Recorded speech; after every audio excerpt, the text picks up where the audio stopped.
Thank you, Councilmember Lang. This special meeting has now been called to order. Clerk, would you confirm quorum, please? Councilmember Lang, Here. Councilmember Meadows, Here. Councilmember Weinberg, Here. Vice Mayor Fliger, Here. Mayor Daley. Here. We have a quorum. So I think we've all read the staff report and stuff like that. I don't think we need to go through that in detail. My preference, if everybody else here is okay with it, it would be to look forward and talk about 25 and what you guys plan to do and just get right down to the business of approving the work plan, if that's okay with you guys. Okay, well, thank you. So first of all, thank you, Mayor Daley and Thank you, Mayor Daley and Vice Mayor Fligor and Councilmember Weinberg and Councilmember Meadows and Councilmember Lang. We really appreciate the opportunity to have a conversation with you. Very grateful for that. Just to clarify, so would you like to start with the 2025 work plan? Yeah. Okay, all right, great. Yeah, Well, I don't see a whole lot of reason to go back and talk about 24. I think, yeah. it's okay with you guys. No, unless there's something specific that you wanted to, sort of bring up and talk about as it might apply to something going forward. Okay, yeah. My preference No. is to try and be, Yeah, no, proactive and positive about the future. yeah, I completely agree, and hopefully we can give you some time back. So the way that we split this up is Vice Chair Couture was going to talk about 2025. So would you like to take it away? So the 2025 work plan is based on communications from both the staff and the city council to incorporate 4 areas of our commission: parks, arts, recreation, culture, with special focus on partnerships with other commissions that are here, like history, etc. The multitude of cultures that are in our city, which are, of course, many, and the community groups in our city. To implement this plan, we designed a grid with actionable items and specific goals. To be successful with those goals, we chose, amongst ourselves, to appoint committee, a liaison, leader, whatever you want to call it, and that member will organize, research, coordinate with staff and other professionals and community members, and report back to our committee. Can we pause for a Sure. moment right here? Because I see in the grid that you've got, that's young. Okay, so that's not young. You're not Oh, necessarily. yeah, no. have- Yeah, it's our newest commissioner, Just double-checking. the lucky guy. Assignments for somebody who's- Yeah, no, we did this last meeting? Yep. Yeah, last meeting. Do you guys feel like you have enough coverage right now? Because you're gonna get more commissioners seated, but it's not gonna be right away. It probably won't be until September. We haven't decided how we're gonna go forward on filling those seats, but it's possible. I'm sorry, the microphone. So my question is, do you feel with the commissioners that you have seated right now, can you, sort of begin the working process? How much of a burden is it to operate right now with a couple of seats empty? Do you want to answer that, or do you want me to? Why don't you go ahead? So when we devised this, there's a number of things here that we have already been doing, either park or art. And so we discussed, do we think that's plenty of people? Do we think we have enough coverage, et cetera? And all of us together picked who was doing what. And what we're planning to do is, once the lead figures out what needs to be done and who's going to do it, then we're going to get all together and everybody's going to help. Because pretty much that's what we did last year. So we just feel like that's the best way to do it. We got a couple of people that are 2 because the Halloween movie night is kind of a lot of people. And then we're hoping that after we have each event, that the lead person will then summarize with everything and get to city council and to Manny and let them know what things were successful and where we need improvement for the following year. And we've done, like I said, we've done some of these events before. And so we feel like at least partly we have good coverage, and we're looking forward to doing the new, like a lot of us have been to many of these events. And so we feel like we're going to be able to handle it fairly well, especially because Yeah. Manny's staff helps a lot. But Mayor Daley, I think you raise a really excellent point, because I am a little concerned about if there are intervening projects that come up that you would like us to work on, then it might tip the scale. So, exactly. So if there's something here that you want to deprioritize, or maybe we keep an open dialogue and then we deprioritize along the way and just stay in communication. But I want to be very careful about taking on too much work and to make sure we do everything that you want us to do.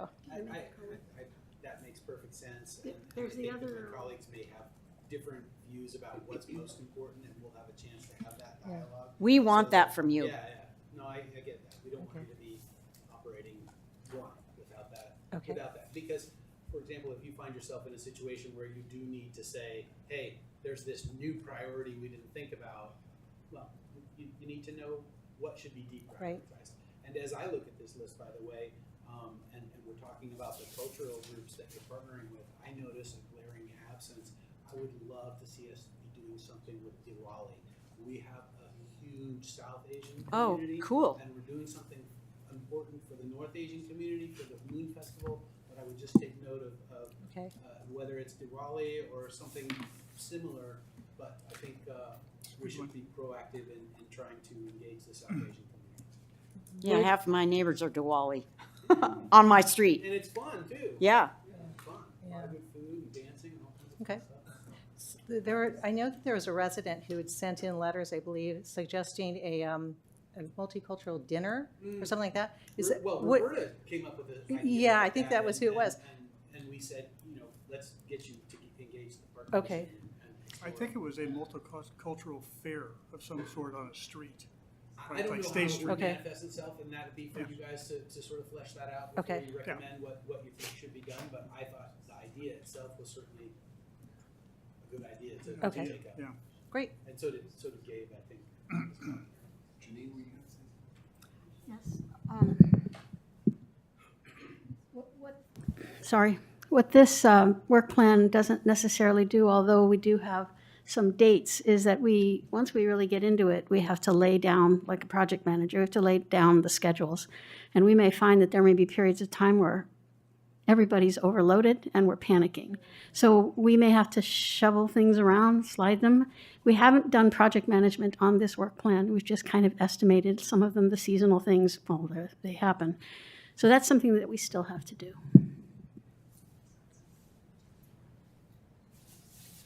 Yeah, as I look at this, probably about half these things on the work plan have anticipated completion. Half the things on the work plan have anticipated completion months that would be before the next scheduled interviews for commissioners. And so I guess what I'm trying to find out is, do we need to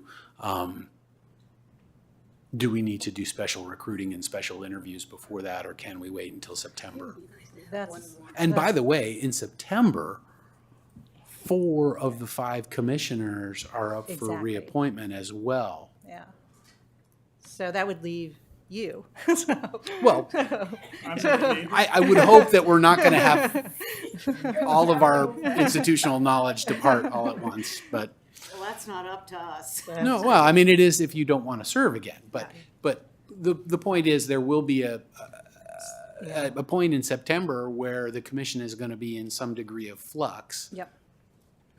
And I guess I think we need to think about that some more before we figure it I out. sure If don't want to miss Diwali.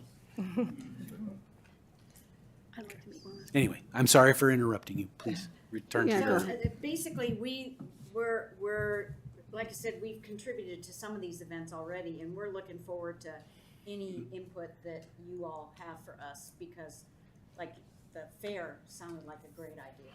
Absolutely fun. But a huge undertaking. So I will look to my colleagues actually to provide a little bit of feedback here, and I'll just sort of go around the table informally. Any one of you want to kick us off here, Councilmember Lang? I reviewed it ahead of time, and I was very encouraged. I think it's good stuff. Particularly, I appreciate the emphasis on partnership. I think that's a great way to get good leverage out of your numbers. I shared the concern that it seemed like a lot, and I think it may well make sense to prioritize or Yeah. don't let your eyes be bigger than your stomach, as Okay, they say, okay. right? But I'm encouraged. I like it. Vice Mayor? Thank you, Mayor. And first, let me thank the commissioners, of course, for making the time to meet with us today. I really appreciate it. And to Councilmember Lang's point, it is evident that a lot of consideration and thought went into putting this work plan together. And I just wanted to express appreciation. I have, 3 points. Well, one, I wanted to clarify what the Art Without Walls program is. And I apologize if that's something that you've presented to us before. That's the last item. It's a select call for art and Artists for Art Without Walls program. What's that program? Okay, in fact, I brought a PowerPoint, which I will give you at the end of this presentation, or I can give it to you now, but there are basically 2 types of calls for art that we do. The first is a call for art for residents to have their artwork displayed at the community center. And we actually have a live exhibit right now, and that is one of the most fun things that we do because we engage with residents, and currently we have on exhibit paintings that have been done by 9-year-olds and 17-year-olds and adults. And when those exhibits go up, and Vice Chair Couture is the one who usually leads that, there's a lot of engagement and a lot of feedback with the community. So that's one of the things. So and we do 2 of those. So there's an exhibit that's currently up now. We will probably do another one this year. Then the other one, the Art Without Walls, that's the public sculpture thing. And what we do there is we use a platform. It's a software platform called Cafe. And it goes out nationwide, and correct me if I'm wrong, nationwide. And the beauty of that program is that we get basically amazing pieces of art for nothing. It's a $1,500 stipend, and we get sculptures for 2 years. And then what happens at the end of 2 years is that either the city chooses to purchase them, or a donor purchases them and donates it to us, or we return the art. And so that's what that's arts about. and Actually, one of the artists had a sculpture that actually got sold. And so he called and said, I'm taking my art back. But So that's good. That was Right. our goal. Well, But it and shows it had that's value. kind of the quid pro quo too, that, and we want to promote that when we do the second call for art for the statues or sculptures, because if we can tell other artists that someone's sculptures has sold, and that happens from time to time, that's more of an incentive for them to give us good work. Great. Then the They essentially get the same benefit or a similar benefit to showing their work in a gallery. It's just an outdoor public gallery, but we give them the eyeballs. That's our value proposition, right? Exactly. Correct. Right. On the multicultural event, I support exploring the idea as well. It's a big project. I mean, we have a neighboring city right now that's getting ready to host one, I think, on the 15th. And so what I would probably support, especially because you already have a full work plan, is maybe exploring it this year to launch it next year. And the Rotary Club, Chamber, Lava, they all have arts and wine festivals. So you'd also want a time or multicultural event so it doesn't conflict with that. So I actually think for such a big event, it will take some planning. So I would support you exploring it, not necessarily Not just hosting trying it to do this it. year. That's a huge effort. Yeah, okay, that's great. Right. And then the third thing, as we go through the year and we look at our priorities, I would be surprised if one of the projects that come up don't touch parks, and that we'd maybe ask you to help with that. Okay. So just another heads up with managing your work plan. There may be one thing directly tied to our priorities that we reach out to the Parks Commission, Parks and Arts Commission to help us with. Okay, Thank perfect. you. Thank you. Councilmember Weinberg. Thank you, Mayor. Let me echo what my colleagues have already said. Thank you very much for being here today. Thank you very much for the work that you did getting this work plan in place. A couple of weekends ago, I think I saw 3 of you at the Parks and Rec open house, and I appreciated seeing that. That was very positive. And again, thank you for the time and effort that you are putting in, because it is appreciated. Following up on what the Vice Mayor just said, I think the idea is something multicultural is a great idea.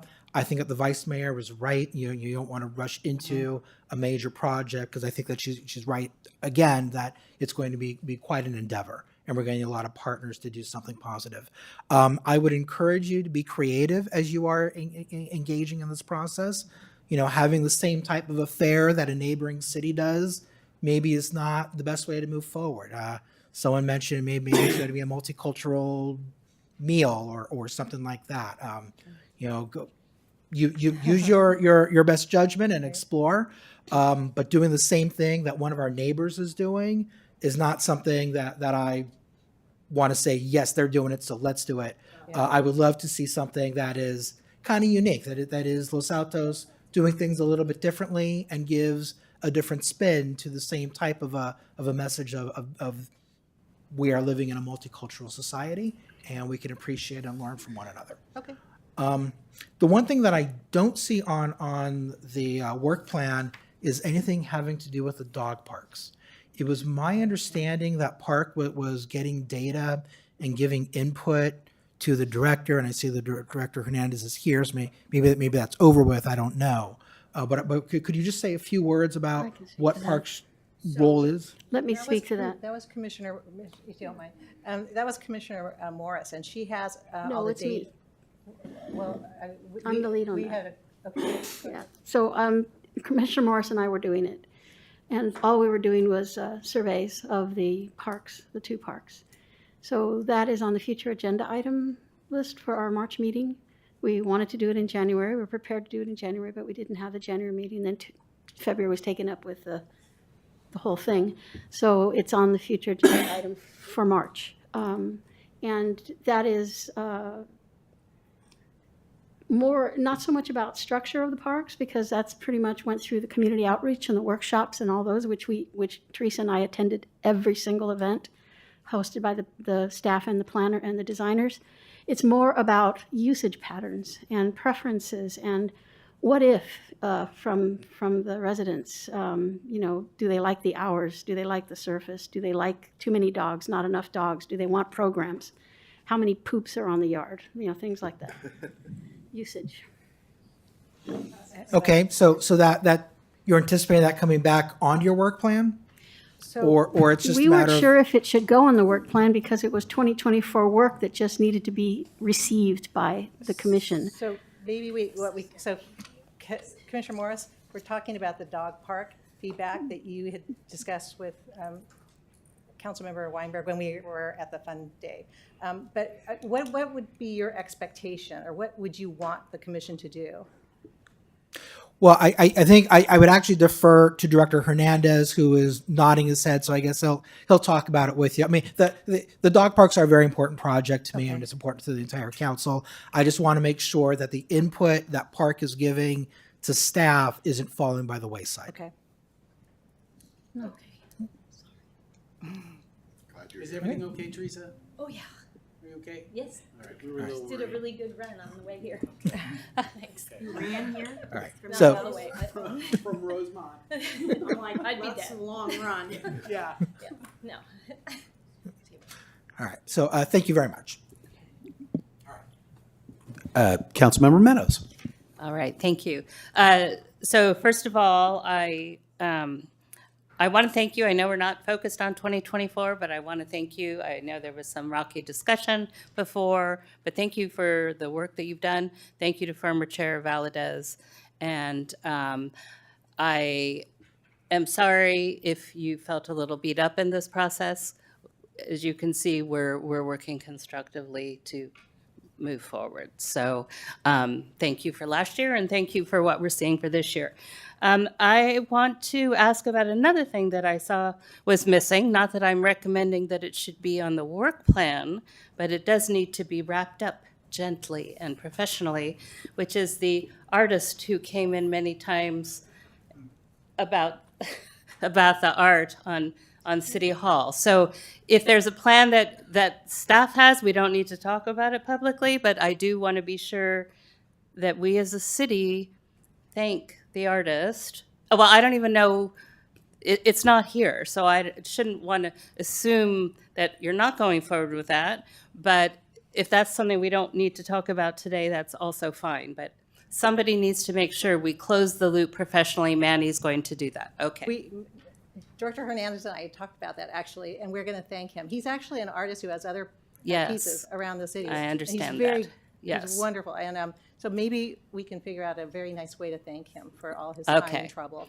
All right, so that would be very good.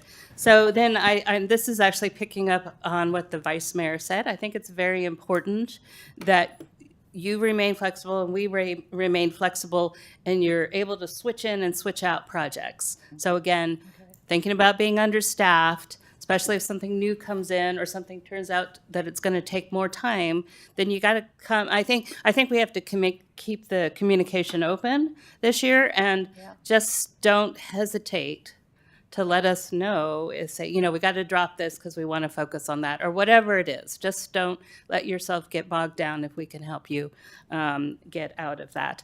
And then I also didn't see anything, and I suspect this is a staff item, which it should be anyway, but in the past, I think maintenance of our art pieces has been very important. Is that going to be directly handled by staff, or do you want to address that? Yeah. It's actually on the work plan. It's I didn't called, see we, it. we should maybe rephrase it, but it says update the public art listing. That's really the art inventory Ah. list. And so we are on it.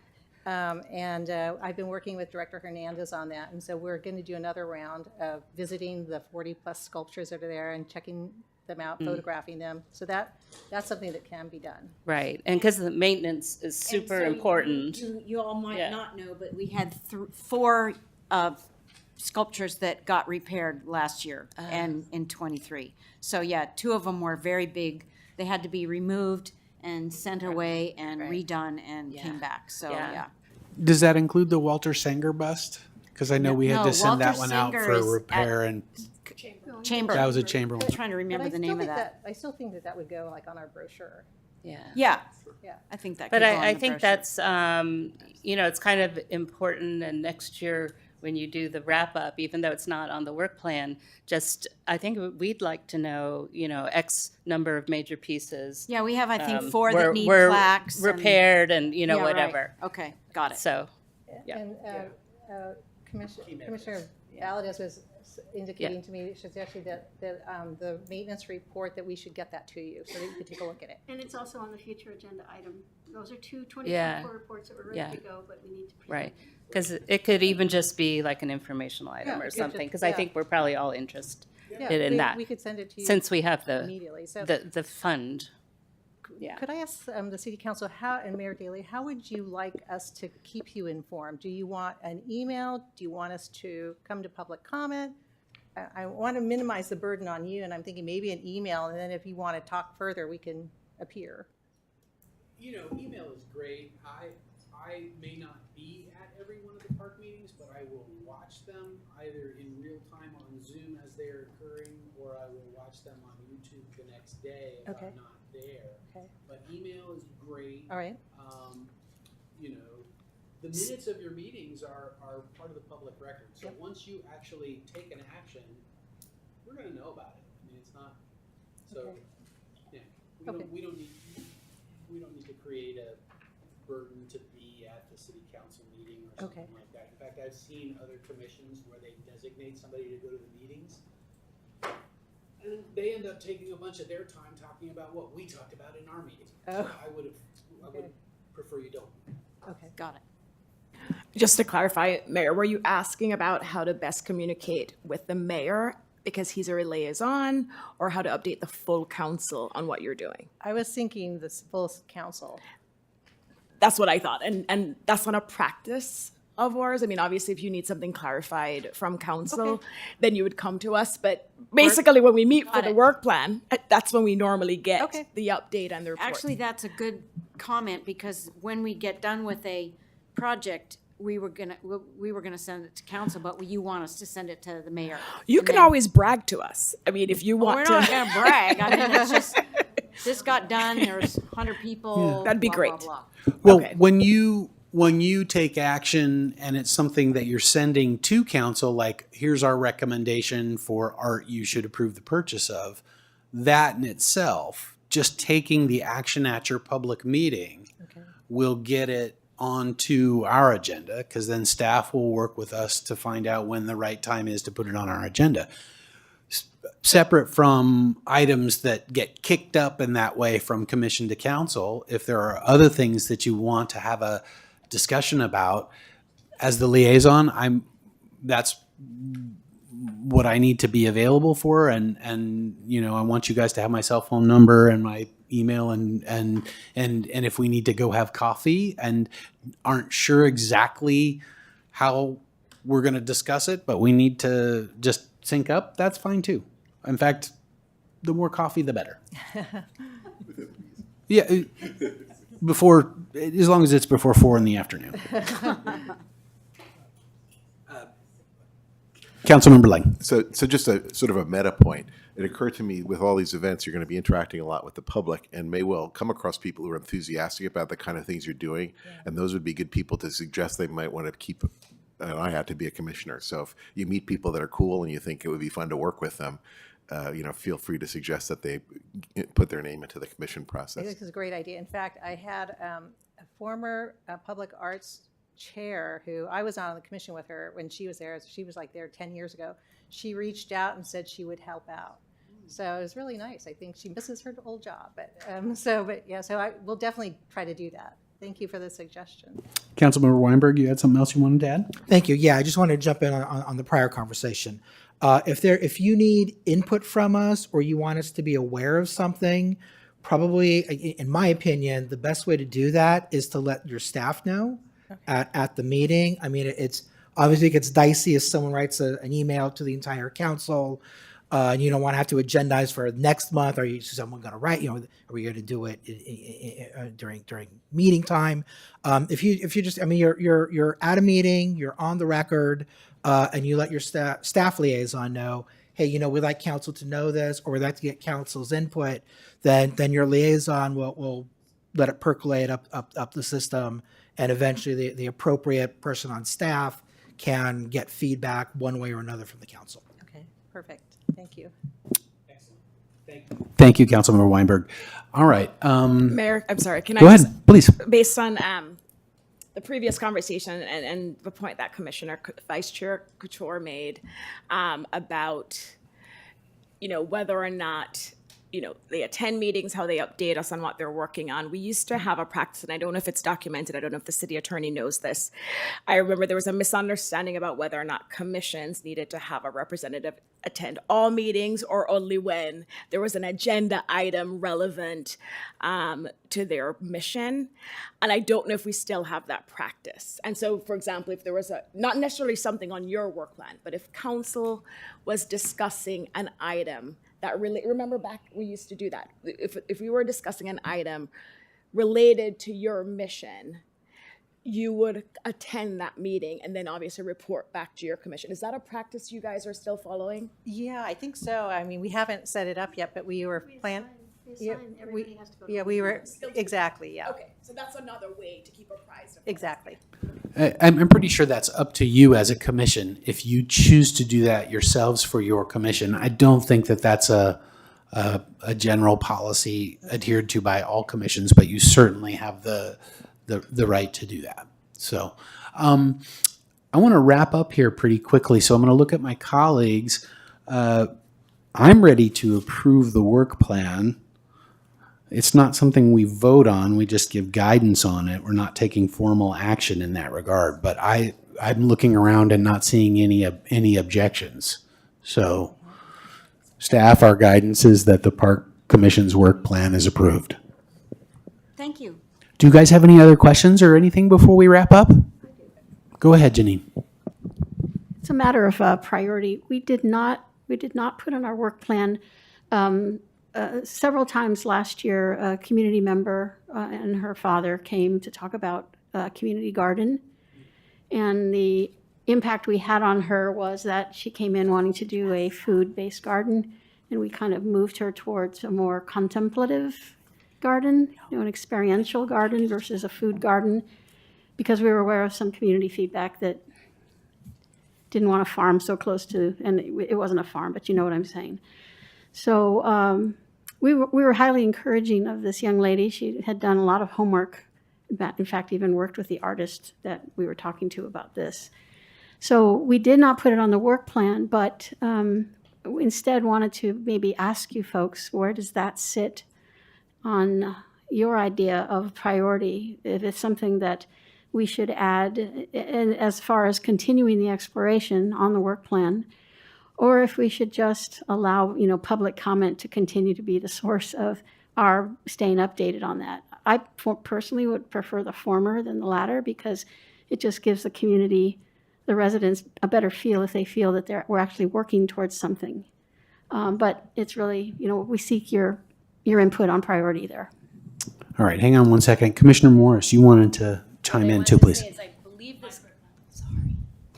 I believe this got turned over to Manny, and that he's working with the young woman that brought this forward, the young person that brought it forward.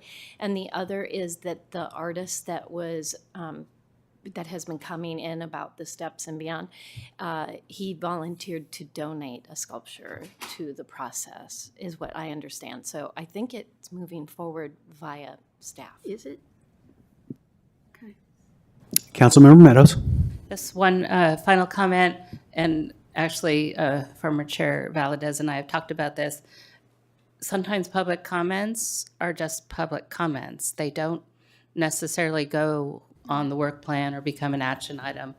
The commission has to consider whether that's a future agenda item and whether it fits in council priorities. So I just wanted to make that clear, because the public comment, you listen and you thank them, and it may or may not become anything more. So I think with public gardens, or a public garden concept or idea, it may not be something that we want to tackle right now because we have a number of things going on. But at the same time, it could become something important, because sometimes things like that are site driven. And I'll give you an example, okay? We're talking about Grant Park today in a meeting. And, there's a lot of space at Grant Park that isn't ideally utilized because it was built as a school. So it's still in the form of a school. But for example, there's space between the auditorium wing and the immediately adjacent class wing. And the idea of raised planter boxes came up today in discussion for that site. Don't know if that's going to ever get traction, but sometimes a site discussion turns into, oh, well, maybe a community garden is something for that site. So it might come back that other way. So I'm going to look at my colleagues, but and to get them to chime in on this, but my sense is, maybe don't put it on the work plan, but at the same time, the informal discussions and things like that may well percolate to the point where it gets added later, if it becomes a priority. I don't think it's a priority for us yet. Go ahead, Councilmember Weinberg. Thank you, Mayor. With respect to the community garden and or anything of that nature, I think that it would be appropriate for the commission to discuss. I think it would be appropriate for the commission to say, staff, is this something you can run with? And maybe it doesn't need to even rise to the level of a commission. I think that you use your best judgment to decide what you want to do with it. If you want to put it on your work plan, obviously you need to have the discussion of whether you have the bandwidth for it. But if you think that it's appropriate to just let staff explore that and maybe update you every once in a while, that's perfectly okay too. Vice Mayor. Thank you, Mayor. I'll just add my 2 cents. And my understanding aligns with Commissioner Morris's understanding that the idea, and it actually ties in with what the mayor was saying, where I think staff is exploring if there is a location that a public garden would be appropriate and good for the community, then that's something that staff would identify. And then whether or not they bring it back to the commission or a council, or they just work it internally at the staff level, that's my understanding as well. Okay, Councilmember Lang, let's be real quick, and then let's get out of here. Yeah, real quick, I would just say that this seems like a kind of thing that might align with the new commissioners coming on in September, right? That if somebody has a passion for it, wants to come on, and that would be sort of a thing that they have, that might be a timing for it. I'll also just mention, I was in a meeting today with the executive director of Gamble Garden in Palo Alto. They have something like 500 volunteers, unbelievable. And so like when it comes up, not urgent, but when it comes up, that might be a resource in terms of learning how do you organize people. And you definitely keep me awake as I kill plants like nobody's business. Okay, great. Thank you. All right. So we are going to go ahead and wrap this up. Thank you all for serving and Mayor. for, yes, Could you call for public comment? public comment. Do we have public comment? I see one who normally comments.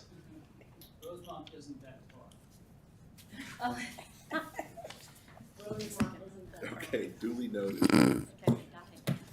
And the last thing I would say, just as we part, there are ideas that have been percolating around town for things like public gardens, and my preference is to keep those conversations going because Lord knows we had conversations like that about dog parks for about a decade before we finally got something done. And I've been hearing conversations about a skate park in town for a decade, and I'd love to see something like that start to capture some more attention too. Just as we look at the things that we do for all of our segments of our community, we do a lot of things for our more seasoned residents, and it might not be a bad idea to think about how we can, get our kids off the computer screens and stuff. So, thanks everybody. Thank you. Thank you. And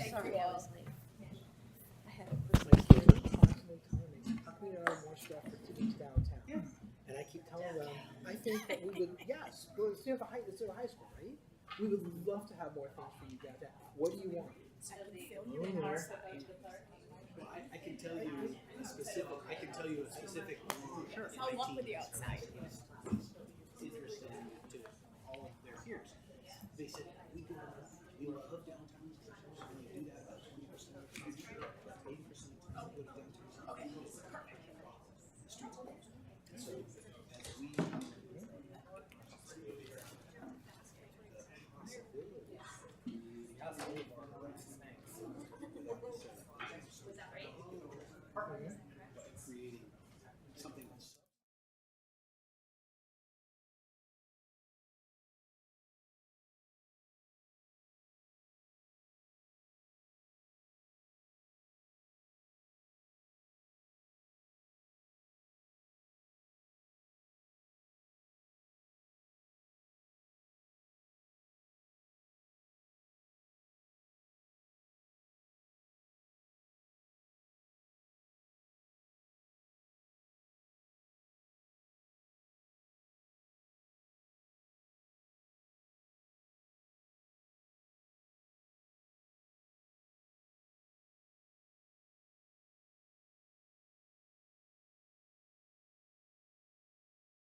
And I'm just suggesting that.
And with that, I will move the consent calendar.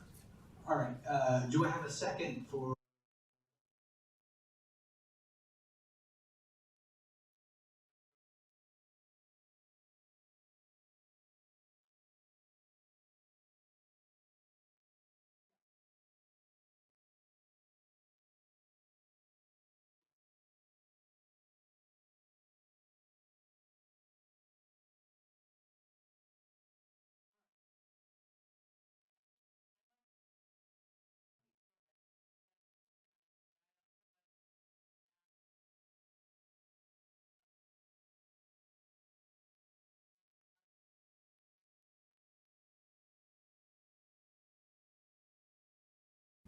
Through our agreement,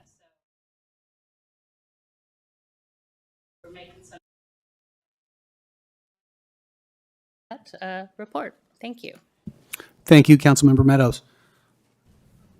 Okay, I'm going to go ahead and move on to item 10. We have a number of public hearings tonight. We actually have 3 appeals, and we're going to hear them all separately and rule on each of them in sequence. I will start by saying that we received a lot of information from the appellants. Some of it came as recently as the last few hours, but we've all read it.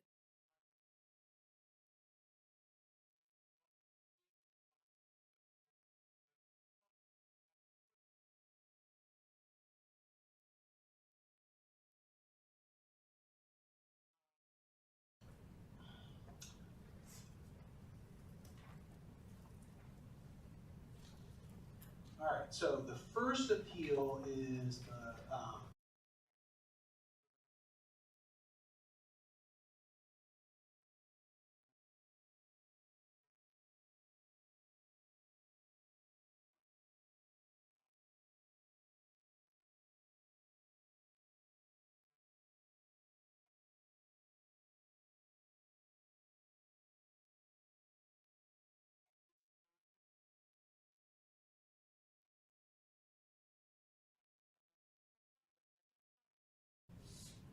And per the norms, each appellant, they get 10 minutes.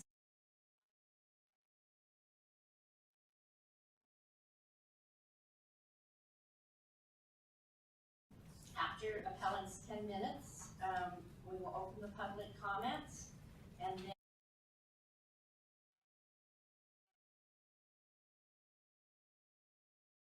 we will close public comments, and then we will go back to staff for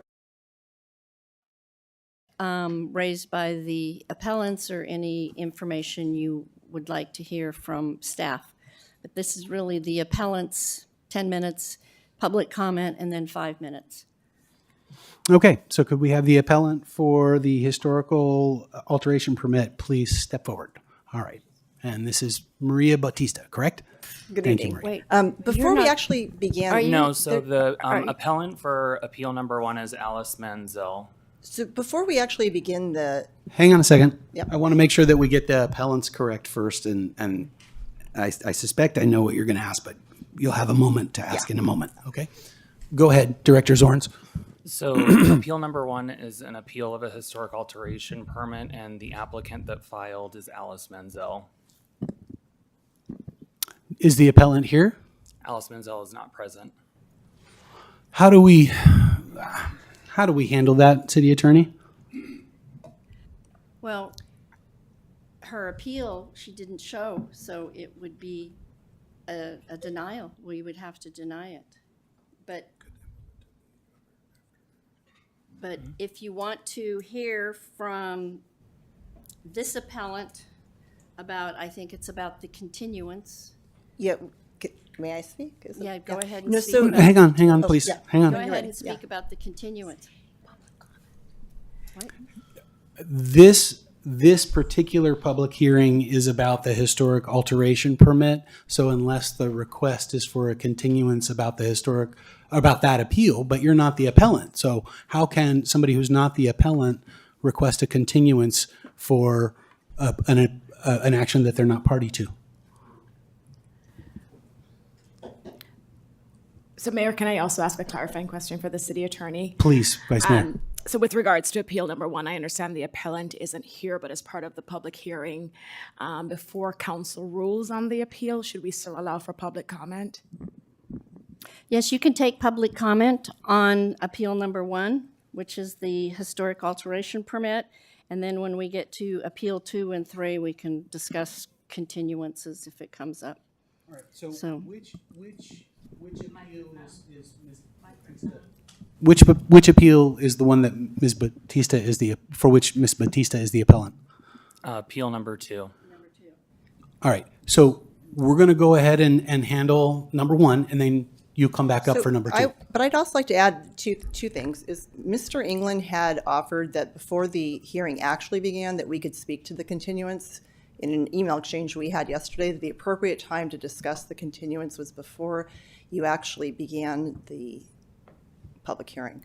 We'll address the continuance for your appeal at the The beginning of. continuance applies to all 3 appeals. All 3 appeals actually were filed, just for clarification too, they were actually filed by the Preservation Action League, Los Altos, and the signature of the appeal, of each of the appeal applications was different, but the organization is the same. The payment for each, you can look in your records, that the payment for each actually were all drawn by me. So I would say that between the approval via payment and the fact that the Preservation Action League is named as an appellant, that we would then be able, because Ms. Manzel actually physically couldn't be here tonight, she was called away on business, that we should, I would hope, be granted an opportunity to have one of the other representatives of the Preservation Action League speak on her behalf.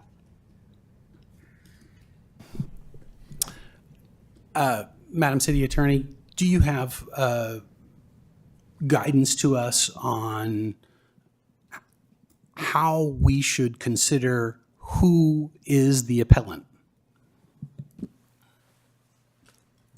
But the first one was not, it was signed by Alice Menzel.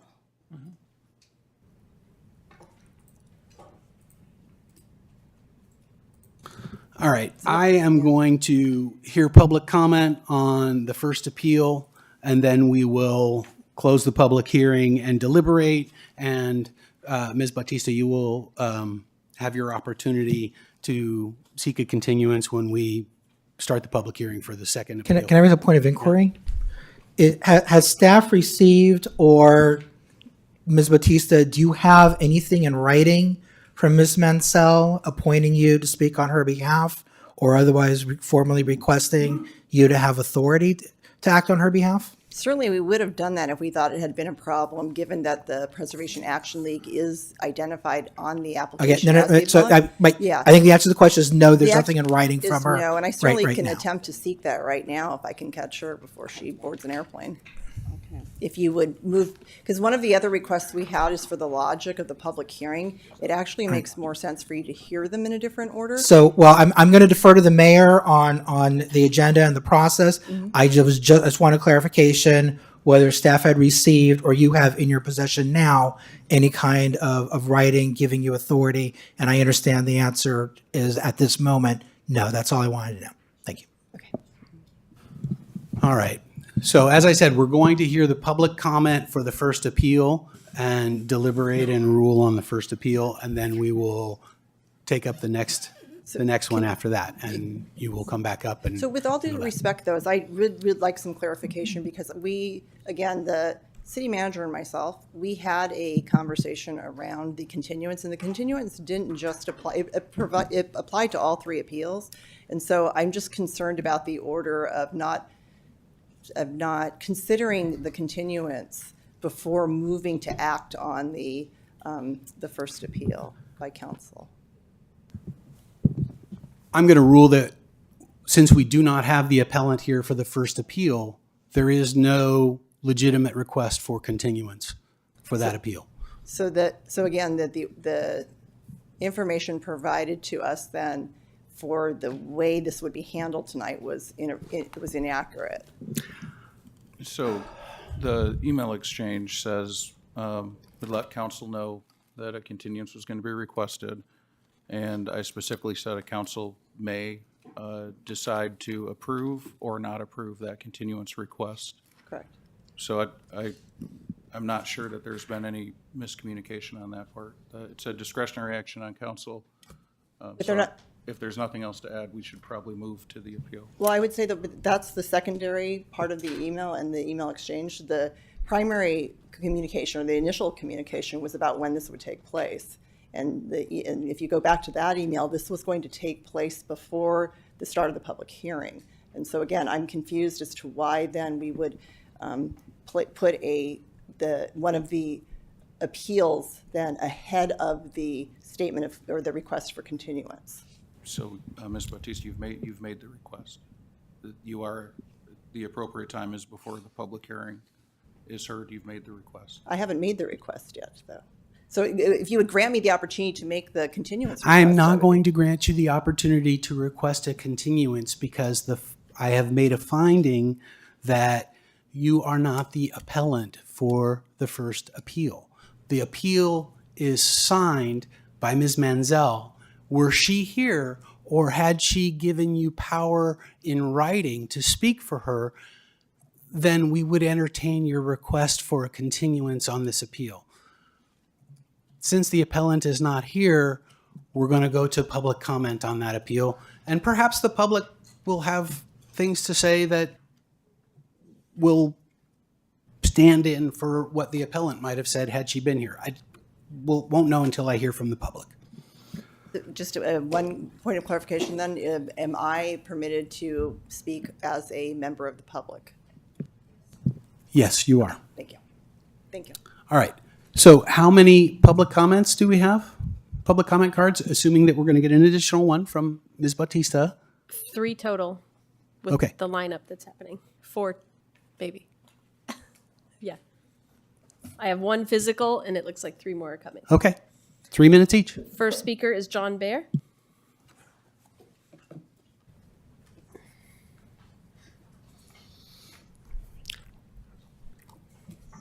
So I was a little surprised and disappointed to see how this item was agendized.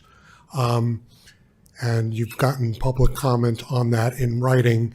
And let me just say, it doesn't reflect well on the city, the staff, or the city council. But that's not the gist of my comments. My comments relate to a story about 15 years ago when I was president of Friends of Griffin House, a city landmark in Los Altos Hills on the National Register. And I spoke before the Board of Trustees of Foothill Community College District, imploring them not to vote to tear down Griffin House because in doing so they would be violating the law. And they assured me that they understood the law and their attorneys understood the law. $500,000 later, after they lost the appeal and paid for our attorneys, they discovered that in fact they did not understand the law. And I am not interested in seeing Los Altos on any 1, 2, or 3 of these appeals finding itself in the same situation. So I do not know the specifics of the merits of this case. I did not file it. I was not privy to any special information. But I would encourage this council to be very sure when they make their determination that they have the best legal advice they can, because what we want and what the law says are sometimes very different. And I don't profess to understand the intricacies of CEQA or historic preservation law, but judges do. And that's not a threat. As I said, I'm not privy to anything, but I am deeply concerned that if a determination is made that causes a lawsuit, that I would not like to see the city at the losing end of that, because it can be extremely expensive for the city. So please consider these appeals carefully and make sure you have the best advice you can, because it's the city's money, it's my money, it's the residents' money as well. And I would rather see it go to good uses rather than to pay for attorneys. Thank you very much. Thank you, Mr. Bear. The next speaker is Maria Bautista.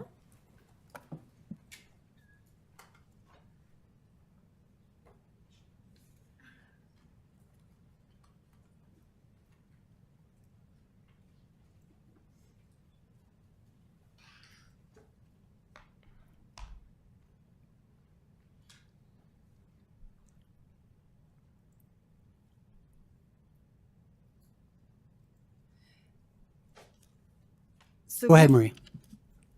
So I would like to speak as a resident of Los Altos to the historical alteration permit that was approved by the Historical Commission on February 6th. There was a new and updated DPR, Department of Recreation, primary record HR number 15 was created by Trainer HL and recorded by the city.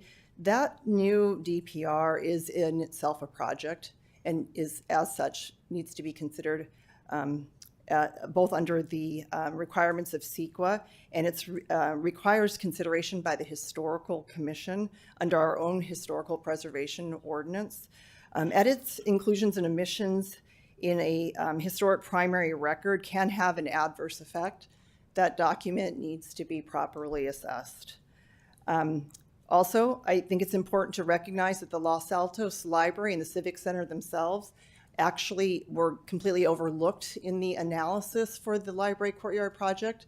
This entire facility is over 50 years old and as such has historical significance, and an HRA, a historical resource assessment, should be done before any projects happen to any of the buildings on the site, and that would consider both the buildings and the setting, given that they are historic in nature and they don't require any kind of previous registration.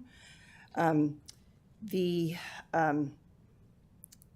additional findings is in the standards that were applied for the permit.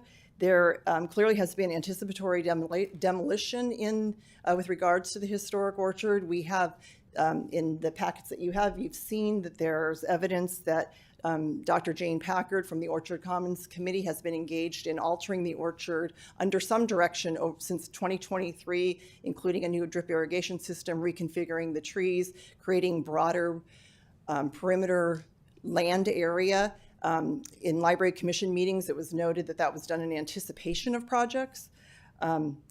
All told, there have been, we will provide to you at a later time today, there have been 18 projects at the Civic Center since 2020 that have had cumulative impact on the orchard and haven't been recognized on any individual project or together in a cumulative impact report, diminishing the historic integrity of the orchard.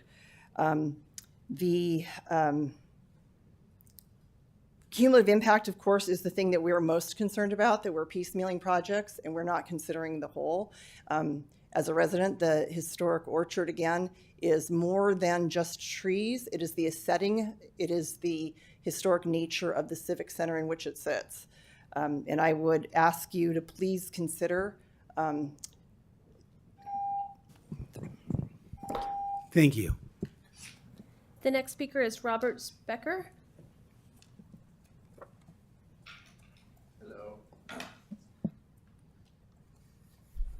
So I'm here just to speak to the way this was noticed. And I just, we have in our best traditions the right to sort of petition the government and notions of transparency and fundamental fairness. And the idea that you would notice it as deny the appeal is just so bizarre to me, that you could make a decision to deny the appeal before you've heard it. Just runs contrary to our deepest traditions of fairness, candor, ability to petition the government. I just don't even understand it. It's just astonishing to me that you, and the city knows how to notice appeals, and many other appeals they just say, hear the appeal or whatever, which is the typical way you would say something like that. So this had to have been done intentionally, which really is kind of shocking. You can kind of like, okay, people make mistakes or whatever, but this had to have been deliberate because the city knows how to do it over and over again. So I just, I don't understand really what's going on that someone would choose to do that. And I would invite you to think about, before you just kind of sweep that under the rug, like, how did that happen?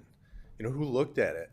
What are they thinking when they are that disrespectful and that just dismissive of our basic traditions of you listen to other people when they petition the government? I would also say there's sort of this kind of procedural thing that happened earlier today that suggests that this is some kind of tight litigation. It's not. They're not regular rules of procedure followed here. You're bantering back and forth, and that kind of formalism exists in courts and things because everybody knows the rules and it's kind of designed that way, but that's not what this is, really. And this is evidence of this would never happen in like a real court, that the tribunal would declare in advance that they had already decided. So the other thing too is, I think Jolie earlier said that because the applicant was not here, that you were required to deny. That just strikes me as obviously wrong on its face as well. I could be wrong about that, but in most kinds of similar situations, the appeal is just on the papers and it's filed and somebody pays the fee, and you're not required to deny it just because somebody's not here. Particularly when, you'd have scheduling in typical analogous situation. If somebody's not can't be here, it would have been scheduled at a time they could be here. So I just would invite you to think about how you would remediate such an appearance of unfairness. The next speaker is Catherine Nunez.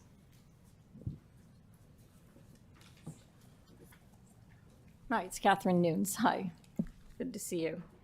I'm here to speak on behalf of Paula, the organization, and myself. Maria and I co-chair that and put together have been involved in this for a while. So the appeal that's before you today is the historical alteration permit. I've been engaged in a number of, I sit in a lot of historic commission meetings. I review the documents that are needed for anyone to alter a historic property. It includes a lot of things. And these things were not provided nor developed for this project. And I believe that they were inadequate and not well thought through. So in my review of the hearing that was had with the Joint Commission, we had people that were looking at things that they weren't well informed about. They were being asked to make decisions based on things that they didn't understand. They really didn't even understand what is a historical resource. At its very basis, a historical resource goes far beyond the trees. We've mitigated this and said there's be no harm to the trees, and therefore that mitigates a historic resource. There's a lot of other things in this alteration that should have been really reviewed and looked at well beyond the trees, the tree sites, the historical integrity, how it connects to the J. Gilbert Smith house. You have an alteration where it's cutting off the connection that's made between the house and the property. There's a lot of additional things that were not included in this review. In June of 2023, this council asked for a study session, a pre-application study session. It was in the minutes, and that would have been an opportunity to look at the application and review it in a studied way, in a more detailed way. That was not done. Instead, it was moved to a discussion item and approved in November of 2023, approved to move it forward into a private application development where none of us saw this. So I believe that this is an important step. When you're moving into a historic resource that you guys have spent a lot of time, money, and energy wanting to preserve, and you just sort of wave it off with very little thought and one meeting that's throwing up new plans in the middle of the review that have not been reviewed. And so new plans were put forth in that review. They were listed. Sean Gallego stood up there and he said, we have this new plan. That was not the one that was reviewed. Thank you. Thank you. Are there any more public comments? One We've more got coming. one more coming in. Okay. Ann Specker. Okay. 3 minutes in. Hi. So I'm Annie. And I grew up here in Los Altos. I actually, spent many hours behind that very desk on my mom's lap when she was on the Parks and Rec Commission. And I grew up in the Orchard. And I'm sorry if this is the wrong appeal to be speaking to this about. I'm not sure about the details. But for me, the first question I had when I heard about this library project was simply, who's really driving this? And I know that there was a sum of money that was donated for a project to the library, but I believe that it was actually proposed for a different side of the library entirely. And I have to ask myself, as somebody who feels as though this community center, and particularly the Orchard, was a vital part of my experience of Los Altos, and that I feel that the apricot is something that we have taken as a real representation of the spirit of Los Altos. It's something that you can, I learned as a kid that it came directly from the Orchard across the street to De Martini's, where we could buy and taste, how we all know is the delicious Blenheim apricot. And I think it would be a real shame to look past the physical experience of what that means for our community in the name of kind of what seems to me to be aimless development. As someone of the younger generation, I feel that the proposed idea of glass walls and TV screens in the Orchard is really deeply ironic and would put a literal wall between that experience of our ability to connect with this historic, beautiful symbol of our community. And I would just ask the council to consider how we can have a deeper connection to our space, and that maybe physical project, while important, should be really considered with some true passion, because it really does matter for how these experiences, and listening to how the public actually would best benefit from being able to experience the Orchard. I would just appreciate if the council would take into consideration that there can be many right ways to foster that community spirit, and that perhaps we could have spent more time allowing the public to consider this project and what alterations to our historic community center would be like. Thank you. Thank you, Annie. City Attorney? If there's no more public speakers, close the public comment period, and then I have a few comments. Okay, do we have any more public speakers? No, we do not. So I just I wanted. will close the public hearing. Okay. I just wanted to clarify some of the confusion about the appeal. So this first appeal was Preservation Action League, but it was the appellant signature was Alice Manzel. The second one was Preservation Act League, and it was filed by Ms. Batista. And then the third one was signed by Catherine Nunes, and it wasn't on the form, but it served the purpose as a form. So what we're doing is we're following the appeal form. And under general rules, if you do not show up at a hearing, you lose that right to that hearing. And we have allowed public comment, and you can make your decision on it without the appellant here. But there is nothing, this was noticed. We let them know that there was a hearing tonight, and if you do not show up, I guess considering that you think that there's going to be a continuance, then you've done that at your own detriment. And so I think the council should go forward with your decision on this appeal. And there was one more thing, and I don't think there was anything defective with the public hearing notice, because under general law, it has to include the date, time, place of the public hearing, identity of the hearing body, a general explanation of the matter to be considered, general description of the location of the real property. And they can be continued from time to time, but again, that's at the council's discretion tonight. So this one didn't get continued, but I do think you need to move on tonight and make your decision on this appeal. And if you have, and Mr. Zorns and I can go through some of the merits of the appeal. But this appeal, the appellant did not show up. They did that at their detriment. I don't think that this appeal is supported by any substantial evidence. So besides the technicality of not appearing as the appellant, which it could be denied because of that, I do believe that this appeal is without merit. And Mr. Zorns, I don't think that there was, I think the Historic Commission reviewed the historic alteration permit. They made good findings about that historic alteration permit.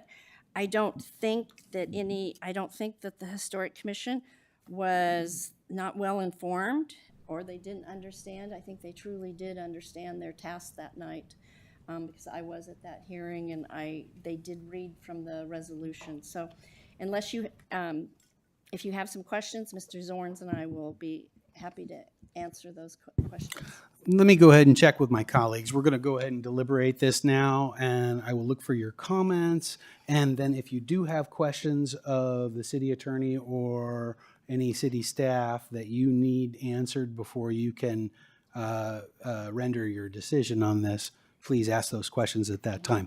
So I will go ahead and start down here with Councilmember Lang. Comments or questions, or you don't even have to if you don't want to. I don't have any questions. I am doing my best to put aside my frustration.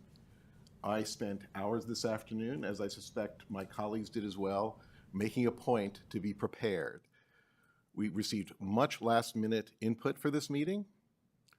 I don't know why, but okay, so it was. I knew I had an obligation to be here and to be ready for this appeal. So I carved out time from my afternoon to read everything that we received, and it was voluminous, right? Furthermore, Ms. Mansell is an attorney. She is an attorney. She knows that there are procedures to follow.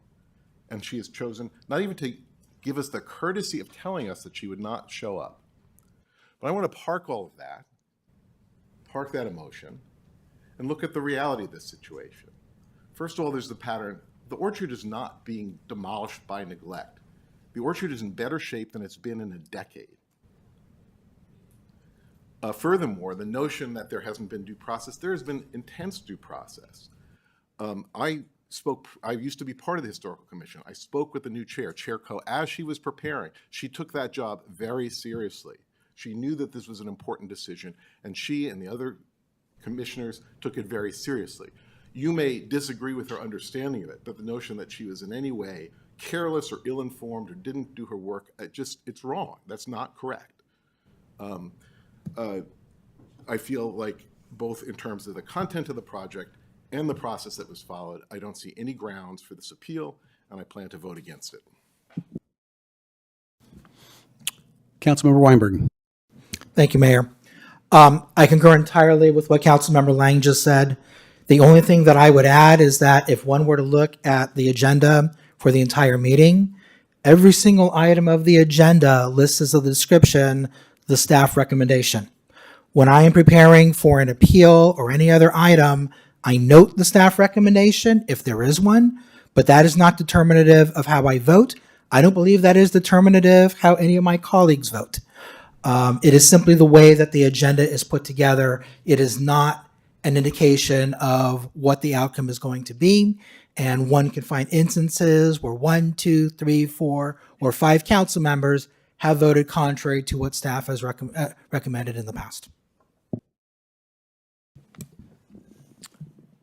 Councilmember Meadows. I agree with what my colleagues have said. I want to add that in addition, on the appeal application, not only do we have the signature of Alice Mansell, but in the name of the organization, after it says Preservation Action League Los Altos, comma, Alice Mansell. So it's very clear, not just by the signature, but by the applicant name is typed in, who the appellant was. I want to thank the Historic Commission for a very careful review. I support what Councilmember Lang says. I know how carefully and seriously Chair Coe worked on this, and I think she worked with her Planning Commission colleagues as well to do a very careful job. What I find interesting in this appeal and the other ones, not to scoop some of the things, but I will say that there's almost complete disregard from the 2 very thorough studies that we did, that the Historical Commission took into account. The J.D. Powers, if I'm saying it correctly, and the Trainer HL. There is absolutely no consideration of those very rigorous and thorough findings. So I'm with what my colleagues have said already. If we're hearing this, which we appear to be hearing it, despite the lack of an appellant, I too would deny the appeal. Vice Mayor. Thank you, Mayor. So I've reviewed the full record, all the documents that have been submitted as part of my consideration of the appeal. I have no ex parte communications to disclose. Everything that we've heard is in the record. And so I also will be denying the appeal because I don't think it has merit. There's no substantial evidence supporting the appeal. And so because of that, I will also be joining my colleagues in denying the appeal. Thank you.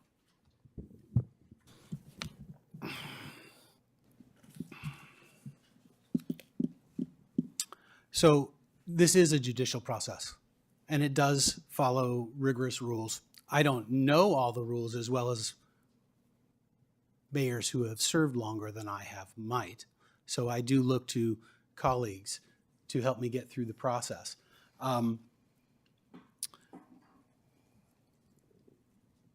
I was open to hearing from the public or reading in the materials and the extensive record something that would convince me to uphold this appeal, but I have not encountered evidence that convinces me to uphold the appeal. I was at the meeting in question. I know how it was conducted. It was conducted exceptionally well. And I read the entire record. I read all of the latest submissions. And I can't even point to an argument that is cogent, let alone evidence. So I will be voting to deny the appeal. City Attorney? Are you finished? I didn't want to interrupt. I am now. Okay.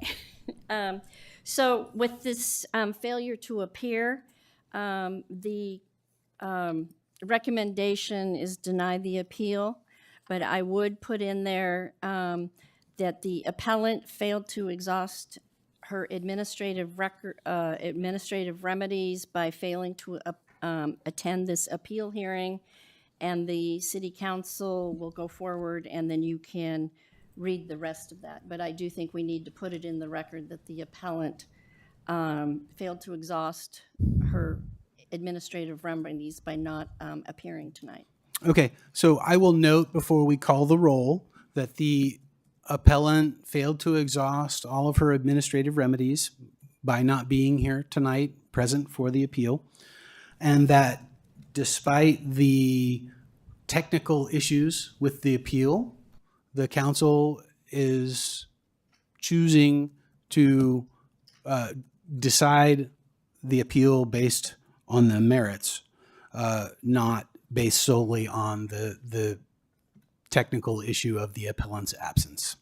Is that sufficient, Madam City Attorney? I would further read that you deny the appeal and uphold the decision, that whole paragraph about the CEQA and the exemptions, the recommendation. All right, but shouldn't we call the roll first and then I'll read that? Well, we need a motion before we can do a roll call. Okay, so I would entertain a motion to, should the motion be to uphold the appeal and then we vote on whether or not we're upholding it, or should the motion, can I get some help on how the motion should be properly It's to crafted? deny the appeal and uphold the decision of the Los Altos Historic Commission for. I will entertain a motion to deny the appeal and uphold the decision of the Los Altos Historical Commission, et cetera. Berg? Thank you, Mayor.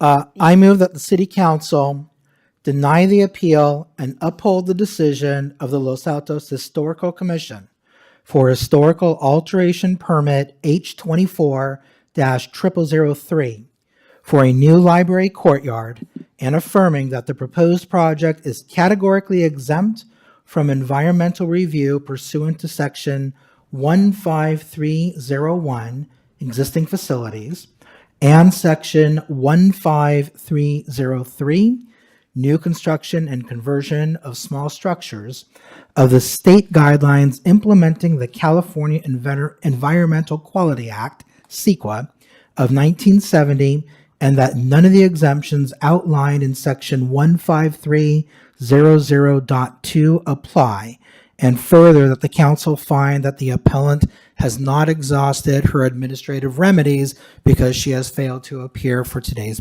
hearing. Second. Councilmember Lang? Yes. Councilmember Meadows? I'm sorry, I wasn't looking up. I just want to clarify. To clarify, we are voting to deny the appeal. Right, An but I'm affirmative vote would clarifying the be to motion. deny. So the basis, just to clarify, because I thought we had 3 bases and I only heard 2, and I want to make sure the record is complete. My understanding is we're upholding the Historical Commission decision. We're denying it because the appellant failed to exhaust her administrative remedy by failing to appear for the public hearing. But the third reason is the technical defects that we have identified with this appeal. Not on this one. Okay, thank you. Then in that case, yes. Vice Mayor Fliger. Mayor Daley? Yes. Motion carries unanimously. Wait, did I get to vote? I don't. Yeah, you I didn't call me either. I think we I'll- may I'll have, do- I'm going to redo that vote. Please. Councilmember Lang? Yes. Councilmember Meadows? Yes. Councilmember Weinberg? Yes. Vice Mayor Fliger? Yes. Mayor Daley? yes. Motion carries unanimously. And so this is the final action on this matter? Yes, this is the final action on this matter, and there will be no written notice of it. So this is the final action tonight on this matter. All right, now we'll move on to item number 11 on the agenda. This is Library Patio Appeal 2. And in this case, the appellant is Ms. Batista, correct? All right. Maria, you have 10 minutes. Thank you. So I would like to just open again with the request for continuance of this item. I want to clarify the city attorney suggested that the noticing was proper. It actually wasn't. I have a copy of it for all of you. When the notice was published in the Daily Post on March 1st, it had the wrong time at 4:30, and it did not include a location, so it did not meet all the standards of proper noticing under the Brown Act. You should be aware of that. That said, I don't know that it would be appropriate for you to consider at this point a continuance on the item, or how procedurally this works. So I would turn to. She's requested a continuance, Yes. so you can. So I will you look can to my colleagues to vote on see it. if there is a motion to continue this item. So can we please have the city attorney confirm for the record that the notice was proper? The notice was proper. It did, the time was a different time, but all appellants received written notice that the time had changed. The purpose of the noticing is for the public, not for the appellants. That's why it's published in a newspaper. Well, we noticed it, and this agenda came out with it at the 7 o'clock hearing. However, the requirement is 10 days before you're supposed to properly notice in a newspaper with date, time, and location. And it was. No, it wasn't. It's right here. I know, it was. And we changed the time. So you changed the time. So that means that the nature of the noticing for the meeting needed to be done again. No, it didn't. Well, no, it didn't. Why? It's the Brown Act requirement that has date, time, and place. Sorry, we're not. I'm not we're getting not in going, a debate with you. No, and I'm it's not. I'm the just Brown asking for Act, it's the clarification. government code. I'm asking for clarification on that, though. We had people actually reach out to us personally asking, we're confused about when they were supposed to show up and when this was actually happening. So it actually is a very serious matter. Date, time, and place. That's why you all know. You've been trained on Brown Act. All right, we have an answer from the city attorney, and I will ask one more time, is there a motion to continue this item? So I don't see a motion to continue the item, so we're going to go ahead with the appeal. Okay. So So I'm, city attorney, am I within my discretion to tell Ms. Batista that she has a whole 10 minutes going forward from this moment? Did you rule on the motion for continuance? There was no motion. Oh, there was no motion. Okay, yeah, give her 10 minutes, and she's now the appellant. Thank you. Okay, so I just would first actually, before my 10 minutes start, can I just hand you these? Okay. Is this new information? What is this? Yeah, this actually is new information just for your reference. I don't know, is it possible to do that? You're welcome to provide it to us. Go ahead. We do. I will leave a copy for the public. So, Mayor, can I request a 5-minute recess for the purpose of making photocopies for staff and one for the binder? No. Let's go ahead with the appeal. We'll get the photocopy for the binder and for staff later on. Staff can use my copy. I don't have time to read it.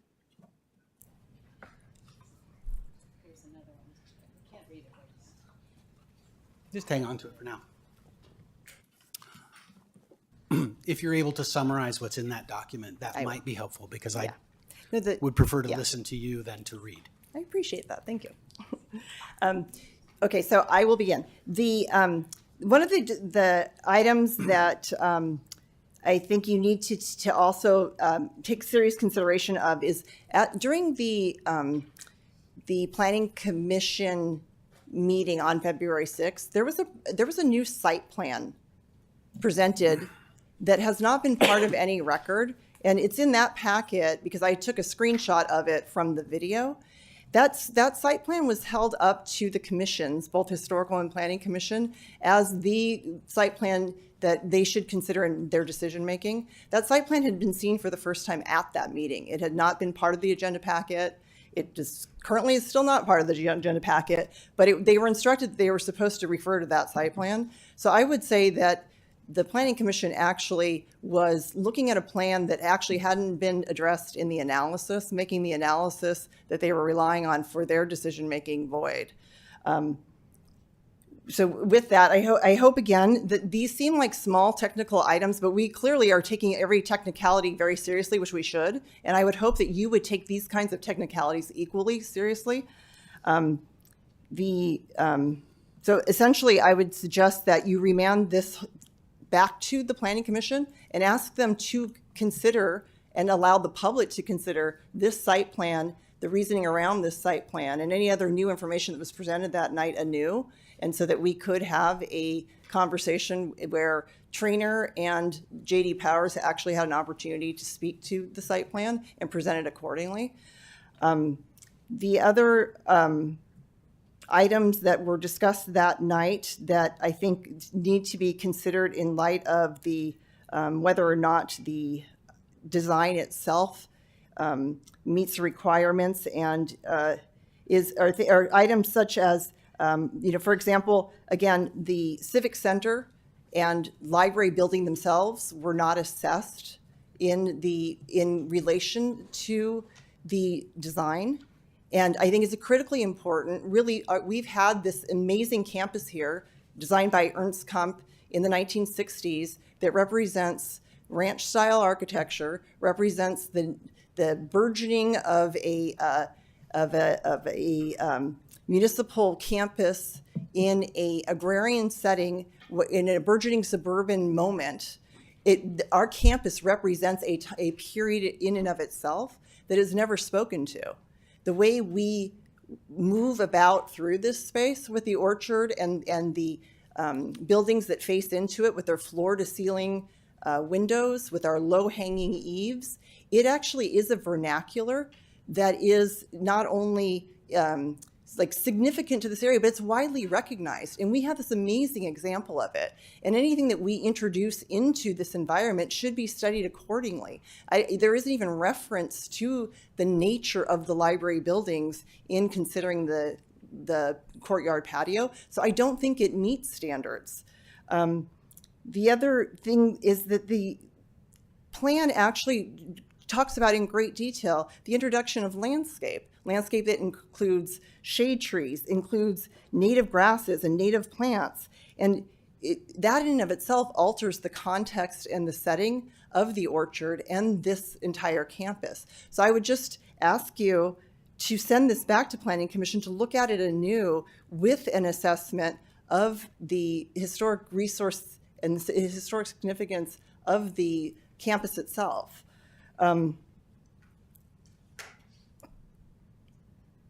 Again, what Mayor Daley had asked me about the packet. The packet contains primarily, for your reference to, a timeline and general overview of 18 projects that have happened in and around the historic orchard since just 2020. And all of these have been deemed they've been deemed CEQA exempt. There's been no environmental impact report done. They're all considered in isolation, and little by little, they actually are impacting the orchard. So I would ask you to take a look at this list that gives you a summary of all of the projects and try and rationalize how this project would have been presented to the Planning Commission and historical commissions for consideration when we haven't taken the time to really do the proper studies on all fronts. Again, we need here not only a historical impact report to understand the cumulative impact of all the projects that have happened, are happening, and will happen, but we also should have first and foremost in place a cultural landscape plan for the orchard and the historic resources here themselves. We should know first what we have before we move to alter it. We're in a process where we're kind of happenstancing going along. The DPRs, there's 3 DPRs that have been done since 2000, which are the primary records of the historic resource of the historical orchard. And there's confusion. Even Trainer recognized that it's still not clear that what these things are that we're talking about.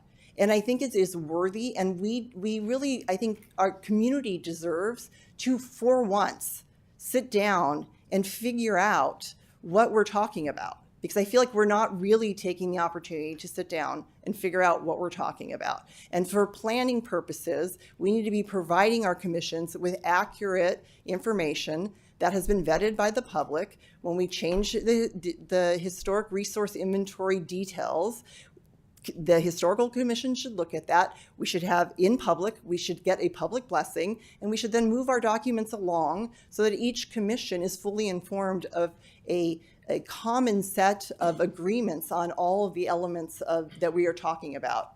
And frankly, when you look at this, I think you'll understand. I mean, anyone, I think, looking at this list of projects, Lacey, for example, is one where there's not even a public plan for what's going on. I parked my car tonight, I'm like, oh my goodness, what's all that structure sitting in the orchard? Nobody's seen it. Nobody knows what's happening there. There's a transformer on the other side of the building that's blocking the context and the setting to the J. Gilbert house. We should be creating an environment here where we're creating context and setting, and instead we're chipping away at context and setting. So we're going to wake up one day, and sure, we'll have a few trees and a little memorial patch, but we're going to miss having the entirety of the orchard experience where you can, as my daughter had mentioned, you can walk through, and this time of year, look at beautiful blossoms, and in the summer, pick fruit and experience this thing that we give lip service to by saying we need to build an outdoor classroom. The library, the Lolly, the endowment that is funding in part and managing the courtyard patio, has said that their whole raison d'etre, their purpose for this outdoor space is to bring people closer to the orchard. And yet we're building a gated, monolithic, bulky thing that is characterized by a metal wall, essentially, corten steel gates, and a glass run of wall again. So we're putting 2 layers of glass between people who are inside the library and the orchard. I would argue that the Planning Commission didn't have maybe enough of an opportunity, or perhaps enough community input to understand that that doesn't actually make sense. The vernacular of the space that we're in does not match the style of the courtyard. There is nothing harmonious. The report uses terms like harmony. There's nothing harmonious. There's nothing that is the bulk and height. The height of the pergolas are much higher than the drop of the eaves. It is not going to be an enhancement. It's going to be an albatross. And I think that the language is absolutely misleading, and it doesn't actually meet the aesthetic standards, even of our own. I wanted to cite for you. We have both in our general plan and in even the PCF zoning suggests that we need to be sensitive to a neighborhood. Well, our neighborhood here is the buildings that surround this space. And I don't see sensitivity to those things. Our general plan calls for, or it prioritizes open space and historic resources and historic preservation. And this gesture of this project that got to this place in one meeting, the community had 5 days to consider it. I don't think it's fair to the legacy of Los Altos in the way it's been framed and with the studies that have and have not been done. So I say, slow down. Let's do this right. Thank you. All right. Now we will have public comment. And Ms. Batista, you will have 5 minutes after the public has made comments if there are things that you want to rebut. Okay? So how many cards do we have? One. Okay. Robert Specker. All right. Oh, 3 minutes, Robert. Maybe 2 cards. Okay, that's fine. 3 minutes each, please. So, if this were a judicial process, as you referred to it, the notice would just be defective. But because it has a material failure, it misstates the time and it doesn't include the place. I mean, so there's a phony formality that's going on here. You kind of have it both ways. And it goes to the point of sort of the discourtesy. So if you didn't have time to notice it correctly, but you complain about the lack of, that things are coming in late or piecemeal or whatever, well, that might be because the people who are petitioning their government, as they have the right to do so, with the expectation that they'll be heard and that there won't be bias and prejudgment and that things will be done transparently and in the open, they may not have had time either. So you failed in your notice and, things maybe trickled in a little late. So, that's a time, and then speaking to the question, somebody says, well, you're required to move on. Again, you're required to move on. Actually, you could grant a continuance on your own. As far as I know, there's nothing constraining you from listening to somebody asking for continuance, doing it on your own. You're not required to move on. Further, if this were judicial, the conflation of sort of the role of the attorney and then speaking as an expert, oh, well, there's no evidence or whatever, that would be a confusion of who's the trier of fact, who's deciding things. None of that is here. It's all kind of fake. And so what that means is just, that's fine, because this isn't a court. It's people petitioning their government, expecting to be heard. And you can just listen to them. You can think about it. You don't have to notice it as a denial. And frankly, the fact that other staff recommendations, this is clearly a different thing, and the city knows how to say to hear an appeal, because plainly there is no recommendation until you've heard the appeal in this kind of thing. That's the whole point of talking. And so I just would encourage you, instead of just sweeping this under the rug, to think about how is this discourtesy and this sort of phony proceduralism and this confrontation, how is this arising in our city like this? This is not the way Los Altos, I've been here since 1983, basically. This is unusual for our city. Thank you. Next. Catherine Nunes.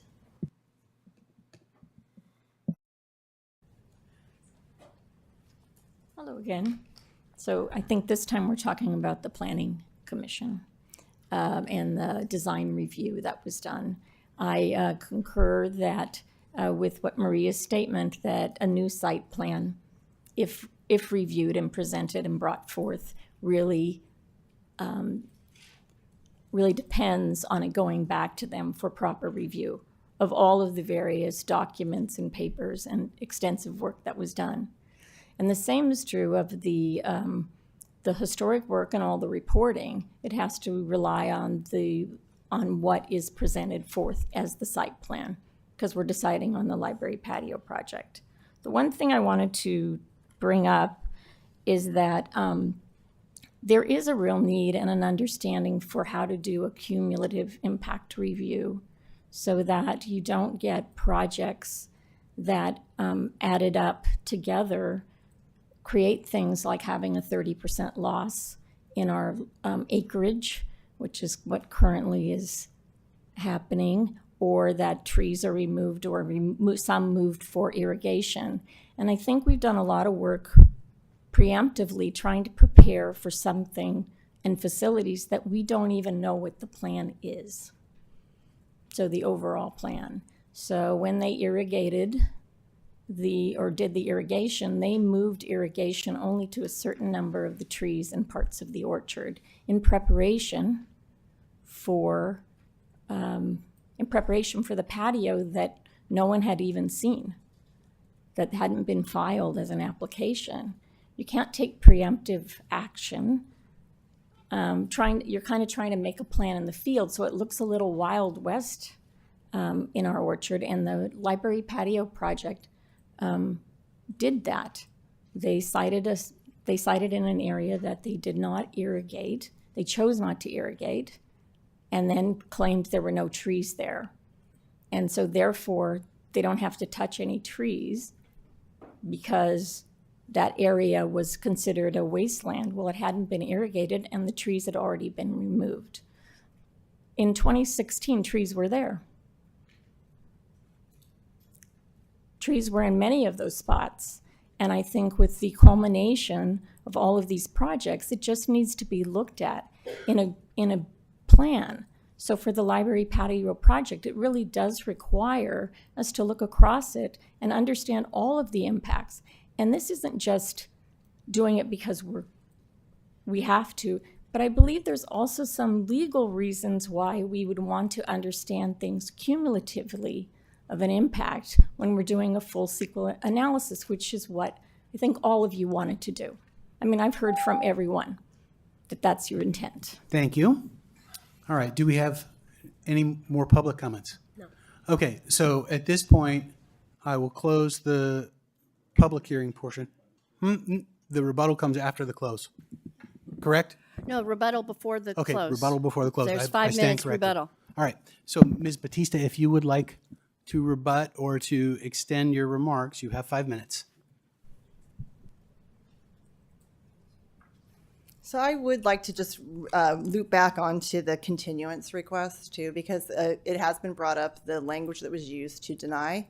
And I do believe that it does have a chilling effect on on public participation. And even Ms. Houston even said that perhaps Ms. Mazel didn't come tonight because she assumed there was going to be a continuance. She also could have assumed there was going to be a denial. And so I think, again, I would urge you to seriously consider how those items were agendized and the basic practices of our staff and the responsibility of council with respect to the Brown Act. It really is important that the public feel like they can come before council and conduct serious business. And I also think it's slightly insulting that Paula and the 3 of the appellants tonight, we took seriously, we spent, and I think that I'd like to voice this in public, it cost $1,000 to appeal, that we spent $3,000 to come before you and be treated with the open-mindedness and the expectations for a fair hearing. And I feel like the way this has begun tonight, it's clouded by the way the agenda was set. With respect to the appeal at hand, the Planning Commission design review permit, again, I would urge you to send this back to the Planning Commission and have Trainer look at the new plan that was presented that night that was used as a matter for decision making and speak to it and allow both the Planning Commission and the community an opportunity to have voice once again. Presenting new information is not the way we do proper business. It's supposed to be in the agenda. We're supposed to have time for consideration. I would also add that the Planning Commission, for their own design review too, again, we need to have a cultural landscape plan done so that we understand the sensitivities of the orchard environment. We need to have an HRA done for the historic buildings that are being impacted by the developments around them. I would also emphasize once again the need for a cumulative impact report. We have 18 projects, 18. This is in 4 years. There have been 18 projects that have directly impacted the landmark, orchard, and the historic resource that is this area. And there have been no environmental studies done. There have been no cumulative impact reports. It has been stated that there are cumulative impact studies. We have petitioned, we have asked numerous times to please be given the findings. No findings have been produced. If we say we've done the study, we have to have findings. That's just a course of good business. So again, I would urge you to consider that we need these reports. We need this guidance. We need this community buy-in as we move forward. We have projects that are on the books. We have the dog park. We have the potential library expansion project. All of these are, once again, are going to need to be considered. Are they going to be considered just in isolation? Is the fact that we're moving parking stalls for the dog park onto historic property? Hang on a second, Ms. Batista. I'm sorry, if you guys need to talk, you can go outside because it's very loud up here when you're whispering like that. I know you don't mean to be heard, but you are. Thank you. That's I'm right. sorry, Marie, for interrupting. Go ahead. Yeah, no, so I would just say that we have lots of moving parts and intersecting parts, and it is important to be clear and forthright with the public about how these pieces are actually working together. That's the cumulative impact. It is not fair that things are happening where we're not considering those impacts. And with the Planning Commission, again, I think we have a fine opportunity now, if you do uphold this appeal and you remand this back to the Planning Commission, again, for the very serious consideration of a new site plan, that we have an opportunity to allow the public to participate. We also, too, it is unclear when the conditional use permit by City Council would be issued. From what this has been identified as a sensitive environment, according to our city ordinances, that requires a conditional use permit by City Council, which means that this project would come before you. Thank you, Ms. Batista. All right. Now that closes the public hearing. And I will bring it back to council for deliberation and for questions of staff. Staff may have some comments. Initially, I would like to note as well that we have an issue with this appeal and standing with regard to distance from the appellant to the parcel in question. And so first, I would ask staff to comment on that particular issue.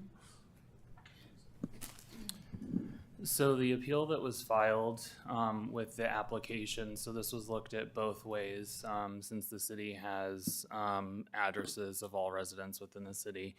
But the application with the address of 171 Main Street does not fall within the 300-foot appeal radius from a project, as well as the property that is owned by Ms. Batista off of Angela Way is not within the 300-foot boundary to the historic orchard. So consideration of this doesn't meet the merits of the distance requirements pursuant to the municipal code. This provision of Title 14 is explicitly listed as appeal instructions as line item number 4 on the appeal that was signed by Ms. Batista.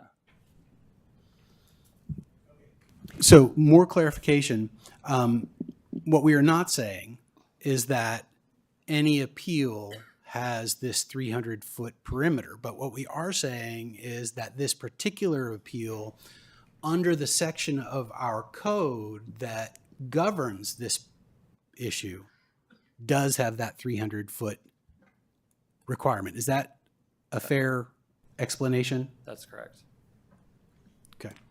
And I would recommend that that is a technical defect with this appeal, but you have heard the appellant, and there's been 10 minutes and then 5 minutes rebuttal. There's been public comment, so I would consider all of that, and despite the technical error, notwithstanding that, make a decision based on the merits. So we are going to deliberate the appeal right now. I will leave it to my individual colleagues to determine whether or not they want to consider the technical issue. Yes, and we have some questions. So go ahead, Councilmember Weinberg. Thank you, Mayor. I first like to ask a question of the appellant. Ms. Batista, it's my understanding from the written appeal and your presentation that the basis of your appeal is that the city has not complied with the requirements of CEQA. Is that correct?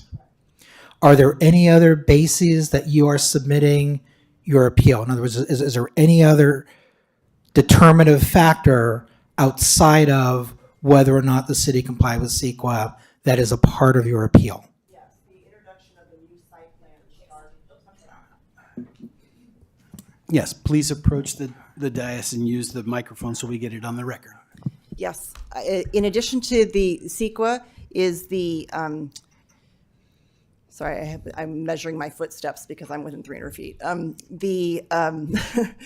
addition to CEQA, the introduction of a new site plan that had been not made publicly available prior to the February 6th meeting. Okay, so your appeal is on the basis of, one, the city failed to comply with the requirements of CEQA, and two, there was a new site plan introduced at the Joint Planning and Historical Commission meeting, and that was not properly put before the public or the commissions. Those are your two contentions, correct? Yeah, and that site plan also was not part of the trainer analysis. And was not part of the trainer analysis. Okay, is there anything else? No, that is all. Okay, thank you. Then let me turn my questions to staff. I would like to ask staff, is there any merit to the argument that Mr. Gallegos introduced a new site plan, which would have triggered the requirement of new analyses and a different joint commission meeting? In short, no. So what was provided as a part of staff's presentation, which is posted as I verified during this meeting, the public record is a part of the video recording, which includes the PowerPoint presentation, which is included under the administrative record pursuant to CEQA. Additionally, the site plan in question shows some prospective trees that would not be a part of the boundaries of the project pursuant to CEQA. CEQA, as defined by the California guidelines, establishes that you study the area of the confines of the project. The areas of the replanting will be maintained, which was opined on during the public hearing. Mr. Gallegos further clarified that the current project does not include the future planting because that is something that is under the contract and purview of the History Museum, and that the replanting areas fall just outside of the boundary of the scope of the project. And the report that was completed by Trainer as well as David J. Powers did concur that there would be no direct impact once the construction of the project that is actually being analyzed is completed, that the trees would be able to be replanted and established as a part of their project. Thank you. And then one quick follow-up question is, does the slide that Mr. Gallegos presented in any way conflict with the detailed plans that were a part of the packet and which are also included in all three appeals before the council? No, it was a visual depiction that shows the sufficient planting area of the 17 trees that are waiting to be planted in the area adjacent to the project. Thank you. And then my last question actually is for the appellant. Is there anything in the documents that you submitted this evening that we have not already seen?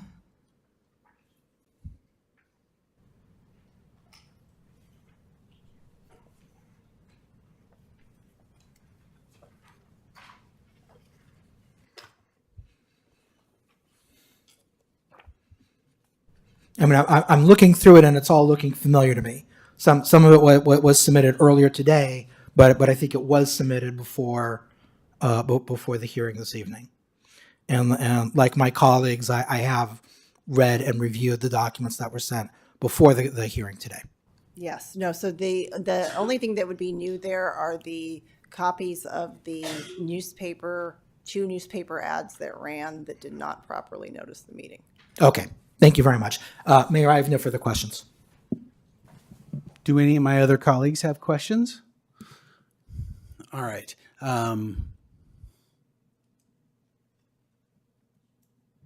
If there are no further questions, I'll turn to the deliberations, and I'll start down here at the end again with Councilmember Lang. Yes? I would like to make a comment. I Please. know there's been a lot about the public hearing notice. The time got changed, and the notice for the regular agenda had the time and the location. And this was not a Brown Act notice. This was under the government code for public hearing notice.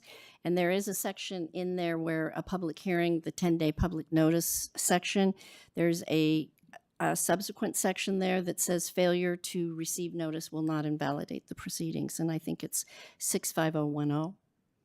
And so no one's been prejudiced. People were here. The regular agenda packet gave time and place. All the appeal materials were in there. So I'm not seeing any prejudice to any of the appellants either. And I know Mr. Zorn has some comments that he may. So what I want to add on to, since the appellant is asserting that a conditional use permit would be required, I'm going to read into the record what is being cited is Los Altos zoning code, chapter 14.80.0450 is the authority of the Development Services Director. In the event that a particular application or proposed use is determined to be sensitive in nature, the Development Services Director shall serve or shall be authorized to require an application to be reviewed by the City Council. So if in the event a conditional use or potential conditional use is elevated by the Development Services Director, then it would be reviewed by the City Council. Pursuant to the PCF zoning district as well as the design review section for this specific parcel, which is contained under chapter 14.78. A conditional use is not required for a patio at the Civic Center. Thank you. If staff has no further additions to make to the record right now, I will start the deliberations with Councilmember Lang. My overall impression is similar to what I articulated earlier. I don't want to reiterate all that. I'm not one of the attorneys up here, but using another test of just whether in good faith the process has been as open and transparent as possible, I find that's true. I know personally a number of the people involved in the process, and people were well aware of it and did a lot of work to prepare for it. So I'm confident for myself that this has been a fair and transparent process. There are objections I hear that are not what were listed in response to Councilmember Weinberg's question about what the appeal was. So on some level, I'm just going to put those aside because apparently that's not what the appeal is about. And based on what the appeal was about, according to the responses to the question from Councilmember Weinberg, I plan to deny the appeal. Councilmember Weinberg. Thank you, Mayor. I'll do the ending first, and then I'll go to my reasoning. It is my intention to deny the appeal unless I hear compelling arguments, which I find compelling from my other council members, but I would like to talk a little bit about why I've reached that conclusion. I spent a great deal of time this weekend going over the appeal and going over the documents that were included with the record that came out on Friday morning and with the subsequent submissions that the council has received.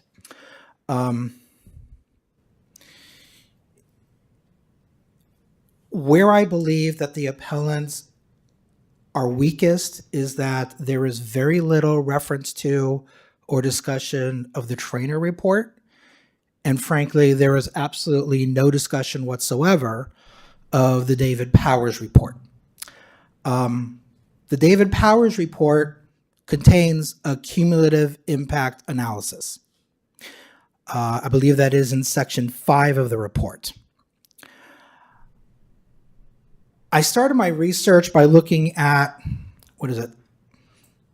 Title 14 of the California Code of Regulations, section 15300.2. That lists I think it's 6 categories of possible exceptions to an exemption.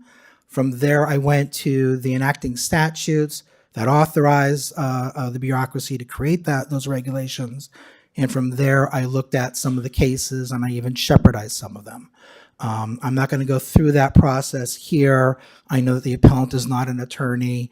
Had Ms. Manzel, who is an attorney, been here, I may have been more inclined to do so. But I simply wanted to put that on the record because I wanted to find some way to give the appellant the benefit of the doubt. But in performing that research and then looking at Section 5 of the David Powers report, I could not find a failure in that report or in other sections of the trainer report that I thought fell below the standard that the city would have to perform to reach the conclusions that the Planning Commission and the Historic Commission reached.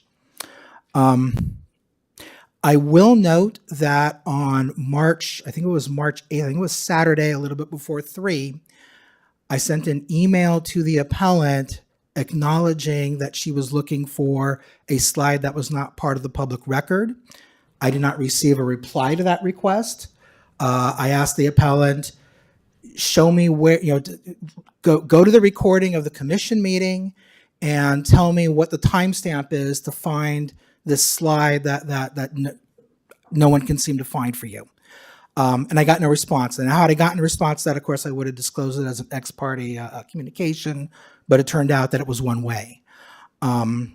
Ms. Nunez, I wish that I had gotten a response because I was trying to find a way to give you the benefit of the doubt. Now that I understand what that slide is, I know that you have shown it during your presentation. I've gotten comments from staff about that slide.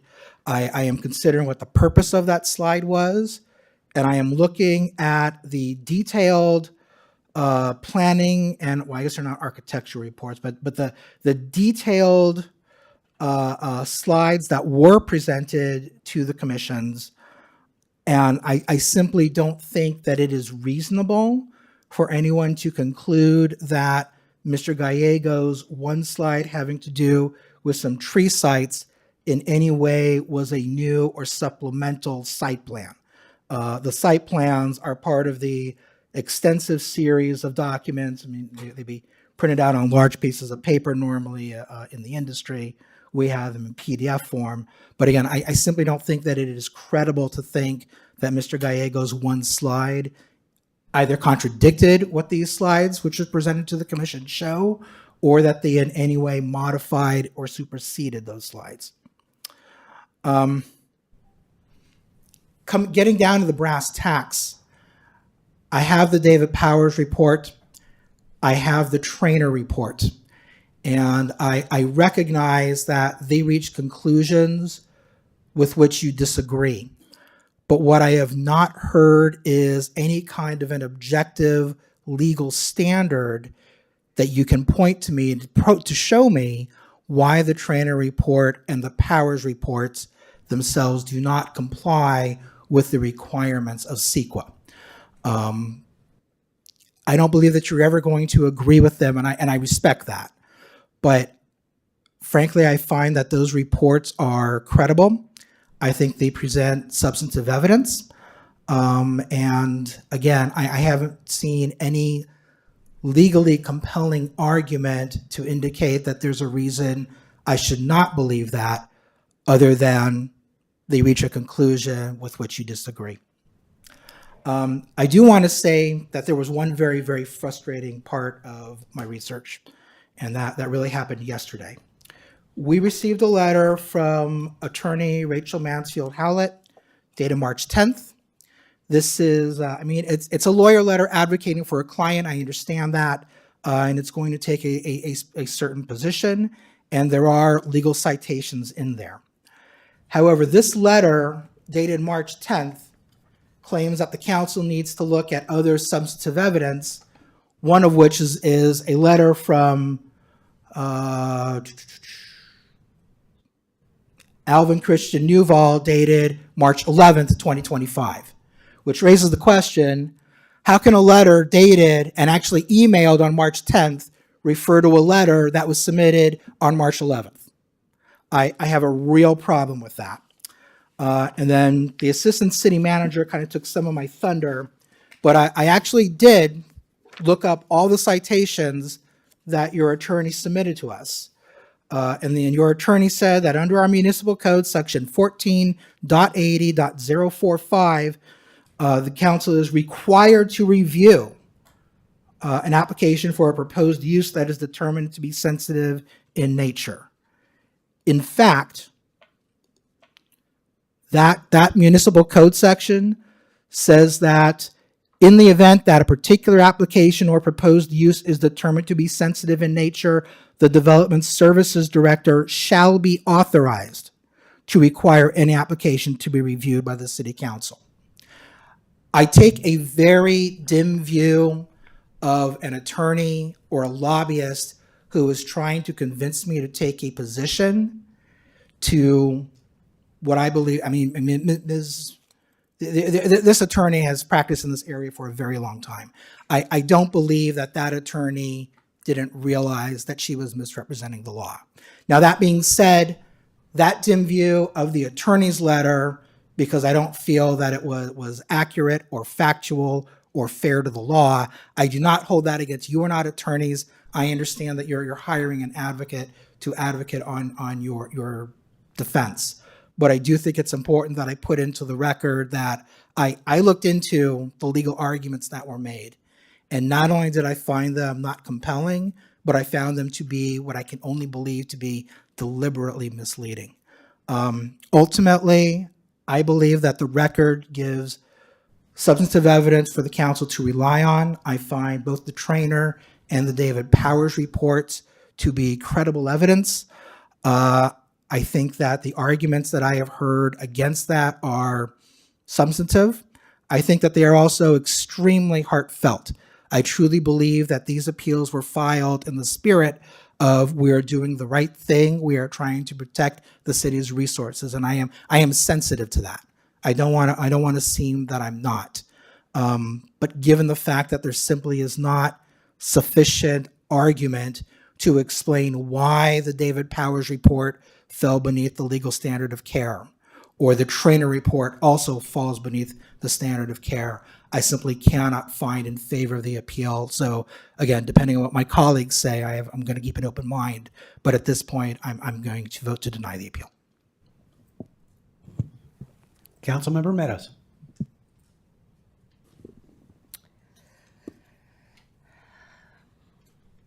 Thank you for being here tonight. So I'm going to say, and I think we're sort of all saying similar things, but at different places in these three appeals. I'm going to say that I am keeping an open mind. I wanted nothing more for you to provide some evidence that made sense. I really couldn't find it. I mean, this is kind of what we're hearing. I'm going to not go into deep details. But for example, when you say you came into the parking lot tonight and you looked at the construction at Lacey, and my goodness, when did that come? Well, it was in the 1950s when Bing Crosby funded it and it was built. There's construction going on inside Lacey, but we're preserving the building to maintain the character of the civic center. And so there's almost like alternate perspectives that you're looking at. We have invested in this orchard and we're rehabilitating the orchard, as I think it looks better than it has in longer than 10 years probably, but whatever. So there's a very, and I understand you're trying to make your point, but it's just not credible. This has been a very long process. We've been talking about this patio for a long time. Public have been weighing in for a long time. So it's not credible to say they've only had one chance in a couple days, and it's been going on for a long time. And like the others have said, if really you're talking about CEQA, why weren't you addressing the findings that we delivered in the reports? You said, oh, we haven't seen the reports. They're in the packet. We spent the weekends reading them 3 times for 3 appeals, the same reports. So there's a lot of superfluous arguments in what you're trying to say that doesn't directly address what you're asking us to consider. So it's not even credible what you're asking us. I tried to find some credibility in your approach, and I just didn't see it. So I too will deny the appeal on the lack of merits. We keep saying merits. I know that's the legal terminology, but in reality, it's the lack of merits. Thank you. Vice Mayor. Thank you, Mayor. And I'll start by saying, as many of you know, I actually did not support the initial patio design. And so similar to Councilmember Meadows, I approached all these appeals with an open mind, right? This is a quasi-judicial proceeding.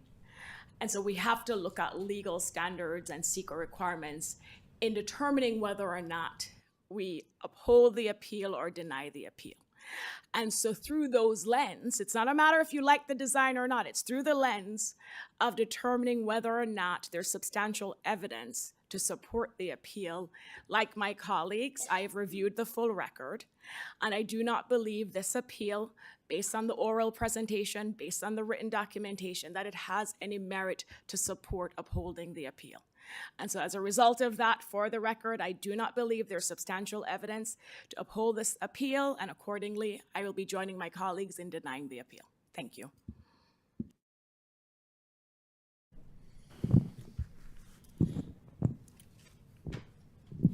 When things like this come up, they are emotional. And I feel it too. Our city's history is really important to me. I'm a volunteer at the museum. I'm on the oral history committee. I'm a docent at the museum. I have 2 history degrees. I care deeply about the history. And if I felt like we were doing something to destroy or diminish the role that our history plays in our culture, it would be troubling to me, and I would be opposed on principle to something that I felt was going to dramatically undermine that civic value that we have for our history. But the facts are that we have invested in those trees. If the trees themselves really matter to you, then look outside. See the buds on all the new trees, hundreds of trees that we have planted, a new irrigation system, and this notion that somehow the irrigation system was abruptly truncated to avoid irrigating space that we would ultimately use for a patio is ludicrous, because the irrigation system was put in long before the patio was contemplated for that space. So that's not carrying water for me. I also understand how somebody can have strong feelings about the design of the patio. And the appellant expressed those feelings, and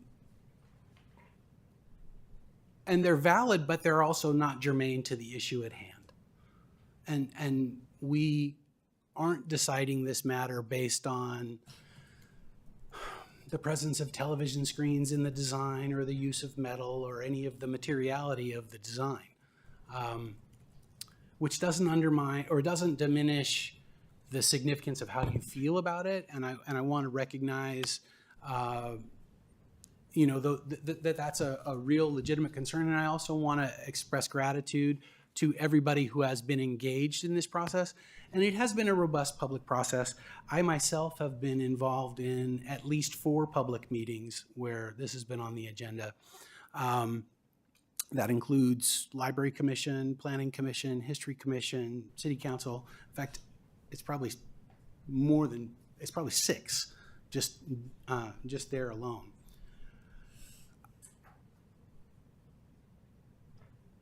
I'm not convinced by the arguments that aren't germane, and the ones that do pertain fall apart under scrutiny. So the notion that a new site plan was introduced at a meeting that I was at is either a willful twisting of the facts, or it is maybe it's an innocent misinterpretation, but you can look at the drawings too, side by side. The rendering that was offered by Mr. Gallegos was in a discussion about where trees will go outside of the proposed project area, and as such isn't it isn't germane. And to repeat what my colleagues have noted, it didn't contradict or change the meaning of any of the documents in the project plan. So based on those factors, and despite the standing issue, I have to find, based on the lack of merit, that the appeal, that I can't uphold the appeal. So, City Clerk, would you please call the roll? And by the way, I'll make a motion. yeah, oh yes, the motion first. Sorry. Yeah. Go ahead. Sorry. Mr. Mayor, I move that the City Council deny the appeal and uphold the decision of the Los Altos Planning Commission for Design Review Permit DR24-0002 for a new library courtyard, and affirming that the proposed project is categorically exempt from environmental review pursuant to Section 15301, Existing Facilities, and Section 15303, New Construction and Conversion of Small Structures, of the state guidelines implementing the California Environmental Quality Act, CEQA, of 1970, and that none of the exceptions outlined in Section 15300.2 apply. And as a separate and distinct grounds for denying the appeal, we find that the appellant lacks standing to bring the appeal. I'll second the motion. All right. Now we can call the roll.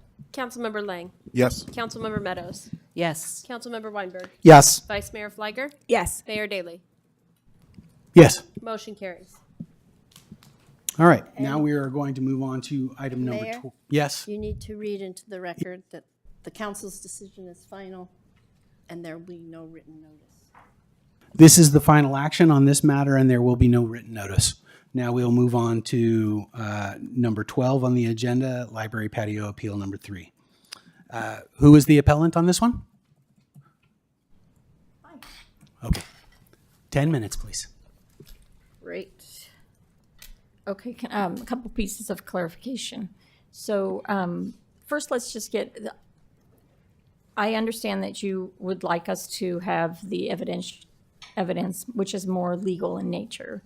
And so I will spend some time with the lawyer letter and make sure that at least I read it into the record and can call upon that. But my appeal is actually the application of using a categorical exemption for this project and the filing of the categorical exemption. So that's what we're kind of talking about today. And most of that is in the law, and so I can read from that.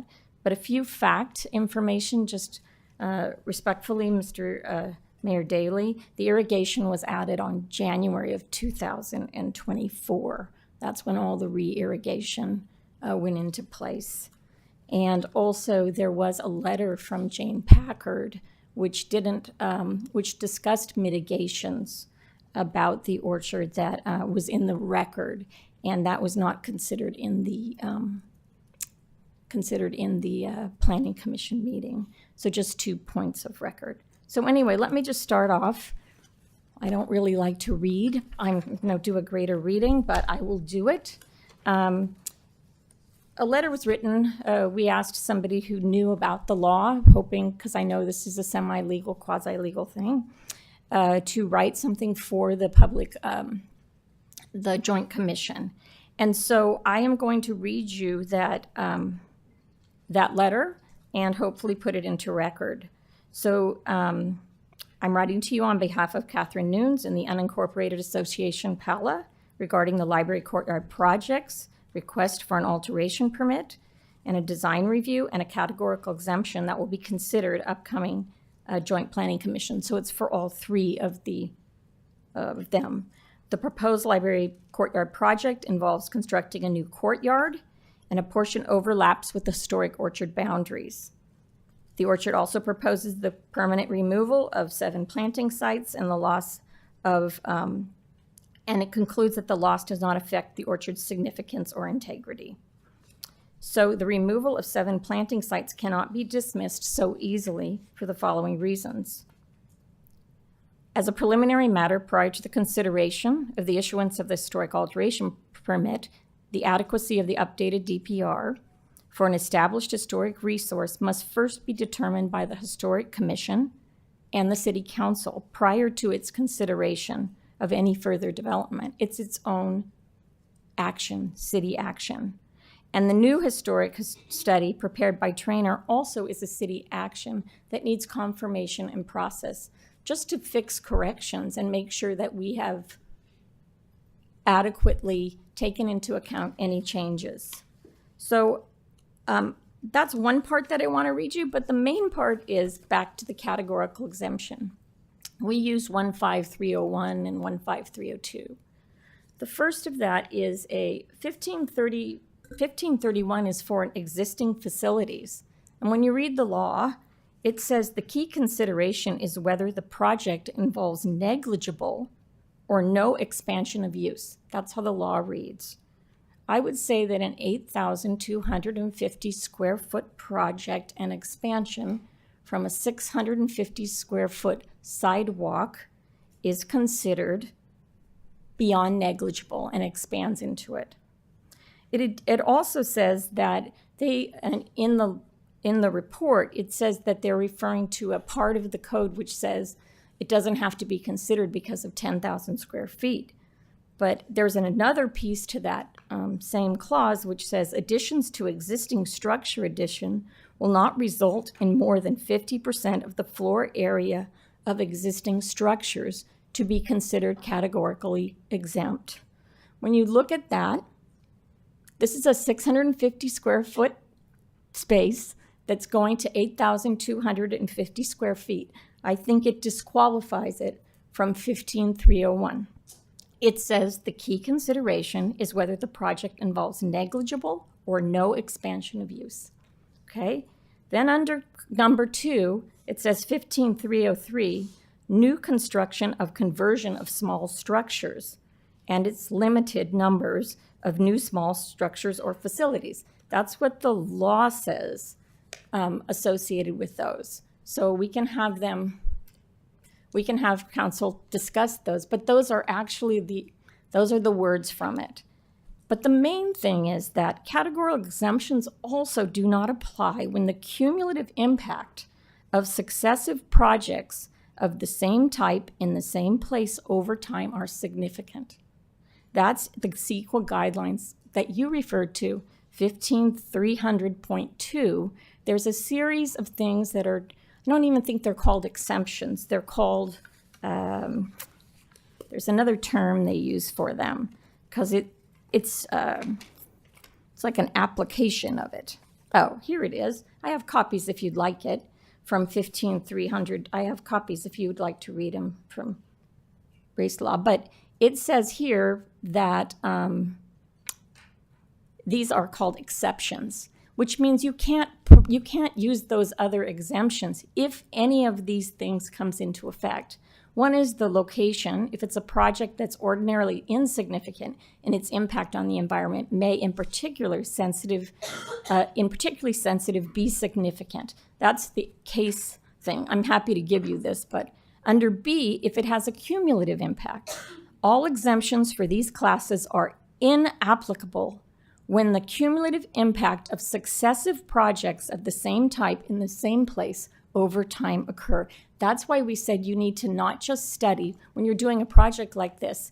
It's not like you can say this one independently took away 2 trees, and then over here we took away a little corner, and over here we moved things around. You have to look at the project and say, what did this do in cumulative impact? Have to be added together in any review of a project.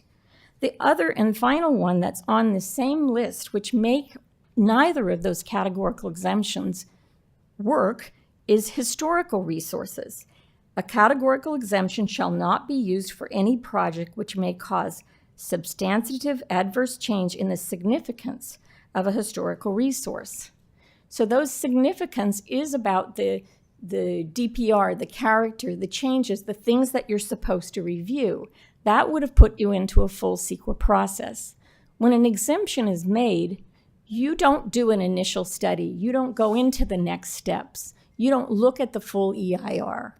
You stop at exemption because you say, I've done it all. You don't even go into mitigation discussions because you're like, we think we've covered it.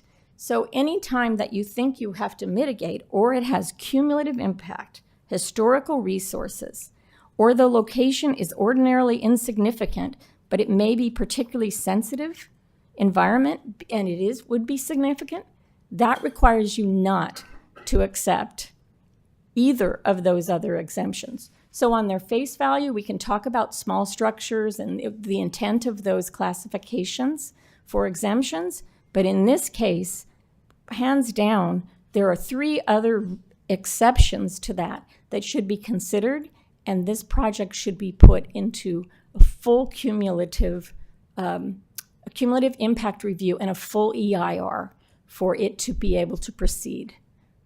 That's sort of the start of it. So that's the law argument. There's plenty of other, this is sort of, I'm not your lawyer, but I'm reading, we hire people so that we can properly do this. And I do think that the letter that you're referring to said that it would come on today, which is March 11th. We did have a historian look at the historic record and just sort of start to say, okay, this is a new record of history. They did a thorough job. There's no doubt about that. But there are definitely some pieces missing in the record. And I think we deserve to reconcile all of that. All right? There's missing pieces of land in the record.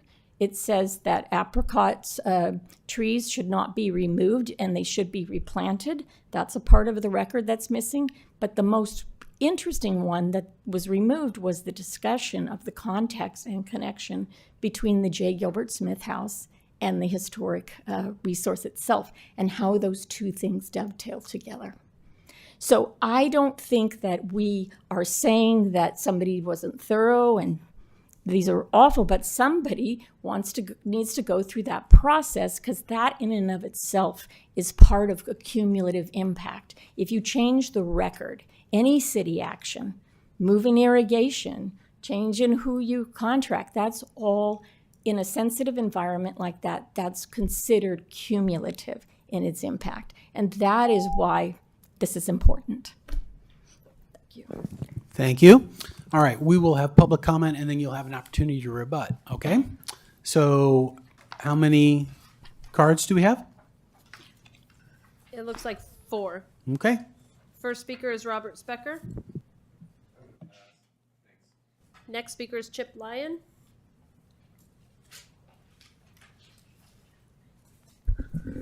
Thank you.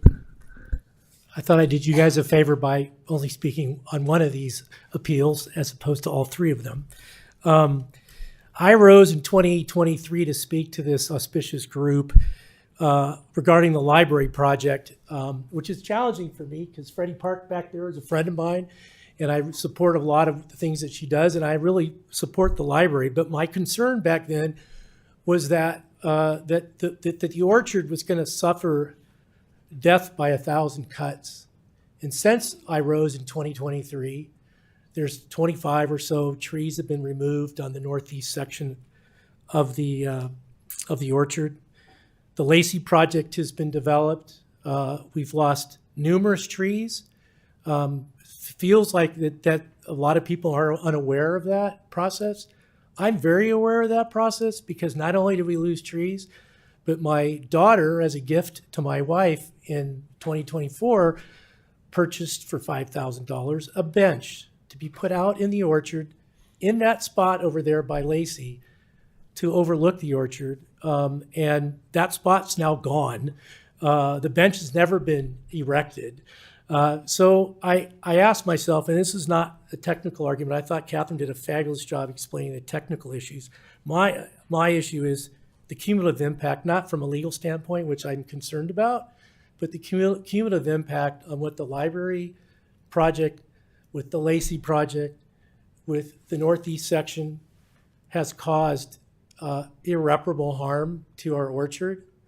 I respect the comments of this council and Councilmember Lang talking about all the work he's done and the great work that we put into the orchard. I think Councilmember Weinberg remembers me talking about how I used to dig the holes around the apricot trees for irrigation. So I'm thankful for that. But I think there's a little bit of lack of transparency and a little disingenuousness about that process, because when we bought new trees to plant, I could tell you there's at least 25 trees that we bought that we did not plant. And we did not plant because the city told the people who were doing the planting not to plant in particular areas. Now, I can only assume why, and that area I know for a fact was areas that were irrigated that are by where the library project is being put. So everybody has their certain reasons for doing certain things. I think people are well intended, but there are cumulative consequences for every one of these projects. And I feel like from a legal standpoint, it doesn't feel like, even though I'm a lawyer, I'm not a land use lawyer, it feels like the cumulative effect of all these things have not been properly taken account of. And so that's my big concern, and I appreciate your time. Thank you, Chip. Next. The next speaker is Maria Bautista.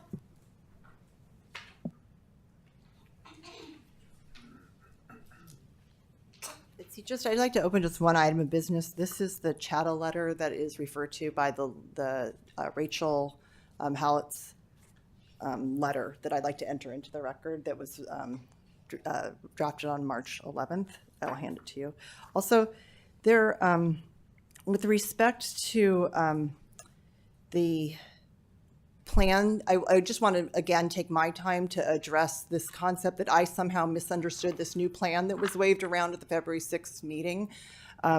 It actually is the case that it potentially was in response to a letter from Jane Packard at from the Orchard Commons Committee, where she's gravely concerned about the integrity of the landmark, and that there was some kind of attempt at mitigation with that plan. So there's something more to that than me just mistaking a piece of paper that appeared. It really was a material addition to the considerations that her letter actually outlined, and that was part of the packet from February 6th. I would ask you in your free time to take a look at those two things together.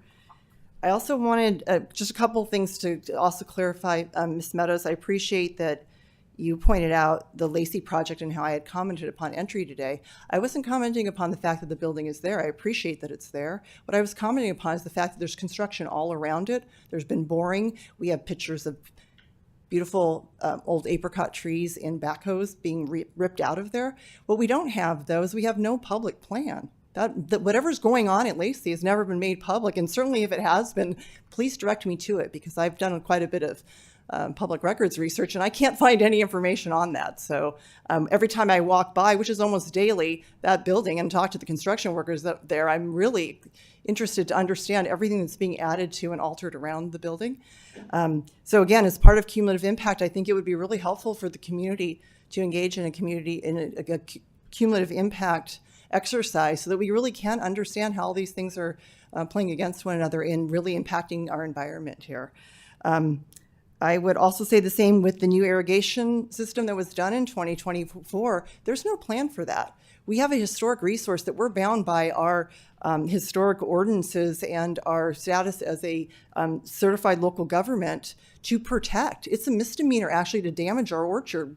And here we are, we're rearranging it, we're doing things to it.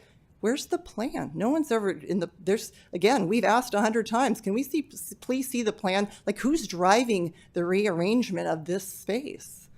So again, this is about, transparency. That's all we're asking for as citizens. Catherine and I, we walk through the orchard practically daily. We meet there to chat. And we see all these things happening, and then we go back and we look for evidence of where and why and don't find it. Thank you. Thank you. The next speaker is Teresa Morris.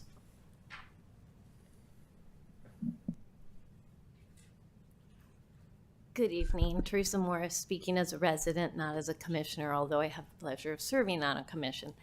I wanted to take a minute. What I was thinking about as I've been listening to everything is how I think we lack a plan for our community center space.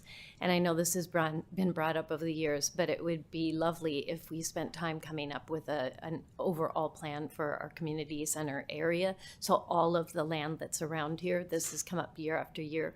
The other is that I really appreciate that there are residents that are trying to protect our resources within our city. And I would say no matter how I feel about them or anybody else may feel about them, I think that's important that our residents come and speak in passionate ways about things that they are passionate about. And I have spoken about the library patio. I do wish it had gone to the front of the building, not the back of the building.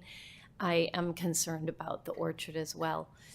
I also wanted to bring up one more thing. Sometimes I feel like when we go through these processes as residents, there's a feeling of we are working against our staff. And I just really want to say that as a resident, I feel it's important we're able to say what we need to be able to say, and that staff understands it has no bearing on them or the job that they do. And hopefully that we can separate out those details and we can all be respectful of each other, not just from the staff to us, but us to the staff as well. So I appreciate that we are taking the time to look at this tonight and have the conversation and the comments that everybody's making. So thank you for that time.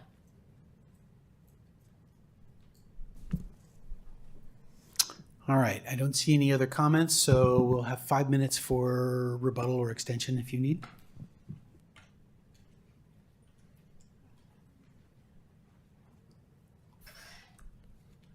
Well, can I use my 5 minutes to take questions on my great law knowledge about categorical exemptions?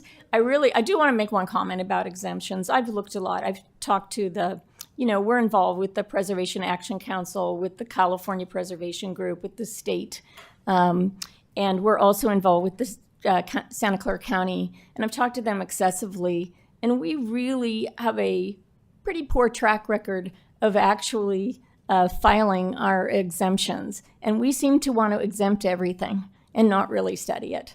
And so I would love to just stand up here and say stop exemptions. But I think that's the right way. We tend to try to shortcut things and skirt what really the thoughtful work that's really need to be done. I don't mean this against, it's just people wanting to get stuff done, but we don't do the homework on it. And these exemptions are wrong. They're wrongfully classified. Because of the fact that we have a historic resource. We need cumulative impacts to be studied, and this is a sensitive space. So the classifications are inaccurate in and of themselves. The whole small structure, existing facility, on a patio. This is the existing facility that this is going on to is the facility of the Heritage Orchard. That is the existing facility. So if we were expanding that, then that would be a different thing. So that's my comment. Do you want to have any question in Q&A? We did it last time for the public hearing, and I got to We may have some questions. Okay. It is not part of your 5 minutes. You can take your 5 minutes, or you can not take the whole 5 minutes, and that's fine too. And the questions will happen regardless. All right. So I will look to my colleagues for, so are we done with the public hearing now, or do we ask the questions before we close the public hearing? You can close the public hearing now, and then if you All right. need to ask her questions. But it's closed right now. Yes, so the all public hearing is evidence- closed. We will have questions in deliberation now. Are there things that staff wants to note before council starts its deliberation? Yeah, I'm gonna first acknowledge that we did receive public comment from PAC SJ, which is the Preservation Action Council of San Jose, where they opine and also further state, as I read, we understand that this project has been determined to be exempt from CEQA, the California Environmental Quality Act, following the findings of a historic resource evaluation. and updated DPR by Trainer HL, a qualified cultural resources consultant. I want to point that out because it's previously been made at other public hearings that they were an unqualified consultant to be able to do the historic preservation analysis. And then they further also speak to the fact is that while the project alone is not adversely impactful of the historic orchard to the point that the integrity would be irrevocably compromised. And that's because that is what is stated in the Trainer HL report as what they have provided as findings. Additionally, I want to speak to the utility work, which has been talked about for underground boring. So if the project were to have proposed new overhead utility lines above the historic orchard, that would in fact be impact to a historic resource. However, boring is an alternative that allows for there to be no substantial impact to a historic resource, which is why it would qualify for the categorical exemption Class 1 and Class 3. However, it also is ministerial work and does not provide for CEQA analysis or review because it is not an impact to a resource, but it would also be categorically exempt. Additionally, I do want to make note is that the Lacey plans were actually made available over 6 months ago to Miss Manzel, a member of the Preservation League, Action League of Los Altos. So Miss Manzel is in possession of those. She has actually made that comment multiple times at public meetings at the Library Commission, the Environmental Commission, and the Historic Commission multiple times during 2024. Additionally, I want to note is that Resolution 9131 is the binding boundaries of the historic orchard for the city of Los Altos. It has never been modified, and those boundaries remain as they are today. In that resolution, it clearly articulates and defines the boundaries, and the work that is predominantly being referred to as a potential cumulative impact falls outside of the boundaries, which means it is not a part of the analysis of something that would be an impact to the historic resource. Additionally, I want to talk to the CEQA guidelines, or what is also referred to as the California Code of Regulations, and this is section 15064.5, which speaks to specific terms for the historic resources and the analysis that has to be found. In subsection B, a project with an effect that may cause a substantial adverse change in the significance of a historic resource is a project that may have a significant effect on the environment. I go on to further explain is that in subsection B1 and 2 and then follows to 3 and 4 is that it's articulated in the Code of Regulations is that a substantial adverse change in the significance of a historic resource means the physical demolition, destruction, relocation, or alteration of a resource or its immediate surroundings, such as the significance of a historic resource, would be material impaired. The significance of a historic resource is material impaired when the project demolishes or materially alters in an adverse manner those physical characteristics of a historic resource that convey its historical significance and that justify its inclusion or integrity or eligibility for being a listed registered resource.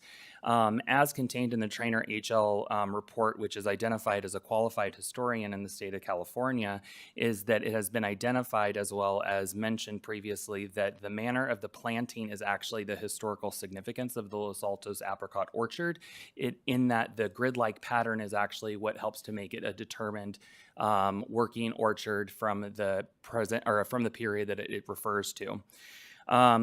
Additionally, the CEQA guidelines actually determines is that generally a project that follows the Secretary of Interior standards for the treatment of a historic property with the guidelines for preserving, rehabilitating, restoring, and reconstructing historic buildings, or the Secretary of Interior standards for rehabilitation and guidelines for rehabilitating shall be considered as mitigated to a level less than significant impact on a historic resource. This is the final conclusion that the historic evaluation and consultants made, is that it would not be a significant impact because they were adhering to the Code of Regulations pursuant to the CEQA guidelines. Additionally, I do want to last note is that pursuant to California Code Regulations, Section 150640, is that when in the existence of public controversy over the environmental effects of a project, when a project will not, or in the existence of public controversy over the environmental effects of a project will not require the preparation of an EIR if there is no substantial evidence before the agency that the project may have a significant effect on the environment.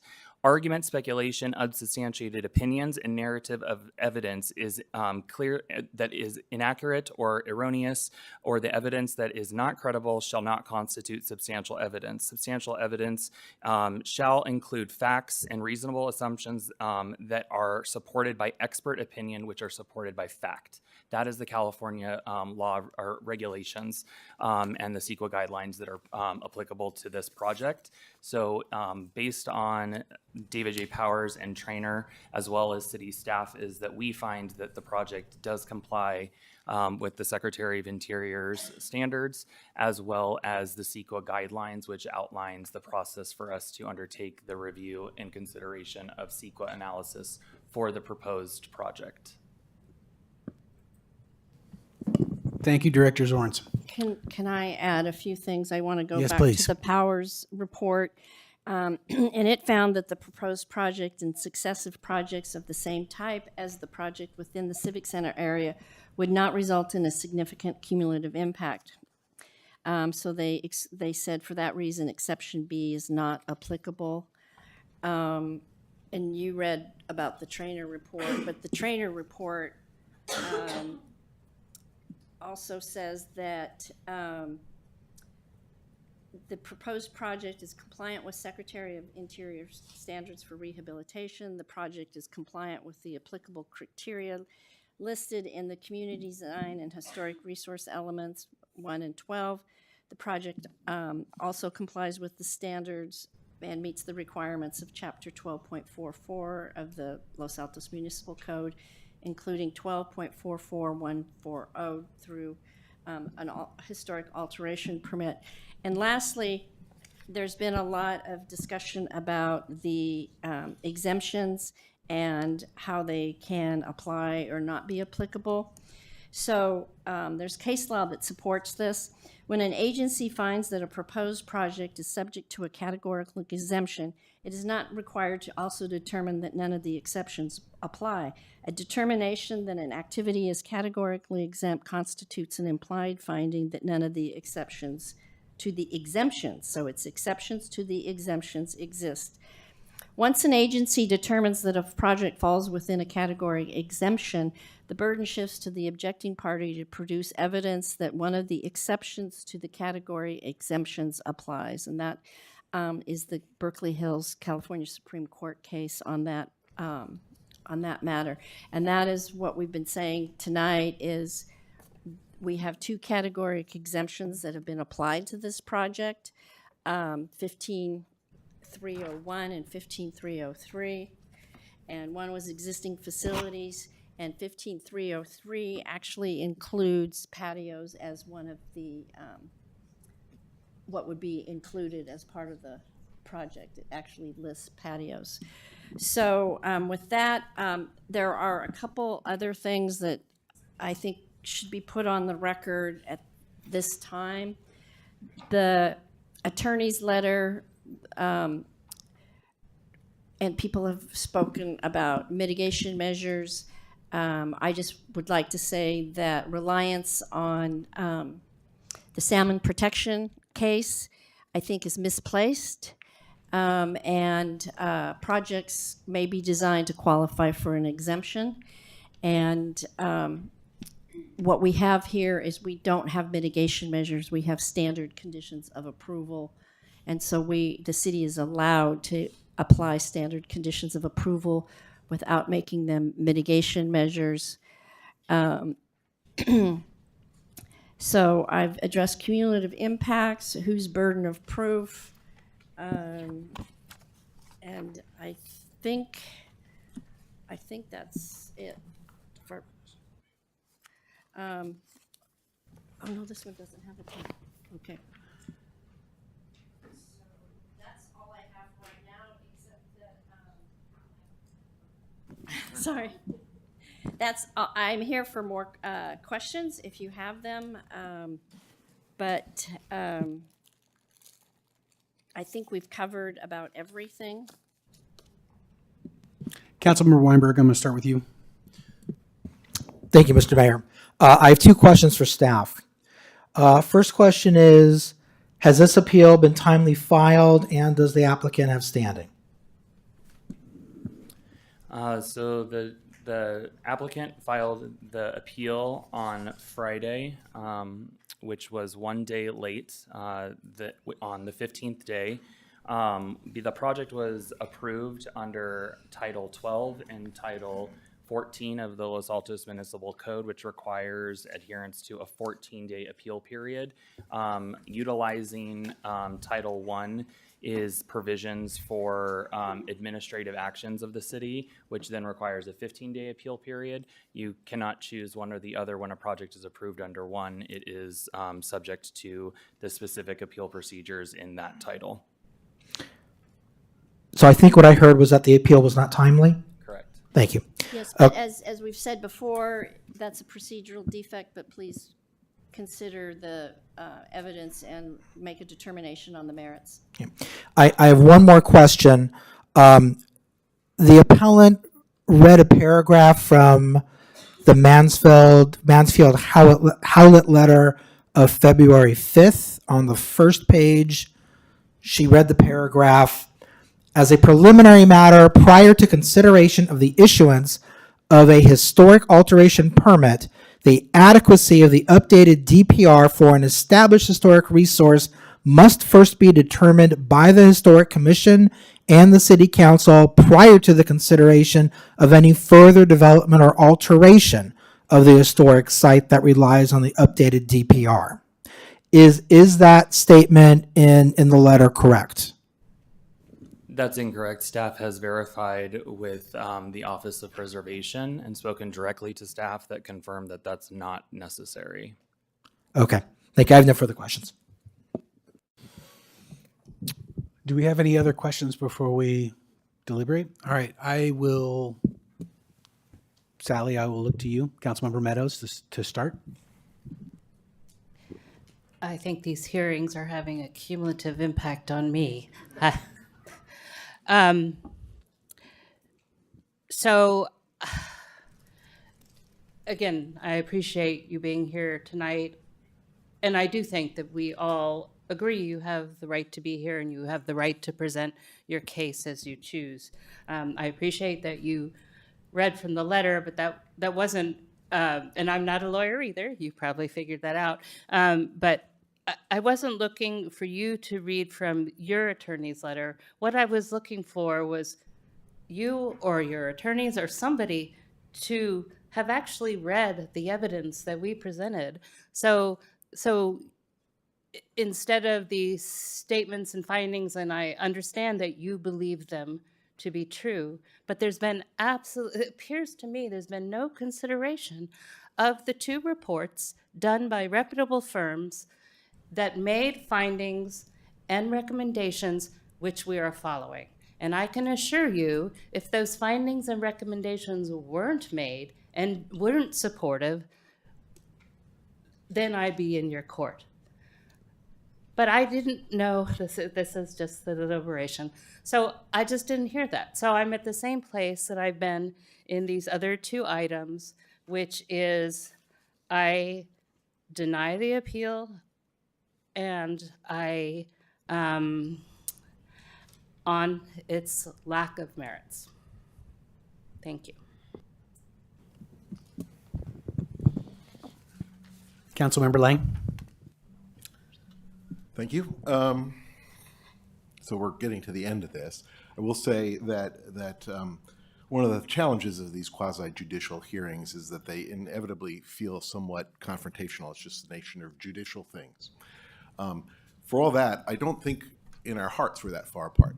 I think there's people who are passionate to see the orchard thriving, and I think there are people on this dais who want to see that as well. We may have disagreements about the steps we take to that, and we have to work through process to do that fairly. But I really don't think we're that far apart, and however this turns out, I hope that we can continue to work together towards that shared goal. In particular with this project, and this isn't about my decision, but I think it's context worth sharing, is it's not just about the trees, it's about the community's connections with the orchard. That's the purpose of having it. And I believe that in the end, this facility will help the community feel more connected to the story of the orchard and the story of our community from that. I believe that. I understand not everybody may believe that. I'm just sharing you what I believe. I certainly hope so, because I think in the end, the thing that protects our orchard the most is community attachment to it. Right? All these laws, all the rest of it, it's important, right? And we want to follow the law as best as we can figure out. But in the end, the most important thing is that the community feel connected to the orchard. And one of the things that concerns me about these kind of discussions is that there are community members, and I met them when I was out campaigning, who said, the orchard is just something people argue about. Why don't we get rid of it? And that concerns me. So not affecting my decision, but I think it's context worth putting out there. I'll say what my colleague said earlier, same thing. I served on the Historical Commission for 8 years. We, again and again, look at projects, and the question we ask is, people have to alter things to live with them. Part of having historical things is that we alter them to live with them, right? And there's always this question about, is it significant or not? Is it within character and so forth? But we don't make that up. We rely on these reports, right? There are professional people who study these things, who are expert in these things, and we have to rely on those reports. And particularly the Trainer HL report made a case. Every report you can make a differing case, but in the end, that's the evidence before us. That is the evidence that I have. And as Councilmember Meadows said, that basic evidence hasn't been refuted. So when I see a strong factual report, analyze it, read it in great detail, and come to the conclusion that they say that it's an acceptable alteration for the community to continue to live with a historical resource, I don't have grounds there to uphold an appeal. And so unless I hear something else, I'll be voting to deny. Jonathan, do you have more you would like to say before we get to the motion part? Yes, I do. I think I should make a record for each of the appeals. Yeah, go ahead. So, yeah, okay. Thank you, Mayor.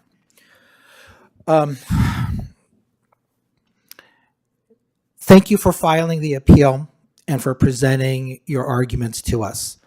I really do appreciate the contribution, Ms. Nunez, Ms. Batista, and frankly, Ms. Manzel as well, because you are bringing important perspective into this chamber, and I think that we need to hear it. So I do thank you for those efforts. I've already made my feelings about the lawyer letters made known. I don't think that the lawyer letters are accurate. I heard again from staff today that a section you relied on that you read into the record is actually not correct. And so again, I take a dim view of those two letters that we received from your counsel. That dim view does not extend to you personally. I want to make sure that I put that on the record as well. As both council members Meadows and Lang have said, there is evidence that was before the Historical Commission and the Planning Commission, and evidence before the council right now in the form of the Trainer reports and the David Powers report that have the analysis you are inviting the council to do. You and Ms. Nunez, your recitation of the law, your presentation of the law was I think it was accurate. It was correct for the most part, but there was no analysis. There was, here's what the law requires. This is what the city has to do. But the city has done that. That's what those reports have done. And I find those reports to be credible. So what I was hoping for was an explanation as to why what I find in the reports is not enough, or it's not credible, or it's not accurate. My colleague, Mr. Lang, pointed out that there hasn't been any refutation of what's in the reports. I would go even further. The reports have not even been addressed. One of the public commenters said it feels like the cumulative effects have not been taken account of. Again, I'm going to go back to the David Powers report. Starting on page 10 of that report, which is in the packet 3 times, section 5 has an analysis of the eligibility for categorical exemptions. And there's a couple of sections to it. There's the exemption, then there's the exception to the exemptions. All 6 of the exceptions are analyzed, including cumulative effects. There's been no explanation given as to why what David J. Powers and Associates has said is incorrect. And I simply have to come back to the argument that's being made is what the public commenter made, that it doesn't feel right to us. We don't like the conclusions that they came to. I understand and respect that, and as one of my colleagues, I think it was the mayor, said, your feelings are valid, but they're not germane. They're not sufficient for me to find that the substantial evidence presented in those reports is insufficient and was not adequate for a basis of a decision made by the Planning Commission after one having been made by the Historical Commission.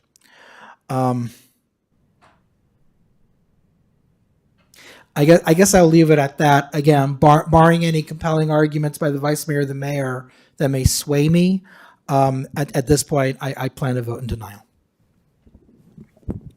Vice Mayor. Thank you.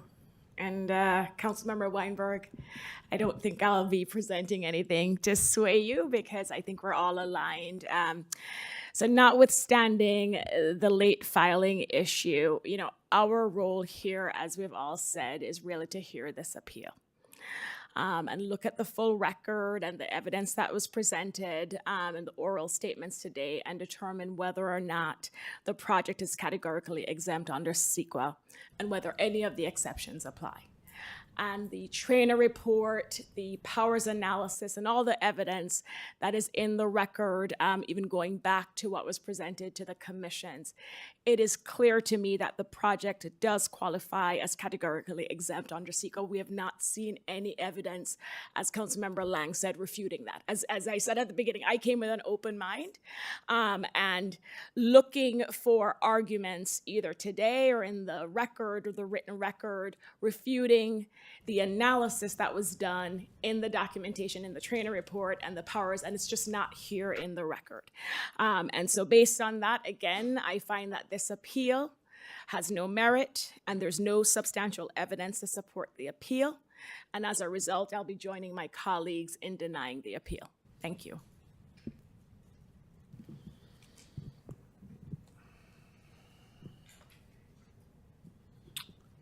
So I'll keep it short. I don't disagree with some of the opinions and feelings that have been shared.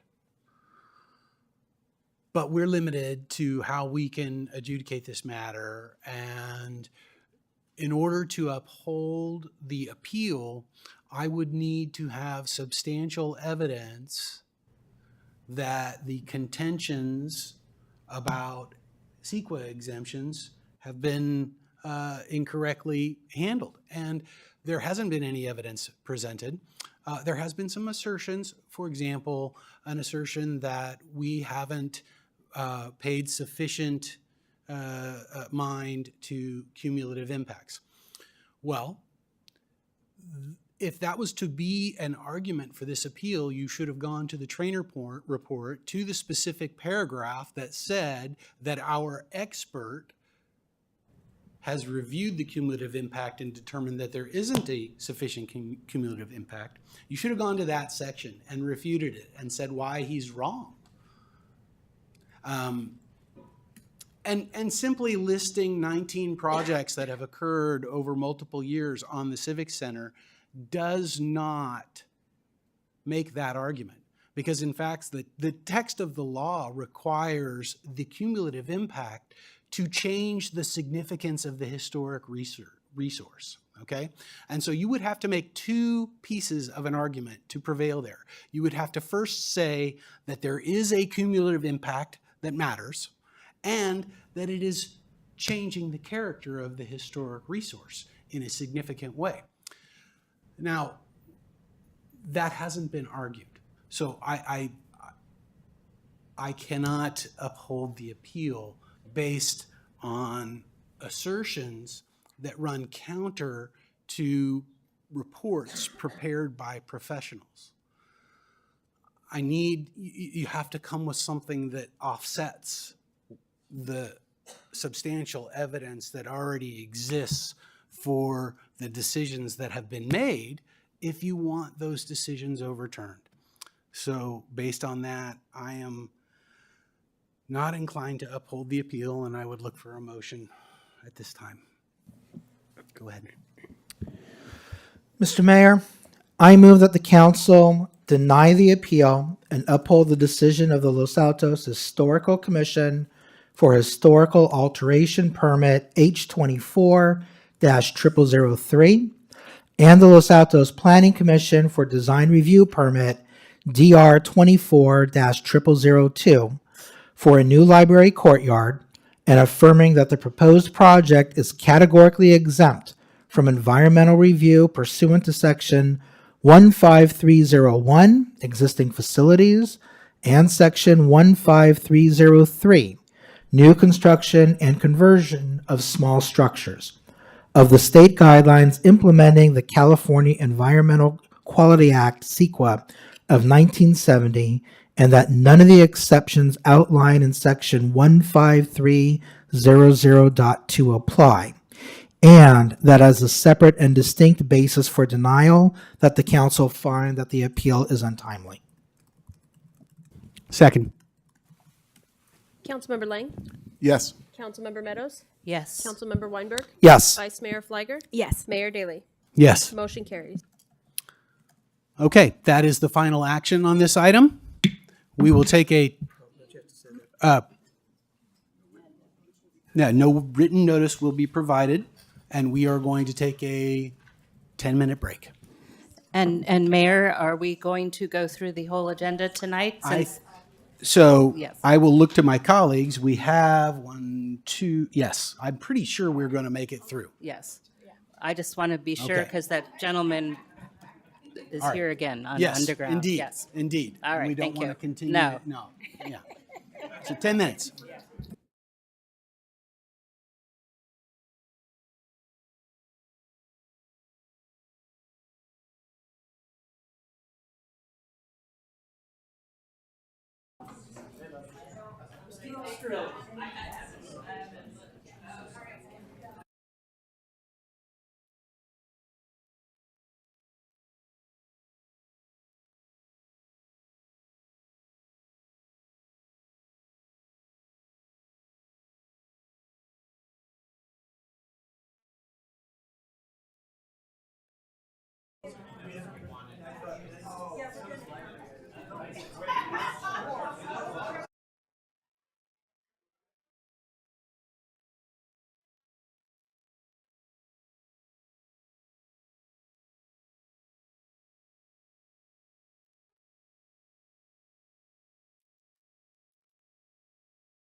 I can't figure out is, so Cap, I was trying to figure out.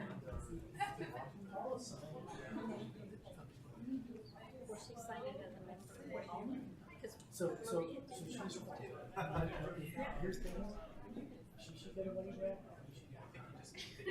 No, he says to publish it. That's what you do.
It's like 400 feet.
So on my street, it's basically 11 cables or wires.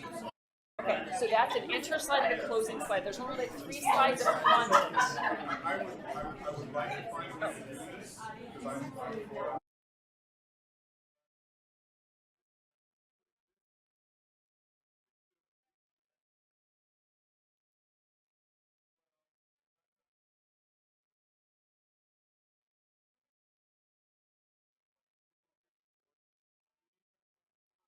But, and also, and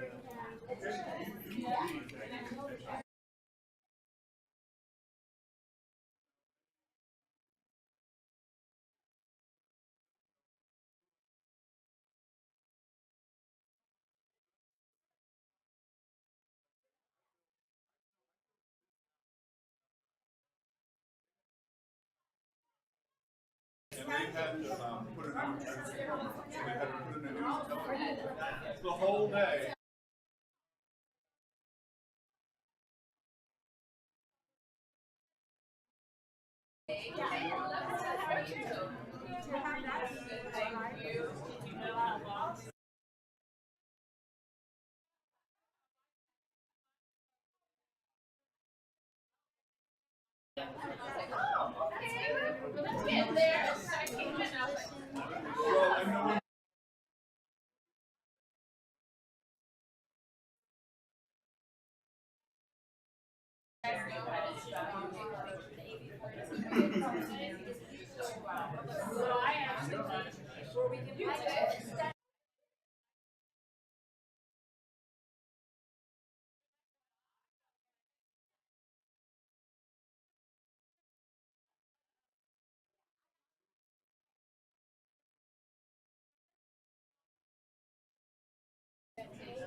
So I'm actually surprised. Don't go there. Don't go there.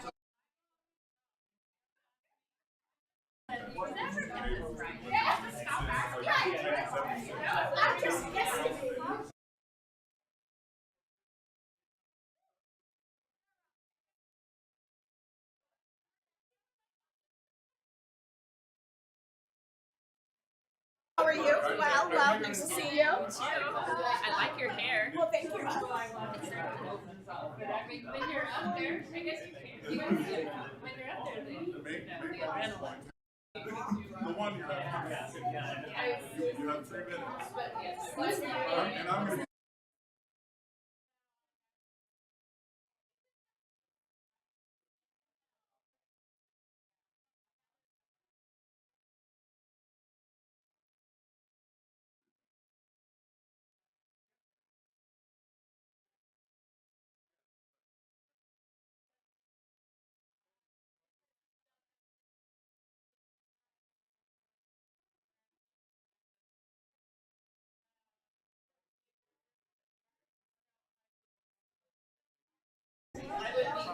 Find some way to find it.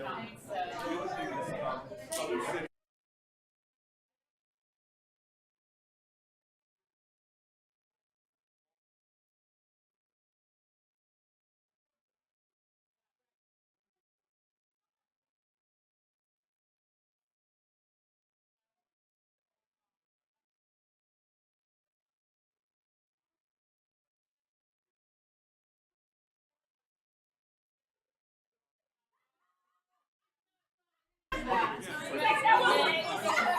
Thank you.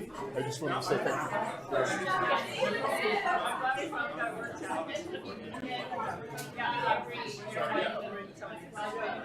Hold on.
something like this.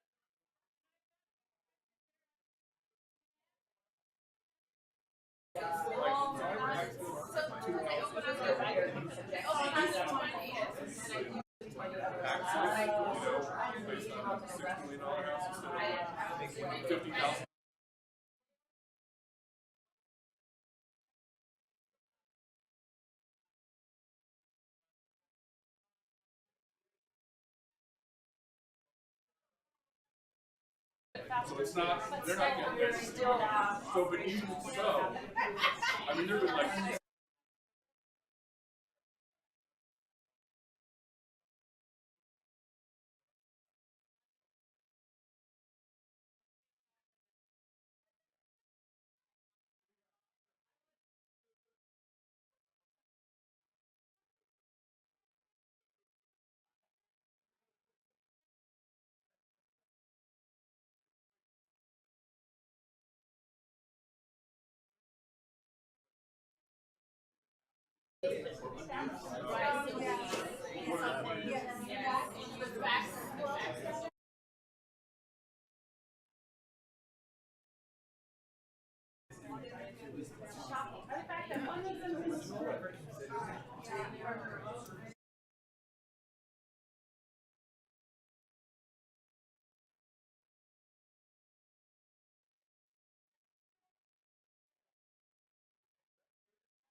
He buys the gun.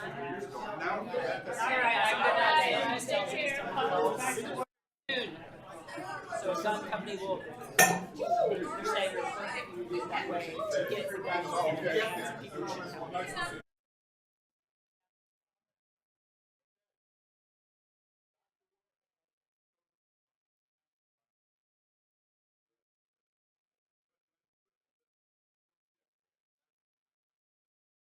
I just stand back with my husband next to me.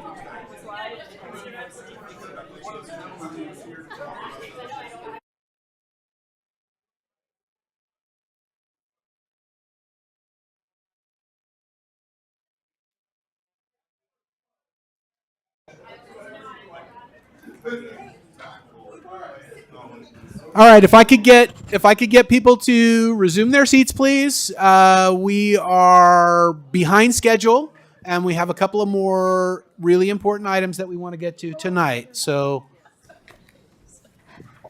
And Mayor, I'm going to stand for a little while, if that suits you.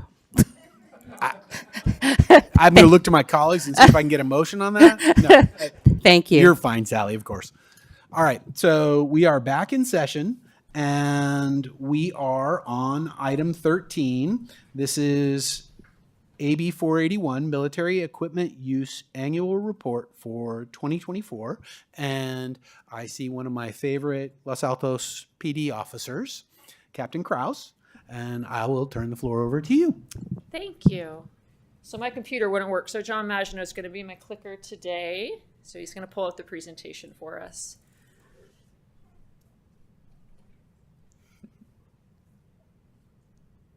Thank you. All right, so I am here today to go over our AB 481 annual report from 2024, explain what that report entails, and then also go over any additional changes we're looking to make to our policy 709 for the coming year. So AB 481 was first enacted by the governor in 2021, and what it requires is listed here. It basically requires that the governing body approve a military equipment use policy for the police department via ordinance. It requires an annual review of the ordinance, and it has to be renewed annually. The law enforcement agency is required to provide an annual report to their governing body, and that has to include how the equipment has been used in the prior year, the costs of that equipment to be maintained, any internal audits or any complaints that came in about the usage of that equipment, and then the community feedback. And then also in addition, we are required to come to council for approval of any acquisition of new equipment for the coming year. So like I said, it came about in 2021 initially by the governor. So it first came to council here in 2022. That's when our first military equipment use policy 709 was approved by council in September. And then annually we have renewed this. It was last renewed in March of 2024. That was the 2023 annual report. So this year I'm presenting the 2024 annual report. It was put onto our public website in February, which was required. It has to be done 30 days prior to being heard by your governing body. And we also held a community meeting about the annual report on February 27th, 2025. And that also meets the requirement. And we also integrated some of the community feedback from that meeting into our changes we're asking for today. So the annual report for 2024, of our military equipment that is listed in our inventory, we had no usage of any of that military equipment except for in training. That does not mean that that equipment was never utilized. For example, it doesn't mean that our officers never took the rifle out of the car to respond to an incident, but it only counts as usage if they actually fired that weapon or used that weapon against somebody. Same with our less lethal weapons. Taking it out of the car to go to a call does not count as the deployment if it wasn't actually utilized on the public. So we did bring out our less lethal rifles. We did bring out our rifles to different calls during 2024, but none of the equipment was actually utilized against the public last year. We had no complaints received about our military equipment in 2024, no policy violations because we didn't use any of the equipment except for in training. Our annual cost for the maintenance of the equipment in our inventory is approximately $5,000, and that mostly is for our range staff to do repairs on any of our current equipment, and also they do inspections of all of our equipment as well. It includes new batteries for the sights that might be on our rifles. So that's the equipment costs that we anticipate every year. And then our quantity possessed of our inventory is listed in the inventory on policy 709. A question was brought up about why we have that as an attachment on our policy and why it's not integrated into the policy, the inventory.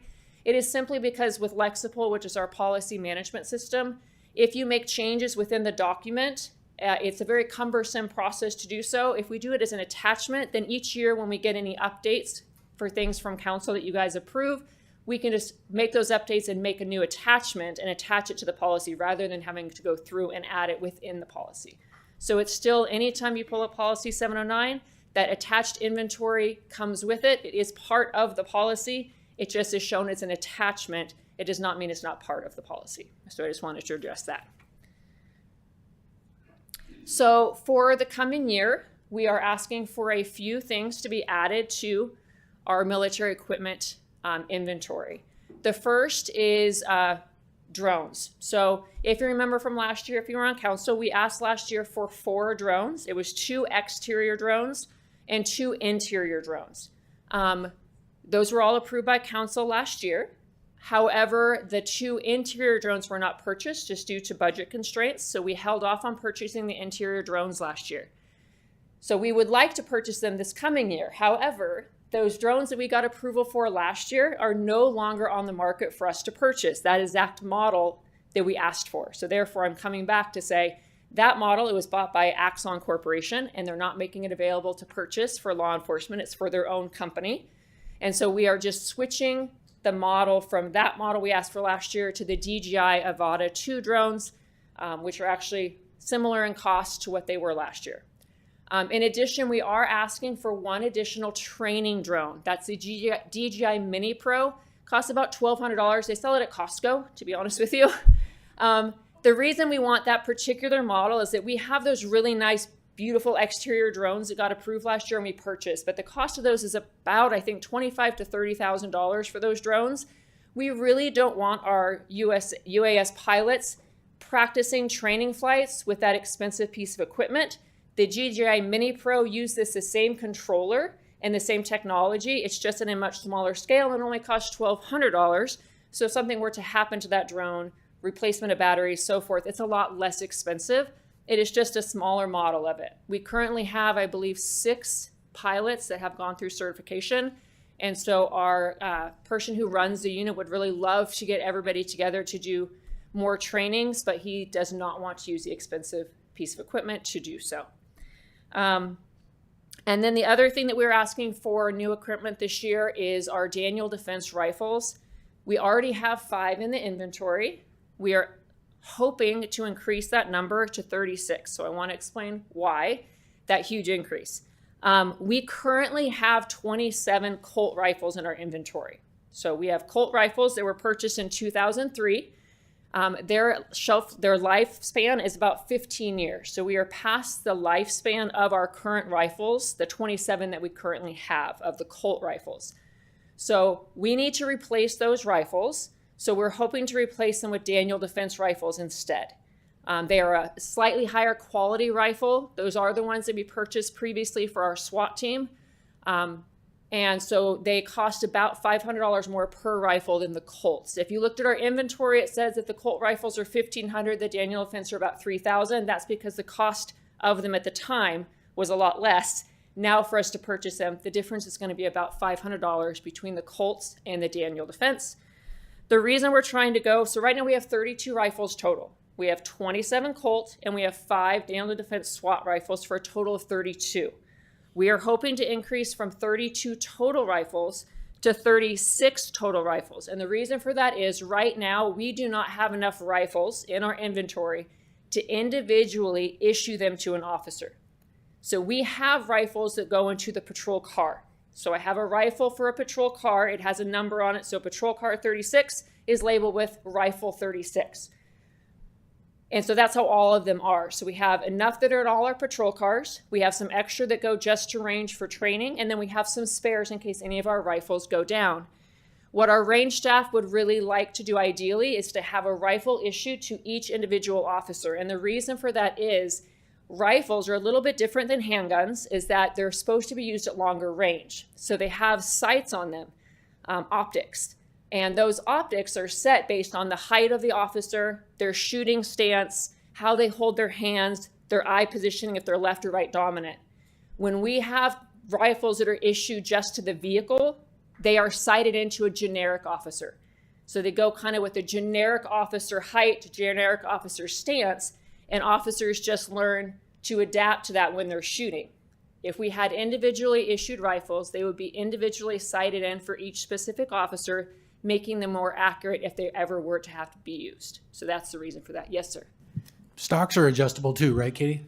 Stocks are adjustable, yes. So the length of the stock is the depth from your shoulder to where the trigger is, for people who don't know what the stock is. Yes, they are adjustable because you can shorten them or make them longer depending on, I have really long arms. So my stock would need to be a lot longer than some of our shorter stature officers.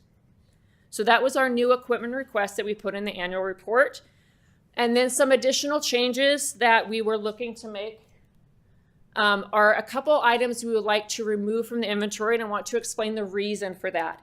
So one of them is the Sims equipment. That has been in there from the beginning of 2022, and I will take full blame for that.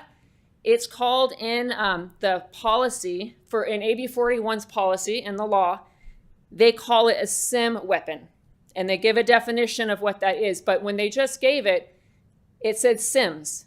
I know Sims as our simunition equipment. Our simunition equipment is basically our paintball guns.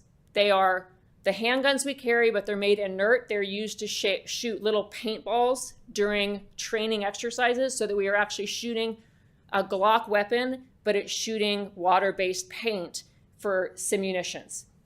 That's what I interpreted Sim as when the policy in AB 481 said Sim weapons needed to be claimed in the inventory. However, Chief brought up this to my attention, simunition per AB 481 refers to a type of ammunition designed to incapacitate a subject with a minimal risk of causing death or serious injury.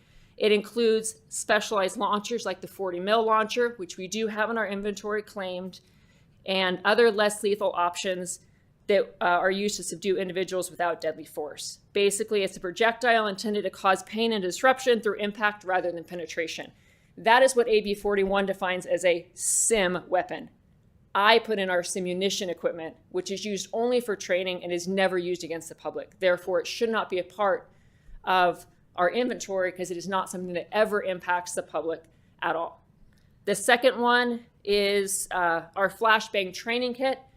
Certainly our flashbangs fit under AB 481 and they are in there. However, the flashbang training kit is an inert flashbang that they use in training situations only. And so therefore it's never used against the public and does not need to be in the inventory as military equipment use because it does not get used against the public. It's only for training purposes, similar to the simunition equipment that we also would like to have removed. So those are the two removal items that we are looking for. The last thing that is on the report is that we would like to add a couple additional uses for our drones that weren't in the policy before. And so the reason I'm asking for these is because in our inventory under drones, it gives approved uses. So this is where council has a say in how we use the drones. It has to be one of our approved uses. We would like to add locating suspects who have fled from lawful detention, locating suspects who are attempting to conceal themselves to avoid arrest, and then UAS or product demos for the public at community events for educational and informational purposes. Right now, we don't have that anywhere. So if we had a public safety open house, technically we could not launch our drone to show the public how the product worked because it's not an approved use in our policy. So we would like to add that in there. So that's our additional uses. The locating suspects who fled from lawful detention or concealing themselves. The drone is an extension of the officer.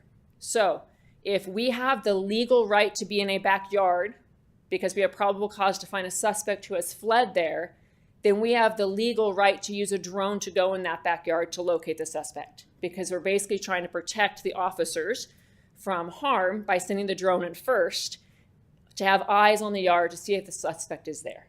If we do not have a lawful right to be in the backyard as an officer to step foot in the backyard, we do not have a legal right then to fly a drone over that backyard to try to look for that suspect. So we still have to have the legal right to be in the area where we send a drone to. So just to be clear on that.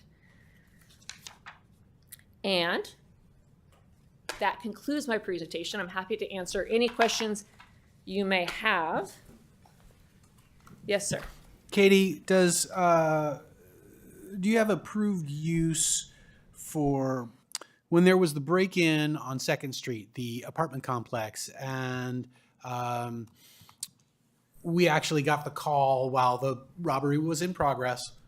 Would we be able to use the exterior drone to get on site faster and potentially identify what vehicle those suspects got in and then work in conjunction with some of our other systems like ALPR? So that is a wonderful thing we would love to have in the future. So right now our current drone requires line of sight operation. So we cannot from the police station launch the drone to a specific address if it's not within view of our spotter. So currently with our current certification from FAA, we have a pilot and they have to have a spotter and they have to be within line of sight of the drone.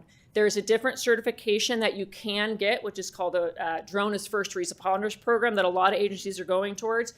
Maybe down the road, we'd love to look further into that, where you basically get a call for service, they can launch the drone from the police station to respond immediately before officers get there, but that's not what our current uses allow. I would encourage you to look at that and not wait too long. When I talk to residents who have been impacted by burglaries, or in this case, the burglary that was in progress when they called. Yeah.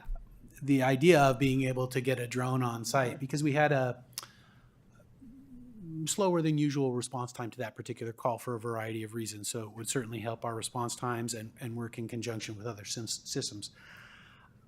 I'm hearing from the residents, that's what they want from drones. When they hear about drones, that's what they're thinking about. So can you describe for us what the line of sight drone is able to do other than, I mean, are you basically talking about something that can be in harm's way instead of the officer per se? So let's say that we had a call, which we had a situation where we had a stolen vehicle that then crashed into the gas station on San Antonio and the guy fled into the neighborhood. So if we had the drone out on that call, which we didn't at the time, we didn't have pilots, the officer can take the drone out, fly it up, and as long as they can see the drone, because the drone goes up, I think, to 300 feet is where it flies from. So as long as the officer can see the drone from where they're standing in the air, they can continue flying it. So that would go over the yards to see, because the suspect fled into yards and was hopping fences. So that drone can be flown, and he can still go a couple blocks over because he can still see the drone, but he can't go to beat 2 on the other side of town if another call had come out, if he doesn't have line of sight with the drone. So, or the spotter has to have line of sight. It's the spotter is the backup in case the pilot doesn't see something. The spotter would recognize any obstacle, anything like that. We do have to get clearance from Moffett Airfield before we launch the drone at all. So immediately before going into the air, we make a quick phone call to Moffett. We ask permission to launch our drone. They let us know whether or not it's clear. If there's any other aircraft that are in the vicinity, they will not give us authorization. So we have to have that clearance every time we launch the drone currently. So, and we would love to look at that program when we will. It's just right now, that kind of program takes a lot of staffing. They don't have to be line of sight for the drone or first responder. They can fly it from the police department. However, you have to have a pilot. Basically, they're 24 hours a day, and we just don't have the staffing right now to man that program, but we're hoping to look at it in the future. Thank you. Vice Mayor. Thank you, Mayor, and thanks, Captain. This was not going to be my question, but you mentioned having to get clearance from Moffett Field. Is it because of how high the drone could potentially get? We have kids flying drones all the time. And they're not supposed to. They're supposed to have FAA regulations about flying drones. So there's a certain level at which you can fly. Our drone can go up, I believe it's 300 feet is the max. They typically would not fly that high, but because it can fly to that level and the size of the drone can cause a little bit more damage if it were to hit an aircraft, we have to get FAA approval. Got it. Thank you. And thanks as always for your engagement with the community. My question has to do with the definitions, because I do remember forgot that part. Your team working with members of the community to revise these definitions and the concerns that were raised about ambiguity related to some of the definitions. And I know, more to the ALPR policy, but there are other cities that actually complement our city that we revise these policies where we can. I mean, there's some things that the laws prescribe and we need to have those, but where there's flexibility, and I remember the definition discussion where your team 2 years ago was willing to make changes to these definitions, but we're reverting to some of the old definitions. And if you could explain why we're doing that. So we had gone with the definitions before that were provided by AB 41, how they listed it out. So they have now done shifts to AB 481 and made some clarifying statements about it, and that's the new language. It simply was, it's not, they just, I don't have, because I didn't bring my redlined one. So basically they just went through and defined things that were confusing for people, made it more clear of what was AB 481 material, what wasn't. So they basically just took the military equipment and just I took out the numbers and put bullet points instead. I don't know why they did that. But then just went through and tried to explain some of these a little bit. I don't want to get mixed up in changing any of the legal government code in changing these definitions. We are more than willing to take some of this information that might be confusing to the public on these definitions and put it on our website and give a further explanation of what some of these items are.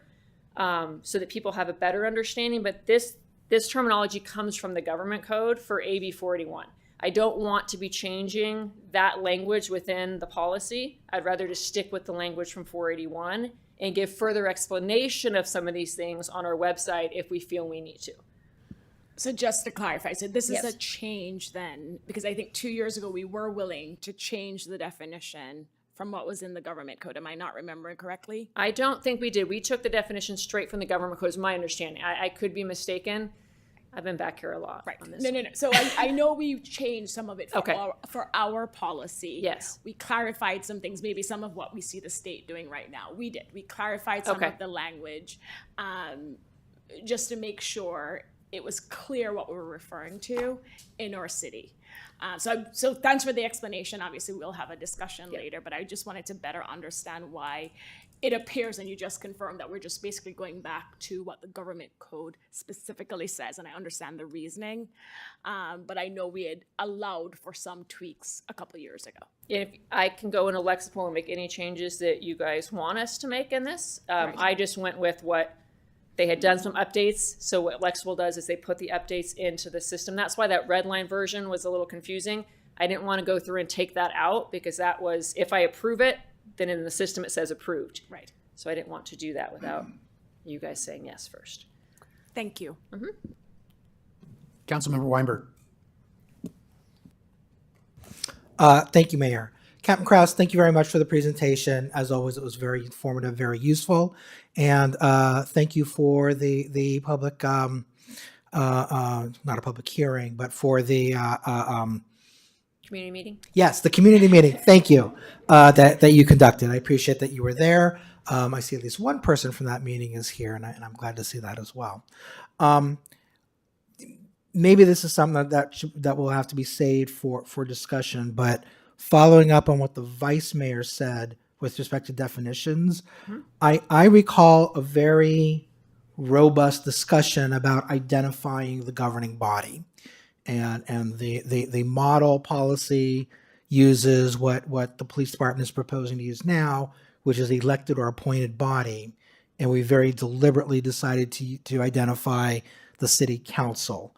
And do you remember that conversation? Did you have any thoughts about that? Or does this just go back to you're just going with the definitions? So these are the recommendations that were made by Lexipol. And if I can go through individually to each one and say accept or don't accept. So I have no problem keeping with the one that we had before, but Lexipol recommended the changes based on what language changes have been made in AB 41, and it looks like they reverted back to the governing body one as well. Have no problem going back and rejecting that one or rejecting any of the other ones as well. Okay, thank you. Yes. One other question I have for the definitions, and I'm a little embarrassed to ask it. I'm probably the only one who doesn't know the answer to this, but what is a kinetic energy weapon? Kinetic energy weapon is our tasers. Am I correct on that? Beanbag. Oh, or rubber bullets. Okay, maybe I those should are- be embarrassed to those are ask the question. Those are EMs, yes. Those are electromuscular disruption technology, EMDT. Sorry, that is our tasers. So kinetic energy devices are our 40 mil that launched we don't have rubber bullets anymore, we have sponge rounds. So last year we took out rubber bullets and we instead got sponge rounds because they're a little bit, do less damage. So council approved that change last year. So that's a kinetic energy device. Basically, they kind of consider it like a baton, but from really far away, right? So we can shoot that from far away. That is our 40 mil launchers. I appreciate your explanation of that. I suspect during public comment there may be some other views. So if you're able to respond to those other views that I think we're going to get during public comment, I would appreciate that at the right time. I really hate the title of the policy and the bill, because military equipment. It makes it sound like the police are going to be going up and down Main Street in a Sherman tank. But I do want to. I think the answer is no. But I would just want to confirm the city is not actually buying any surplus military equipment the way that other departments do. Is that correct? That is correct. We have never purchased any from the military. I forget what it's called. The extra stuff. We've never done that, and we don't intend to. Okay. So no bazookas, no Sherman tanks. Got it. Okay. All right. Thank you, Mayor. Yes. And thank you, Captain. Councilmember Lang. Hi, Captain Kraus. Thank you for the excellent presentation. Very helpful. welcome. I'll ask one question here, even though I asked it in writing, but I think it's important to get on the record. When drones are launched, is a log kept of that, about the purpose of that? Could you clarify that situation? Yes. So anytime we launch the drone or the UAS, It is actually captured in a report. So that launch is going to be on our website. We're currently working on our UAS website, which basically will have the purpose of it. It's not going to have the flight path per se, but it will have the distance that it traveled, the time it was in the air, and the purpose behind it. So that will be logged onto our website. Any footage that's captured will be deleted within 30 days per our retention policy, unless it has evidentiary value. If it was part of a case, then it's going to be logged and kept just the same as our footage or any evidence that we would keep in our system. So somewhat similar to the Alpers. Yes. Logging. Yes, exactly. Comparable. Two other questions, and these may be imponderable. So if the answer is not sure, I have to think about that. That's cool. Okay. So the first one is DJI, this company that we're going to get them from, there's a bit of a dilemma with them because they're a Chinese company. They're out of Shenzhen. Yes. But they're also like 90% of the drones. They're the people who make the drones, right? This might be hard to imagine, but conceivable that our federal government could suddenly take some action regarding the Chinese. Would that immediately impact our ability to use these drones? Yes. So if the government outlawed the use of Chinese drones, then we would no longer be able to use them. We have looked into buying American products. The cost is significantly higher because China does have a monopoly on this field. And so their drones tend to be a lot less expensive. If council direction is to buy American products, then we will certainly look at the price of getting American interior drones. The other thing that is happening is because this is kind of out there, there are companies that if we end up with DJI drones, and we already have the exteriors are kind of expensive, if a law is passed for that, there are many American companies that will basically reimburse you for the cost of what you paid for your Chinese drones if you purchase one of theirs. So they will, if you spent $20,000 on a drone and you go with their product, they will basically pay you to switch over to them if that law is passed. Okay. That wasn't imponderable at all. You knew the Yes. answer to that one. So then the other one is, this one is brought to my attention by my parents who live in New Jersey, where you may have read that there's this freak out about drones flying overhead. So this is different in a way, but I just thought I'd throw the question out there. If we start getting reports from residents about mysterious drones overhead, if they're ours, we can just tell them that. But otherwise, do you know of any regional or statewide program to begin to try to respond to that sort of thing? Or I am not aware of that. I do know that if they were to have a drone, they could certainly call the PD and find out if it was our drone. We would know because we have the flight information available. If it was a PD drone, then we could give the reason for the flight. Sure. But if it was anybody else's drone and they haven't reported it to FAA, then they likely are not going to have any of that information on whose drone that possibly was. Okay. Thank you. Councilmember Meadows? Thank you, Mayor. So continuing with the drone question, because drones are kind of fun and cool and interesting. Not that I fly one, but so we have two exterior drones. Then you bought the two heavy, expensive ones, and you said that a log will be kept of how they're used. So that says to me, we don't have that log yet. But could you give us a couple of examples? Have we used them? I assume we used them. What have we used them for, and have they performed as we would have hoped and expected? So we have not used them for a police matter yet. We are currently trying to get our pilots all have to go through and get certified. It's a 3-day class and they have to pass an FAA test.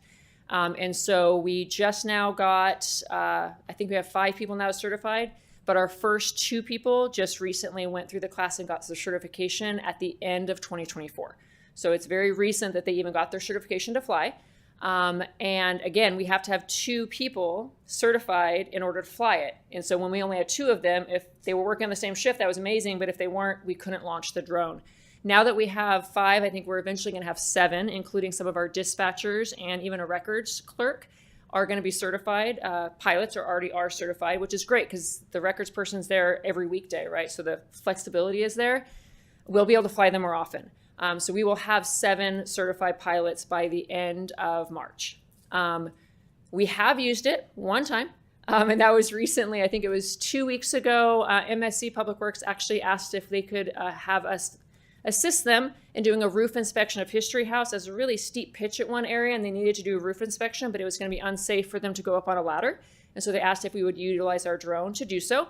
And so we did. We flew the drone up there, captured some video for them for their roof inspection. And then we, it's cool because the video can be sent, that was sent to me. I could watch live as they were doing it. And so I was watching on my phone as they were out there flying it.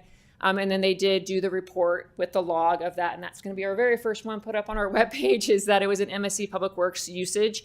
And that's something that we're happy to use them for if we need to use them for repairs or inspections of buildings, if requested by building to go up and do. We're happy to do that as well as a resource for the entire city. Thank you, Captain. You're welcome. Vice Mayor, do you have more questions? Are you reading my mind, Mayor? Because I do. Okay. No, I actually wanted to follow up on Councilmember Lang's question about DGI, the UAS. Is there a particular reason why you list a particular type of UAS? So for example, is it better for the direction or approval from council to say DGI or a similar product to give you that flexibility? Or is there a particular reason why you have DGI listed? So AB 481 requires us to have a specific model approved by council. So that's why last year when we got the 2 interior drones approved, I would love to have just said, oh, we're just going to switch that to this instead. We have to get permission from you guys to change the model of what we are purchasing.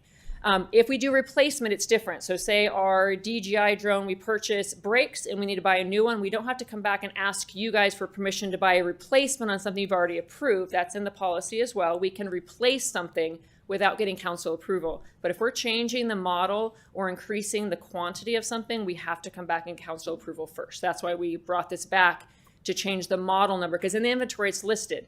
The model number, the price, all the specs are in there. So that's why. Thank you. All right. If we have no more questions from council, we'll go to public comment. The first speaker is John Lindsay Poland. How many do we have? 5. All right. 3 minutes. I believe that Tanya ceded her time to me. Is that all right? I didn't know that. So you will have 5 minutes. 5, okay.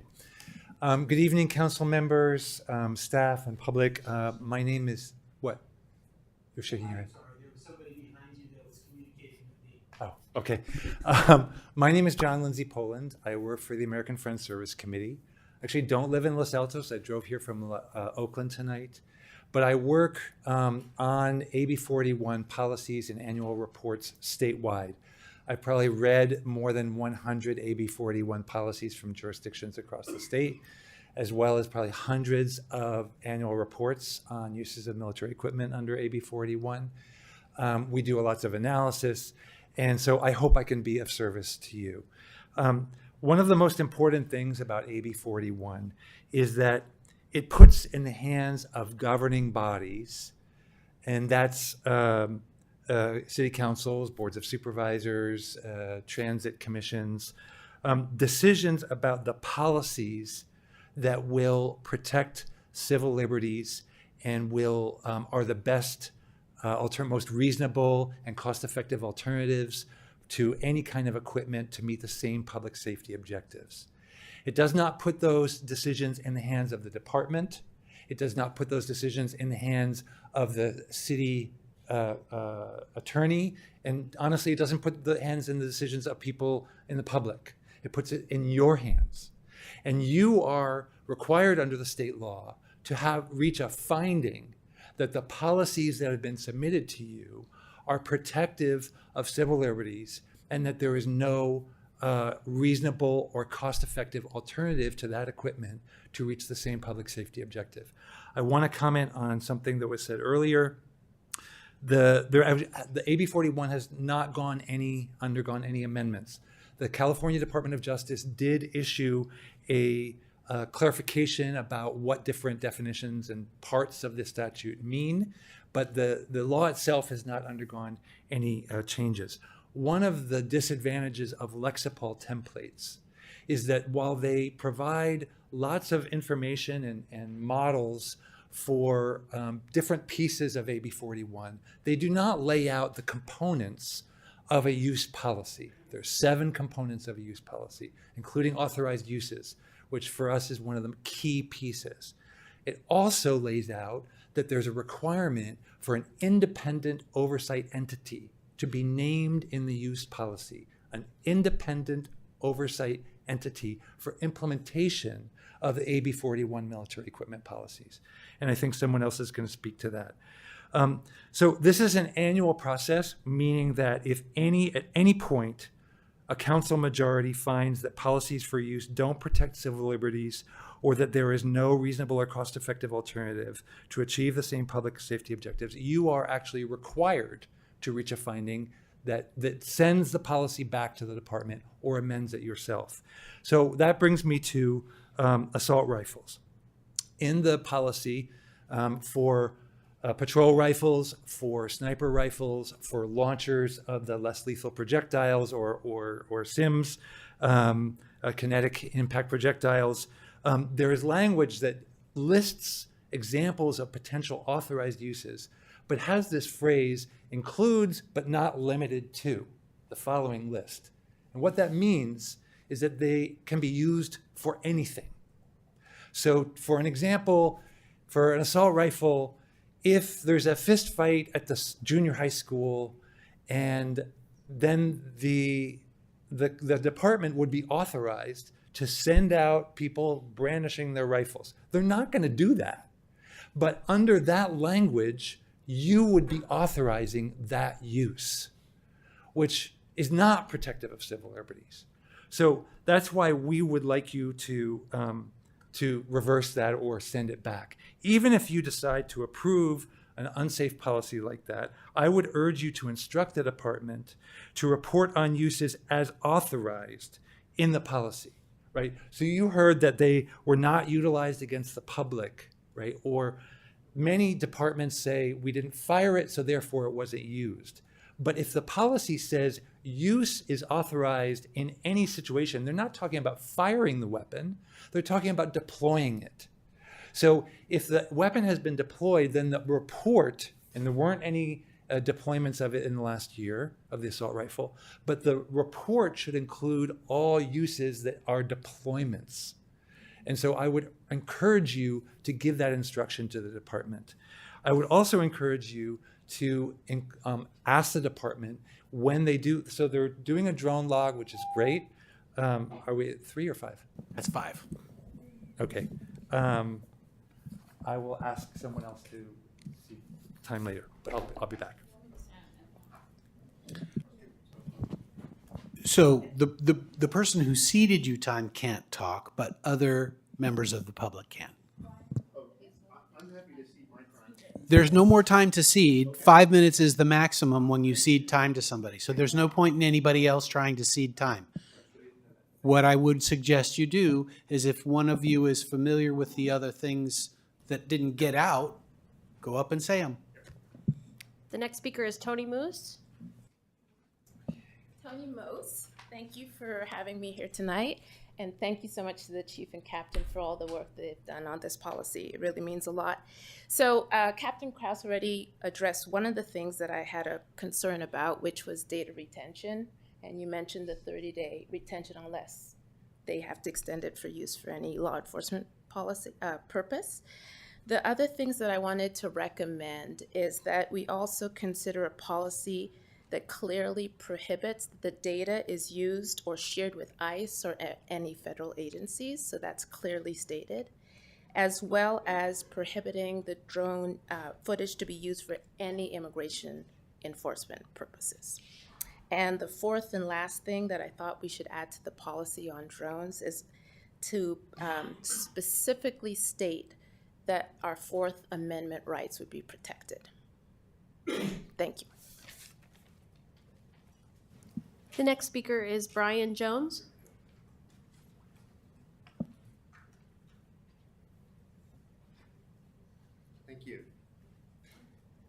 All right. I'm going to be doing a little double duty here, but I think that's going to be all right.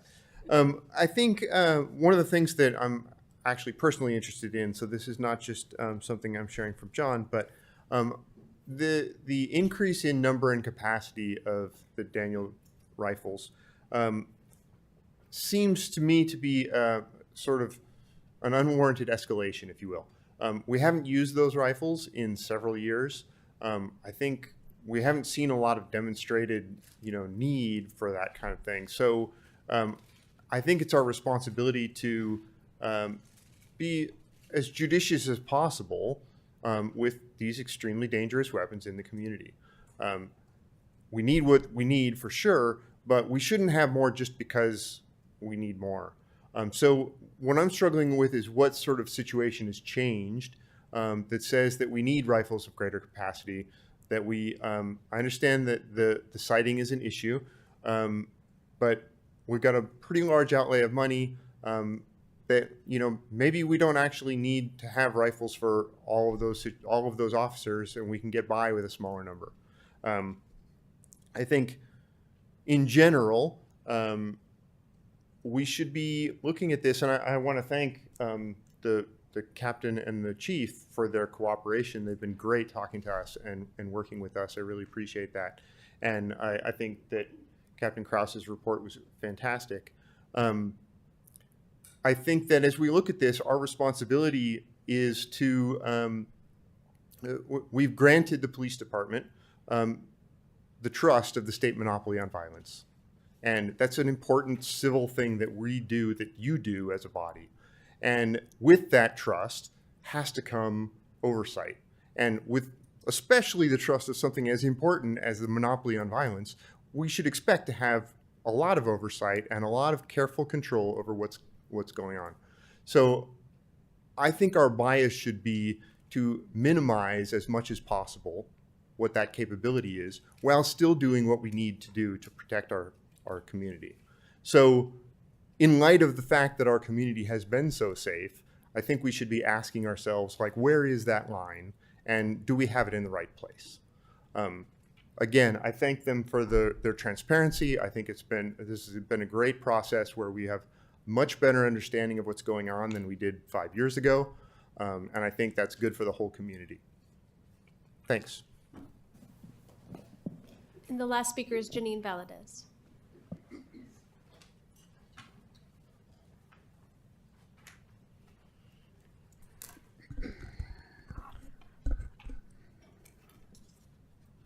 Hi, I'm a member of PARC, but I'm speaking in a personal capacity today, and I may have to pause because my voice is leaving.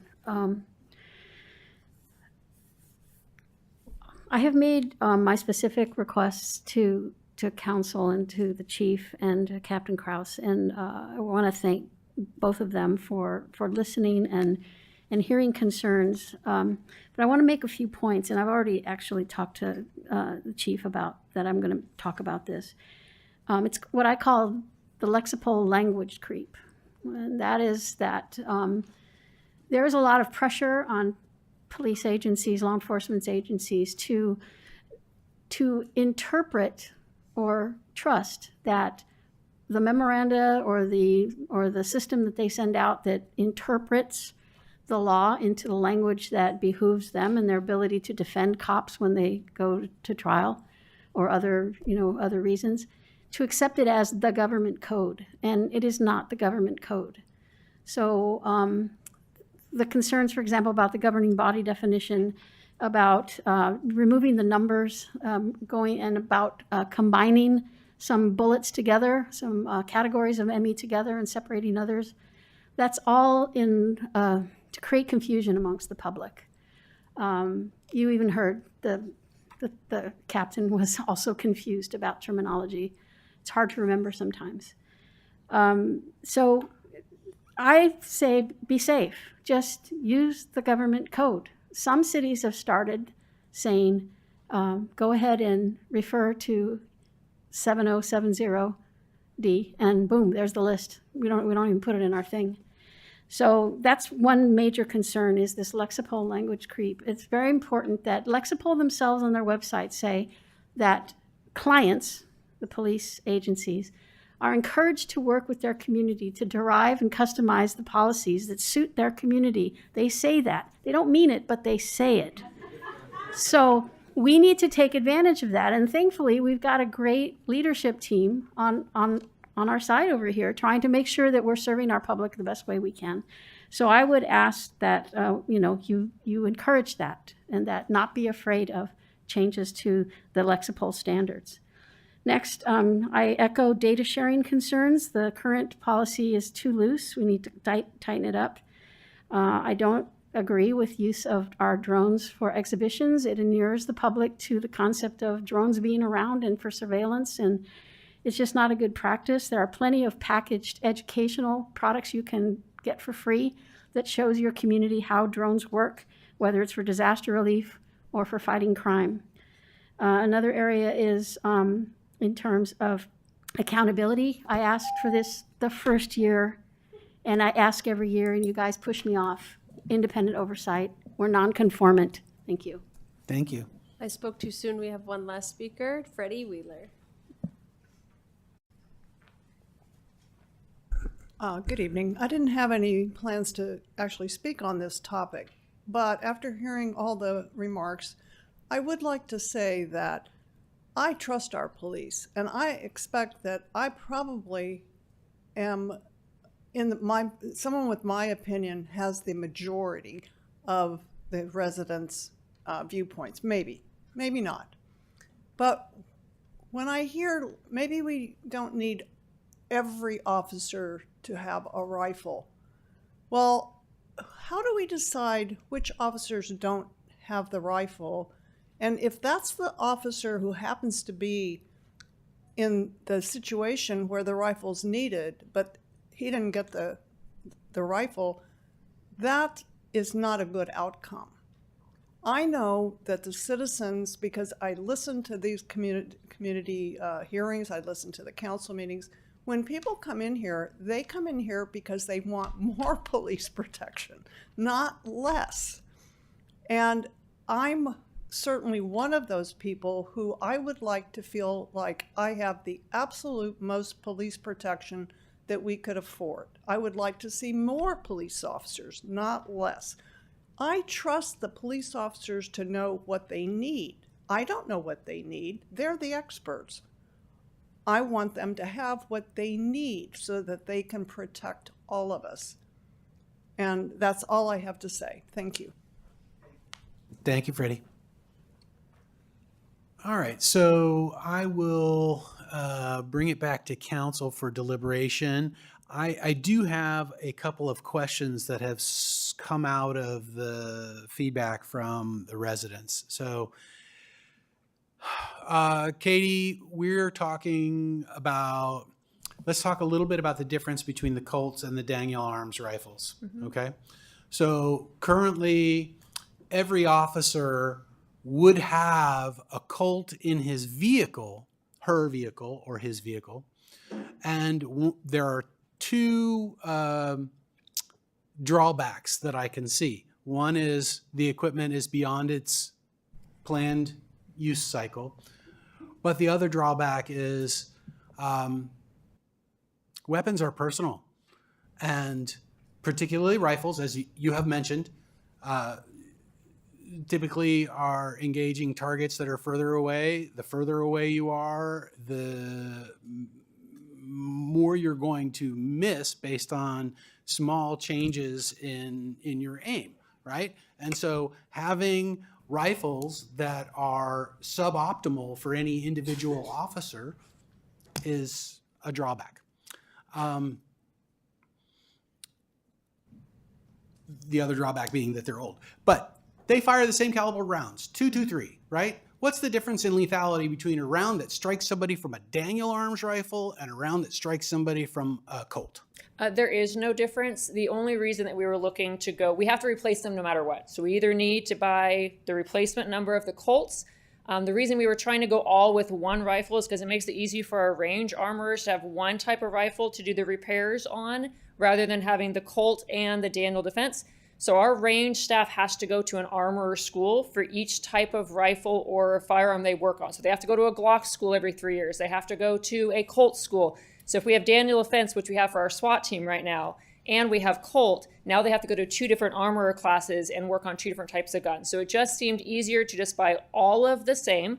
I have no issue going with all Colts. I just would prefer that we had one issued to each officer. If council doesn't want the extra $500 to be spent per officer on the Daniel Defense, we can buy the Colt ones to replace the ones that need to be replaced. Tell me what the $500 buys. I am not a range person at all, to be honest with you. If you look it up, to be honest, I looked it up before I came here. Some people say Colt's better. Some people say Daniel Defense is better. There is, in my mind, they are one and the same. It's a rifle. But I'm not an armor. I'm not a range person. And the other thing I wanted to address is that we're not looking to purchase all of those at the same time. We're hoping to replace them over 5 years to not impact the budget. So we would do all of them over 5 years. Replacing them over 5 years actually diminishes the operational efficiency that you hope to achieve by going with one brand. It will, but we're just trying to not impact the budget. We're trying to spread it out over 5 years. So our officers are aware that it would be probably 2 to 3 years before they would get an individually issued rifle, because we have to wait till we have purchased enough for that to happen. It's a big cost to buy $60,000. We have to buy 32 new rifles. $66,000. So that would be the reason we were trying to do it over a 5-year period to replace it. And then also comes up that when you have to replace them again, it's not all at one time. You can replace them on, every 5 years instead of. What happens to the old ones? So they get either we can trade them in to the gun store and they give us a certain value for them. So there is less of a cost. So say they're $3,000, they might give us $1,000 per rifle. If they're no longer have a lifespan to them, sometimes we just have to destroy them. If the gun store says these rifles are 23 years old and we can't part them out, then they just get destroyed, which is another issue in itself, but yes. Yeah, Councilmember Weinberg. Thank you, Mayor. 2 questions. First question is for you, second question will be for staff. But the first question is, I guess it's in 4 subparts. How much will it cost the city to buy 5 replacement Colt rifles? How much is it to buy 32 Colt rifles? How much is it to buy 5 Daniel Defense rifles? And how much is it to buy 32 Daniel Defense rifles? Can I get back to you on that? Because I don't have the math in my head. I will get back to you on that. Did you have another question? Yes, and then I think this is for staff. We heard from at least 2 public commenters that AB 481 requires the city to have an independent oversight body, committee, commission, something like that. So I'd like to look to staff to find out, is that accurate? And if it is accurate, is that something we need to do? Do we already have that in some form? Just get, I guess, some staff response to that public comment. The city attorney is saying she doesn't have the statute with her. We'll give her a chance to review that. Okay, everyone needs time. One other thing I'm gonna just address was one of the public comments was about data not being used for immigration or ICE purposes. That is on our other policies. And also our drone policy, which governs drones, which is policy 611 on our website, gives only 4 instances in which we can share our data from our drone. And ICE and immigration are not listed as either of those, but our policy does not allow us to do that anyways. But just so you were, if we want it put in this policy as well, we can. It is already in the drone policy, but we can certainly add the language and here that we have an ALPR and just repeat it here for the drones if council so desires.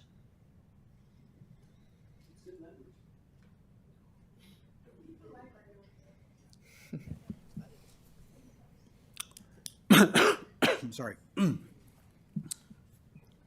Sally?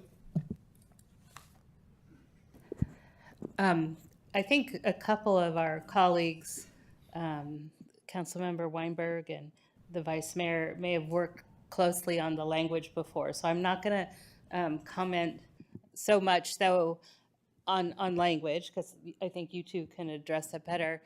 I do think, though, reverting completely to the Lexapol when you and we spent a lot of time workshopping that. Notice I didn't say wordsmithing, but workshopping the language, I would think twice before we jettison that. So, but I'll leave that to the two of you. One thing I want to point out, and I think in some of the public comments, maybe more written than we actually heard tonight, though I think I did hear a little bit about it. You talk about demonstrated needs and that, oh, we haven't had to use this or we haven't had to use that. But I think a big part of our police department's job is preparedness. I mean, we don't say about earthquakes, well, you know, we haven't had one since 1989, so I'm not going to have any water in my house or whatever. And wildfires, right? We're talking about being prepared, how to keep our community safe. So I don't think saying that we haven't had to do XYZ in the last 10 or 20 or whatever years is a rationale for not making the correct decision now. So I just wanted to say that I'm focused on preparedness for our community. So those are my main comments, and I think you guys can probably address the words more.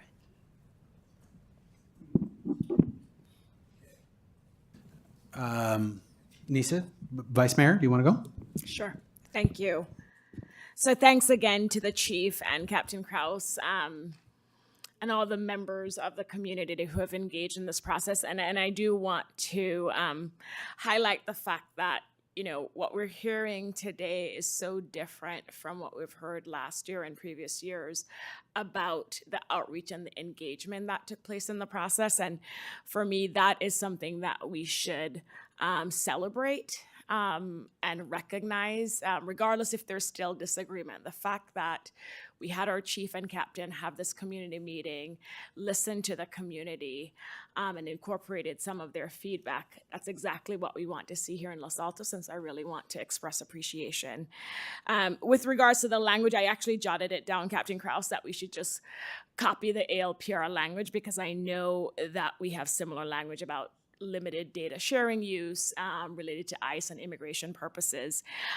Short of that, at a minimum, you know, we should at least cite to 611 in this military use equipment policy, so that if someone were to pick up this policy by itself, they would know at least that we have these limitations and restrictions, and not hope that they know about all these other policies out there that would restrict use. So I support either citing to 611 or just extracting the language that I know we have in the ALPR policy related to limited data sharing.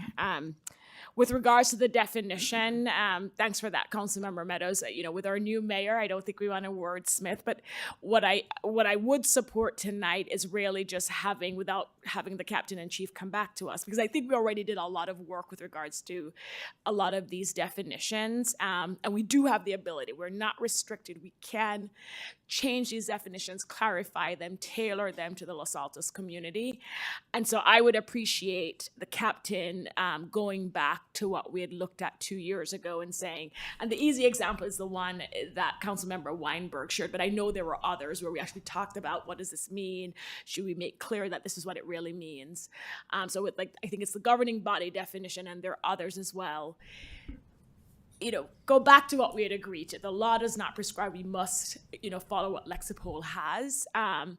And I think that will be well received. And as I said before, and I mean it, I engage a lot with other council members, and especially when they were looking at the ALPR policy, even at the county level, they looked at our ALPR policy because we were able to work with our police department to putting aside what we're going to purchase on the military equipment use policy. It's more the fact that we are approving a policy that we think reflects our values here in Los Altos. And so that's what I would want to see reflected in this policy. So we're not going to wordsmith, but if there's a way that we could really go back to a lot of the definitions, and unless the city attorney is saying, no, this conflicts with something in the law, I'd prefer for us to revert to what we had agreed to 2 years ago.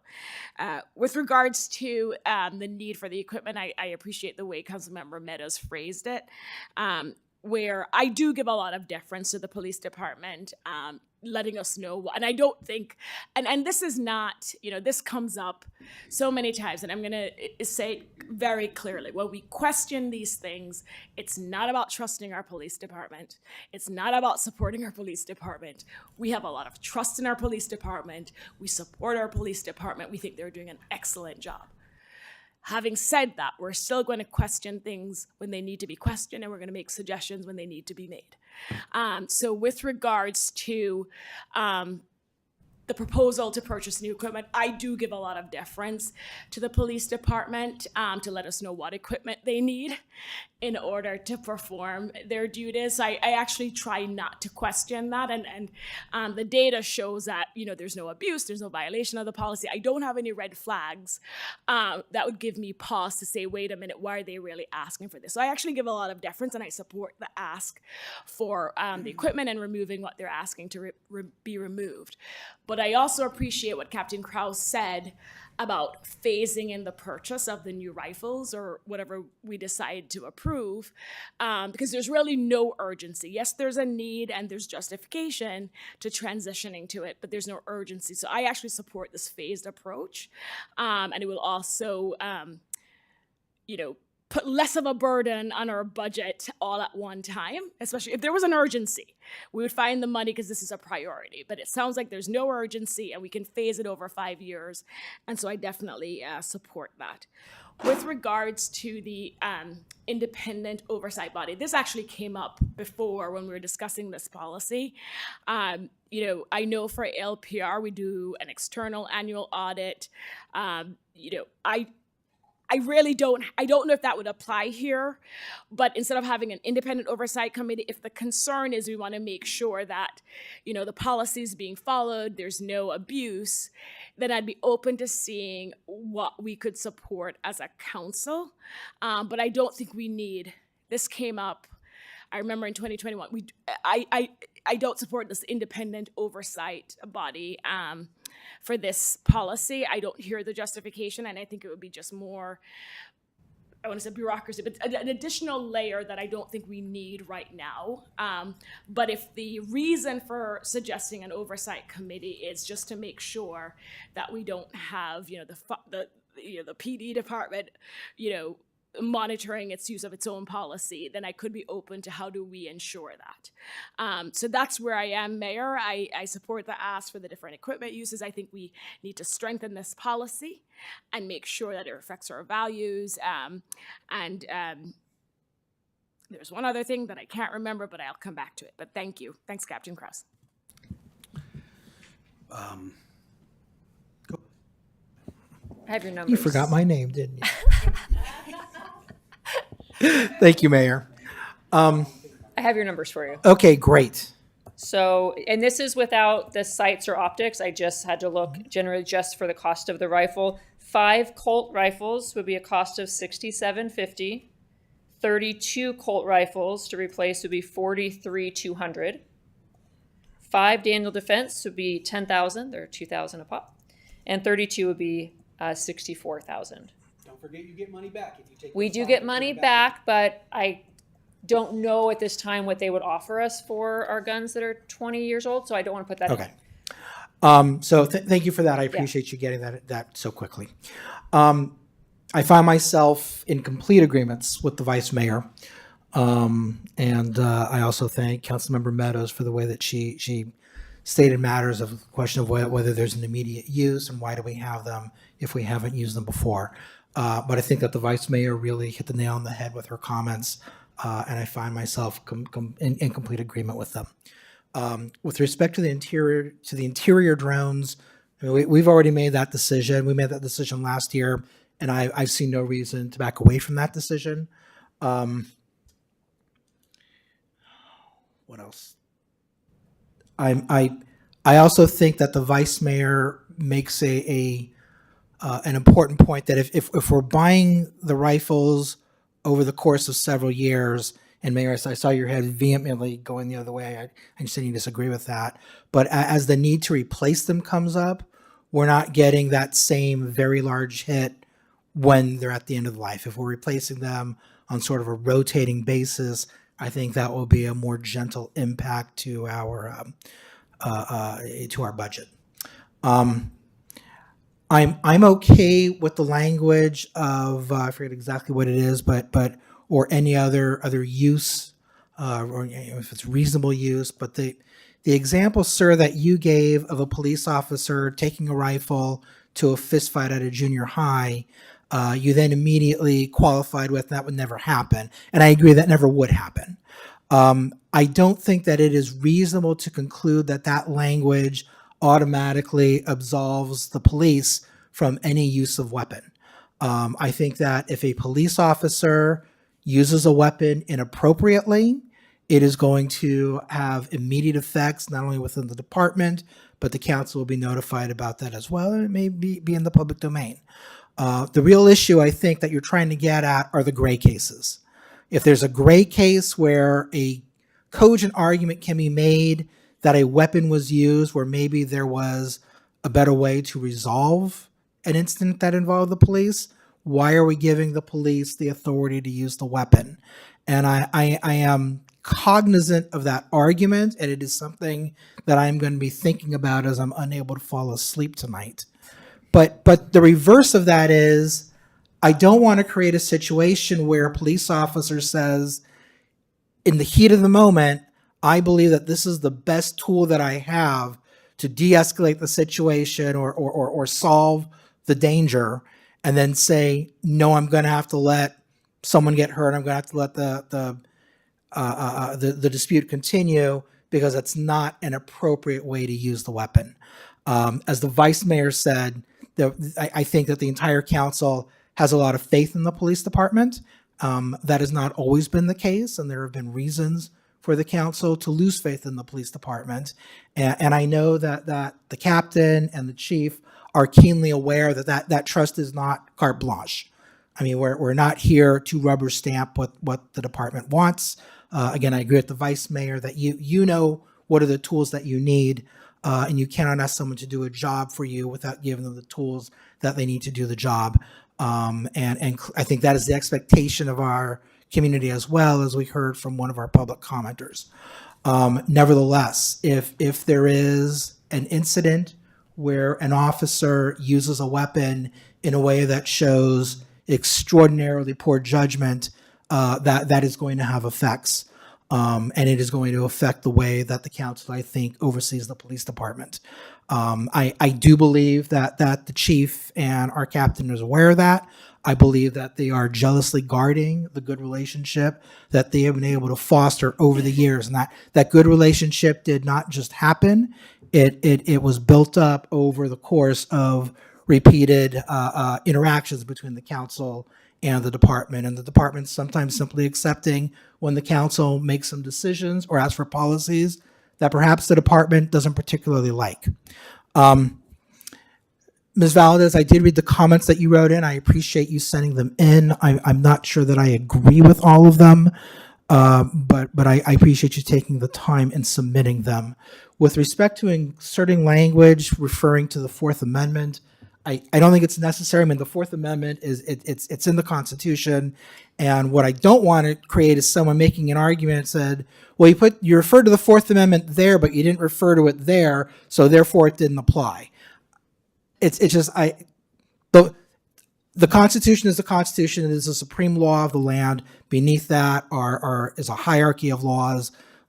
All of those laws that are relevant apply. I don't think that there is a gain in identifying any specific one. Again, I also concur with the vice mayor that I think we went down the avenue of, do we need an independent body? Does the law require that? And we haven't gotten confirmation from staff on that, but I believe in the past the answer was no. I don't think that Los Altos needs a police oversight body, an independent commission. I mean, I know that there are communities that do have them. They tend to be larger communities with much larger forces, with a lot more incidents of use of force than we have here. I have not seen compelling evidence showing that we have to have one in Los Altos. Now, circumstances could change. I could change my mind on that, but I don't see it right now. However, the claim has been made that we are required by law to have one. And I'm seeing the city attorney shaking your head no. No, the language that I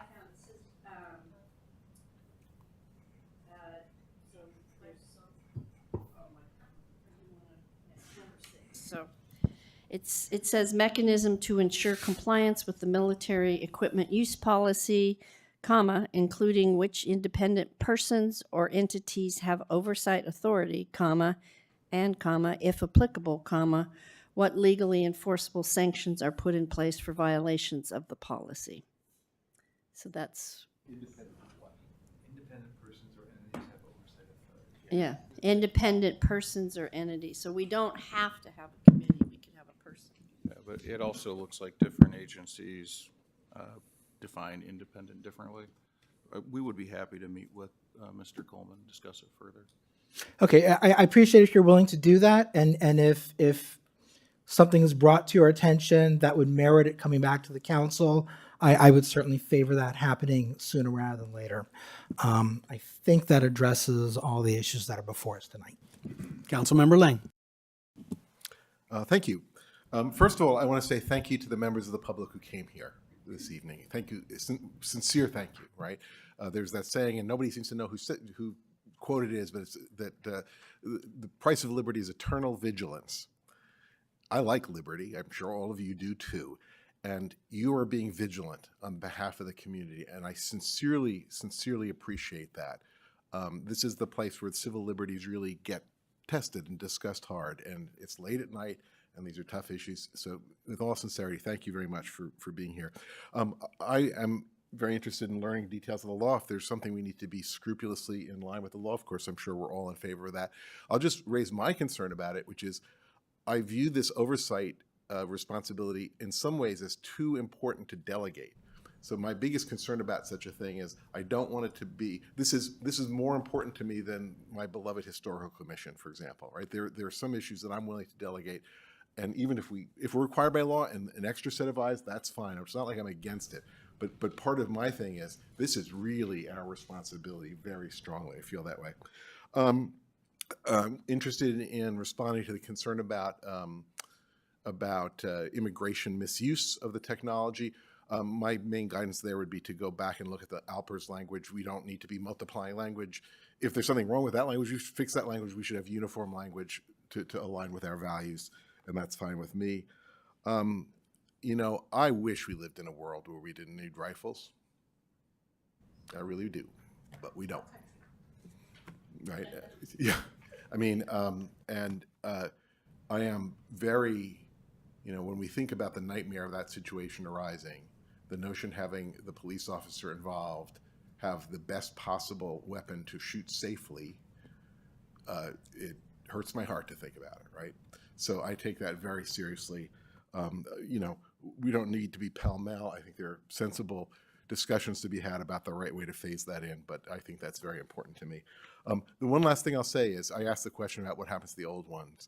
It is really important to me that they don't go anyplace bad, right? I am not interested in saving $1,000 and having a weapon end up in a terrible place, right?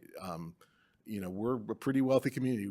We might want to just grind them all up, right? And the old ones up, and we don't need the $1,000 to, if we're not absolutely certain that they're going to be used for nothing but safe, lawful purposes, I'd rather grind them up. That's all.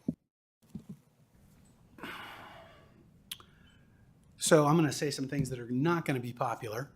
For starters, I vehemently disagree with the vice mayor and my colleague, Councilmember Weinberg, about whether or not we should phase these in, and I'll tell you why.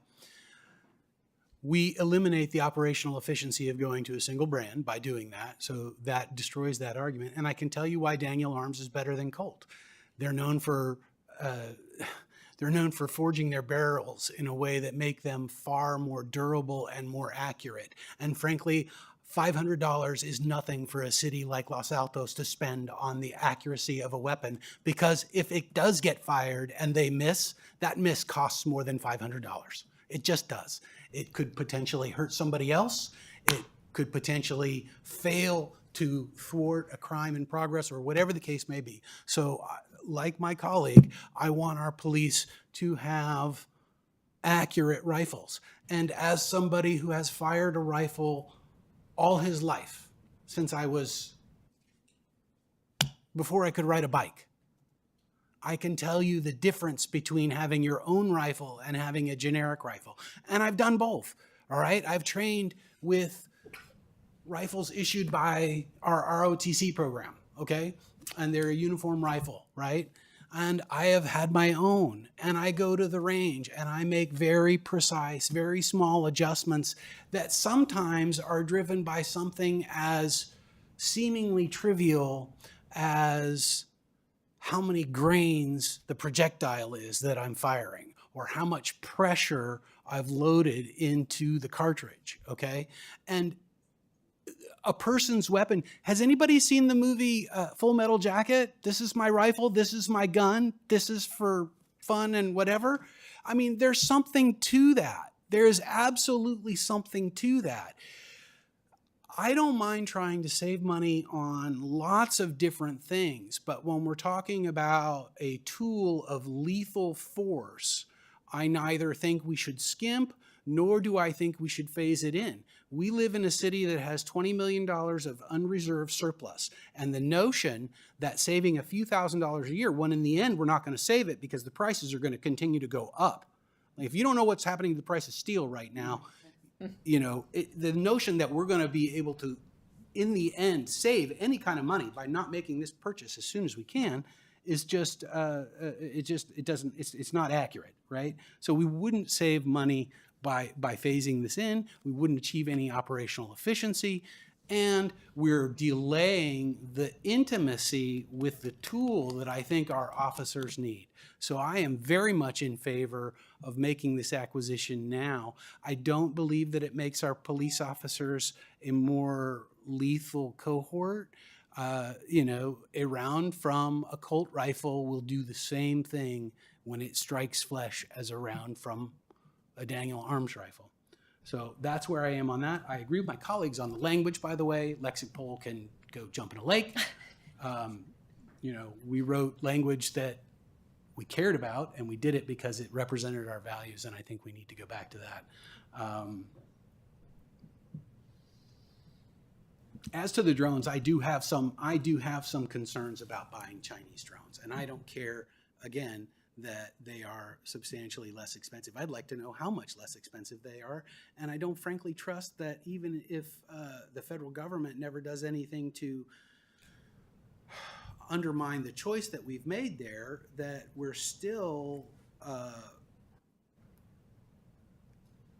willfully taking on a security risk by buying this equipment from China.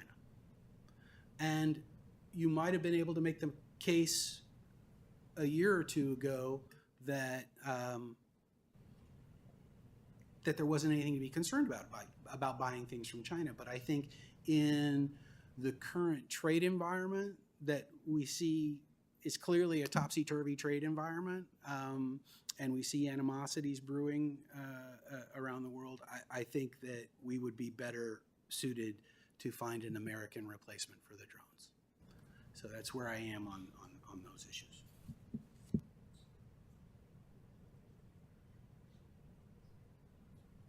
Do we have 4 people? Do we have, where are we as far as, I mean, I may be the only one that feels like we need to accelerate the rifle purchase. And if I'm the only one, then we'll just move on from that issue. You've convinced me. Same here.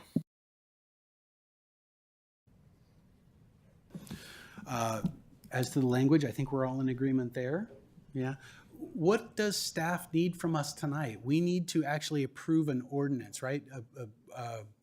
Move and approve an ordinance. You're waiving first and second reading. You affirm and adopt it. I don't understand why the bill has us adopt a new ordinance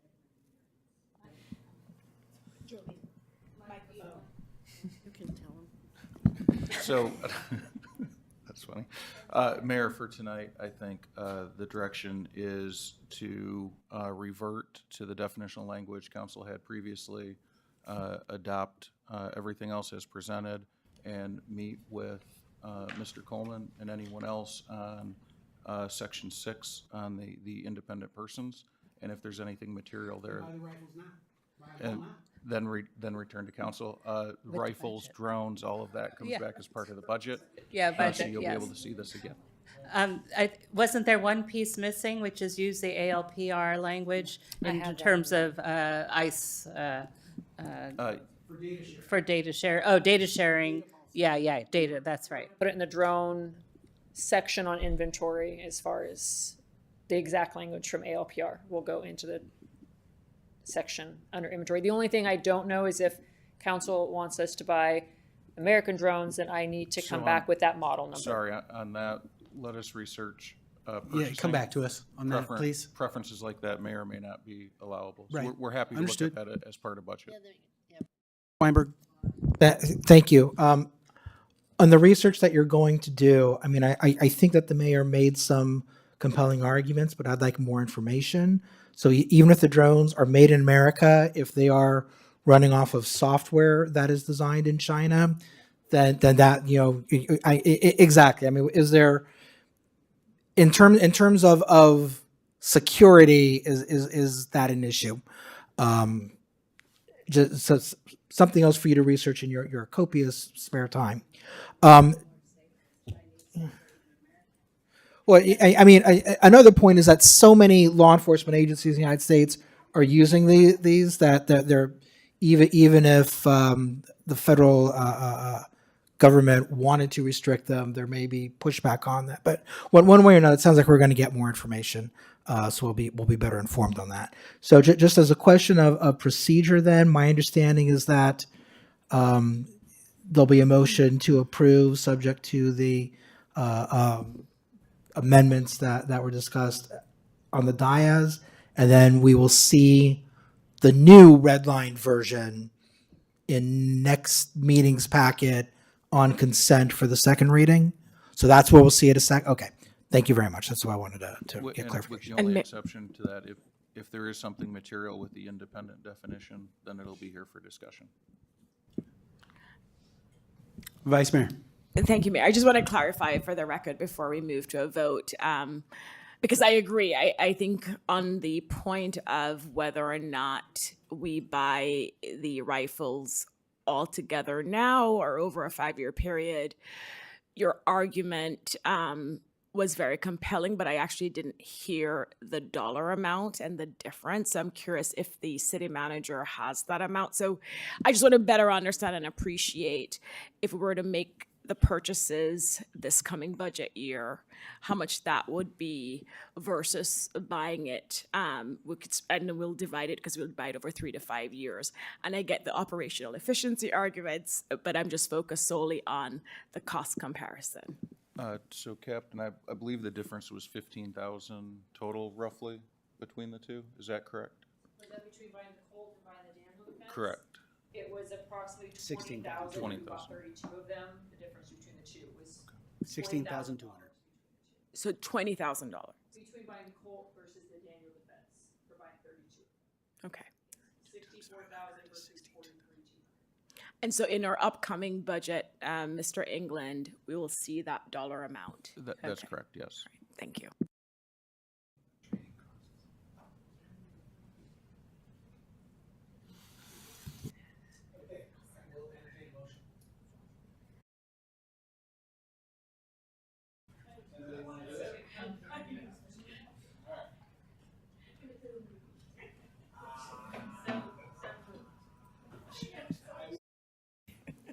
I will move that the City Council of the City of Los Altos introduce an ordinance of Los Altos adding Chapter 11.25. No, that's the wrong one, sorry.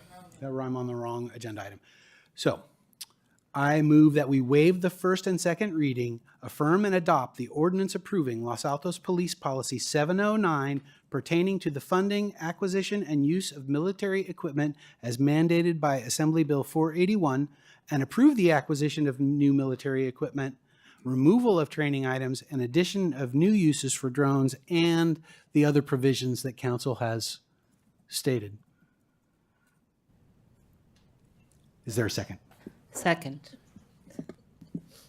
Councilmember Lang? Yes. Councilmember Meadows? Yes. Councilmember Weinberg? Yes. Vice Mayor Fliger? Yes. Mayor Daley? Yes. Motion carries. All right, now we are on item 14, which pertains to a new ordinance pertaining to undergrounding utilities. So, do we start with the staff report? Yes. let me get my PowerPoint up.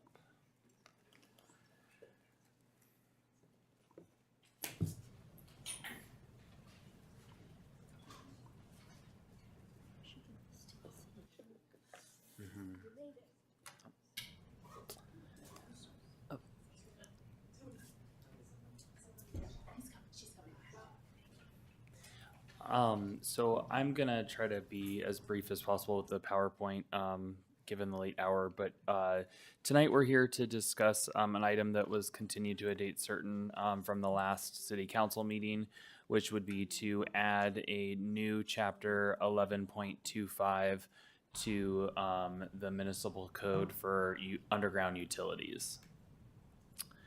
The city's existing current practice are contained between 3 different existing code sections.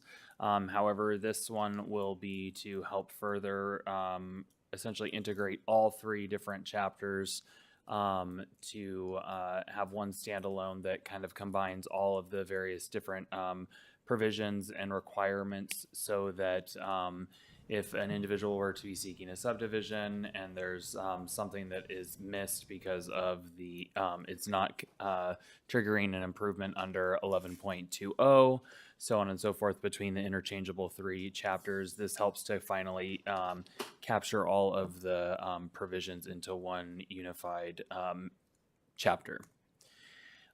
So this graphic representation is just showing essentially what we do have in some areas of town. This specifically is essentially like a diagram type image of what you would see on Ullman Avenue in front of the high school. For example, you have the highest uppermost lines, which are considered the primary distribution lines.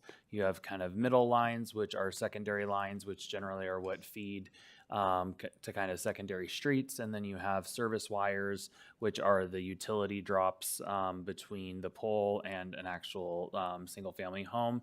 And then you see what we are seeing a lot of because we are being inundated with telecom fiber deployments is the lowest ones, which are actually kind of the thickest, biggest lines, and that's because we do have so many extensive existing poles that the carriers are allowed to affix new lines onto those new poles, or to the existing poles, excuse me. This is just a kind of a quick representation of a jurisdiction that actually has gone through the undergrounding process. They obviously updated and replaced the actual utility light poles or light standards in the jurisdiction. But ultimately, there's obviously an aesthetic value for undergrounding beyond even some of the other additional benefits. In general, though, it would eliminate the above ground utilities, which includes the electrical lines, transformers. There are what is kind of like the large gray buckets that you see that I'm trying to circle on the screen. Those are actually some of the things that would inevitably be put underground, similarly to the questions that council's asked previously with First Street undergrounding projects that have recently happened. Some of them will not be able to be undergrounded until kind of the residual poles, a part of other adjacent properties, are undergrounded because of the way that PG&E kind of orients the poles and the transmission lines. Additionally, you get rid of utility poles, and you don't have to deal with small cell nodes all over the city either. This is something that I've talked to community members since my first week here in Los Altos, because it was kind of a shock to me that we had so many above ground poles in a city with such a significant amount of build out. That being said, this is some of the additional benefits which furthers the resiliency of communities, which is the safety, which helps to nearly eliminate wildfires and ignition risk, as well as reduces the wildfire safety for weather-related outages, but then also does help to provide some long-term savings.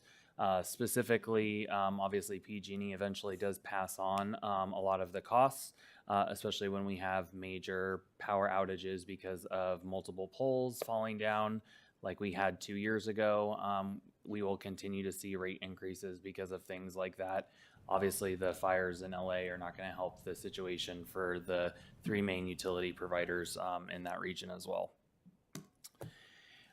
So with that being said, I'm not going to go over this. These are the provisions that are specifically in the applicability section as in the drafted ordinance, which does apply to service lines, but then also frontage lines and poles. So the service lines is the utility drop directly to the structure. The frontage lines and poles are the are what you see in front of people's property is the actual, timber utility poles, but then with the cross lateral lines that run in front of people's properties, which again are going to continue to see more and more lines installed in future years if we were to not start requiring a more holistic approach to undergrounding with future development requests. So with that, this recommendation is based on essentially most of our existing practices, but kind of unifies it into one chapter to be able to help with the enforcement and kind of applicability of the requirements. So it would be to introduce an ordinance of the City Council by adding chapter 11.25. With that, I am available for any questions. Councilmember Weinberg. Thank you, Mayor. I guess I have 2 questions. I'll start with the easy one. The very last clause in the ordinance reads, the requirements of this section do not apply to underground installations precluded by a topographical, soil, or other environmental condition as conferred by the city engineer. What does conferred by the city engineer mean? So this specific provision is fairly common in jurisdictions because PG&E is actually always going to be the first person that gets to opine on whether or not something is feasible for its undergrounding provisions. So the city engineer is ultimately not making sometimes the decision; they are just conferring on the item, and then that's what we essentially end up deciding on. So should that be confirmed instead of conferred? Yes. Is that, Yeah. okay? I Okay, was trying to got it. sell it in this late hour Okay. because I don't want to talk about it too long. But yes, it's confirmed by the city engineer. So yes. Could you please put up the slide where you said this is what it looks like along Almond Avenue? Yes.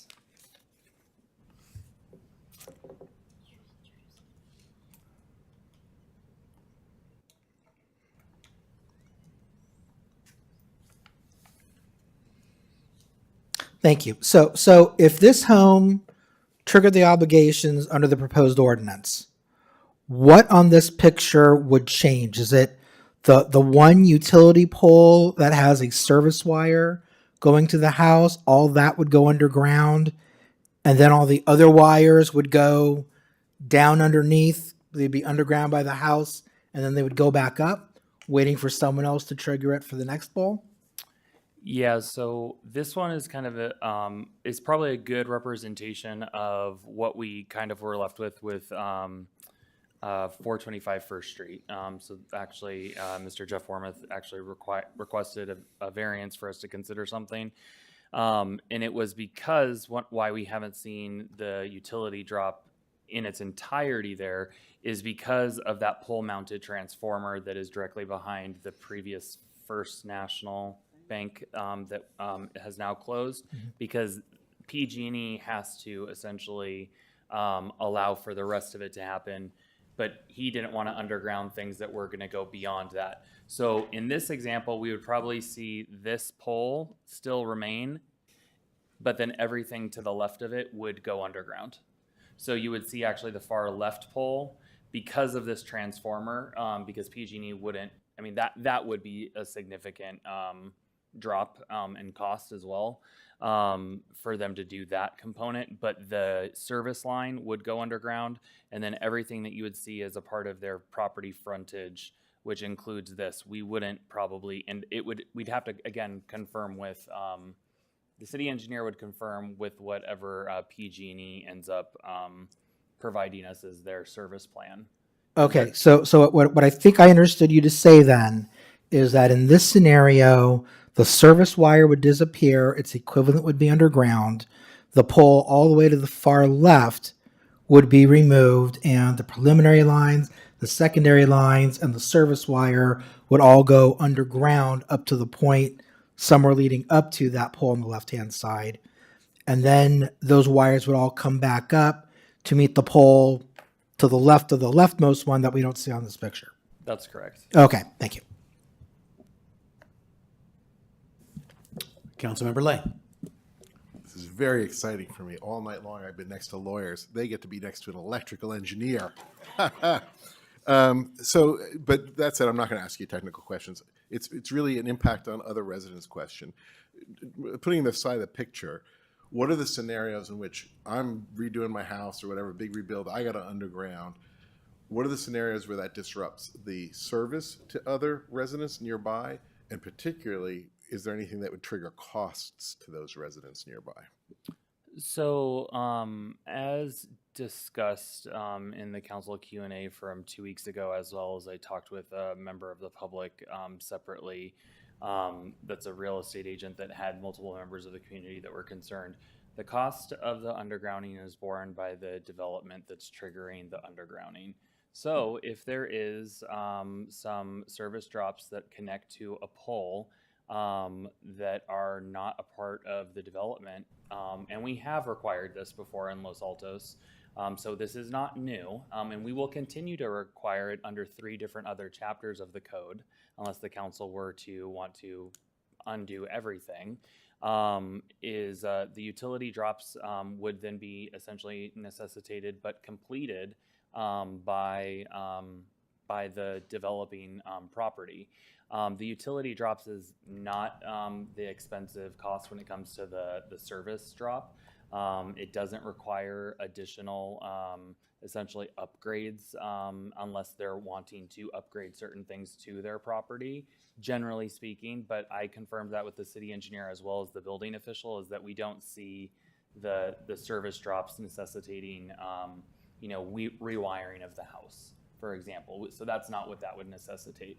So in regards to the disruption, to neighborly disruption, it's not going to be much more different than what we see kind of happening in Los Altos regularly.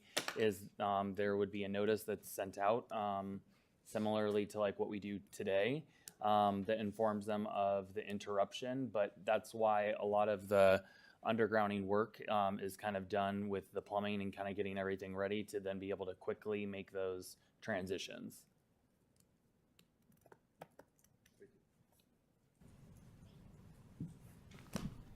Vice Mayor. Thanks, Mayor, and thanks, Mr. Zorns. So obviously, this is something that I think we've supported for years, the idea of undergrounding our utilities. But it's not so much who's the audience, but because I know PG&E plays a huge role here. I mean, we've seen it over the years. Who do we enforce this against? So, for example, you mentioned that our city staff has to confirm with PG&E to move this forward. So we're basically subject to PG&E really approving this. And what we've seen historically is there's a cost to it, and we may not be high on their priority list. So I'm just understanding how this would really work. And then is the full cost really on the party developing the unit, the development? So the cost is based on the person that's having to put in the essentially the application, that then when PG&E then they're the one that determines, well, you actually have 3 different service drops you're going to have to do as a part of this, including your own, as well as these 2 poles need to actually go underground. Or similarly to kind of the example on First Street behind the Pancake House and the former bank. It's going to require 2 poles that have transformers on it, and then a standalone service pole with a utility drop. But that's kind of the way that the electrical kind of network is been essentially planned by PG&E. So there are obviously the components where the cost is borne by maybe shared entities that might create like some type of a utility district. to be able to do the undergrounding collectively as a neighborhood, or a major subdivision, for example, or Rule 20A dollars, which, the city has a very small residual amount of $1 million. It's going to go quite quick when we ever do a project with it. The costs can be borne by, doing a utility district, but we're not doing a community facility or a CFD. So when we do these, kind of micro projects in regards to, full single family home redevelopments, I know Councilmember Meadows has talked to me about the not so small project going on right next to her. But for example, we have a lot of single family homes that are disrupting the entire lot, and it's not micro, just additions. So these are requiring all brand new utilities to the property, and oftentimes some type of reorientation of the utilities that are in front of their property anyways. So a lot of that work and cost is already getting borne and absorbed into some of the projects that we've seen in town for the last several years. The reason why I'm bringing this forward is what I do want to at least just mention, because I didn't in my PowerPoint, is because there are some conflicts in some of the other areas of the code where the city engineer doesn't have essentially just one dedicated chapter that says, no, this is the policy and priority of the council and of the city to underground utilities to further prevent some of the resiliency issues we've seen in the last couple of years, but also to eliminate the potential of major carriers wanting to just add, sometimes 6 additional, fiber lines above ground, obviously then further kind of creating an aesthetic visual issue. So I just wanted to add that as a part of my response. No, thank you. So we're imposing this requirement on the developer, but it's subject to still the approval from PG&E, as we've seen over the years, where sometimes they'll say for whatever reason it's a no. I remember it. Okay. Yeah, exactly. Yes. Okay. And we have had that recent example in a couple of projects because, technically they would say, oh yeah, you can do everything, but you're going to do everything down Almond, which obviously, that would be, millions essentially. Right. That's why we imposing that cost, and when PG&E dictates if you're going to do it, correct, got to do the whole thing. Correct. Okay. Thank you.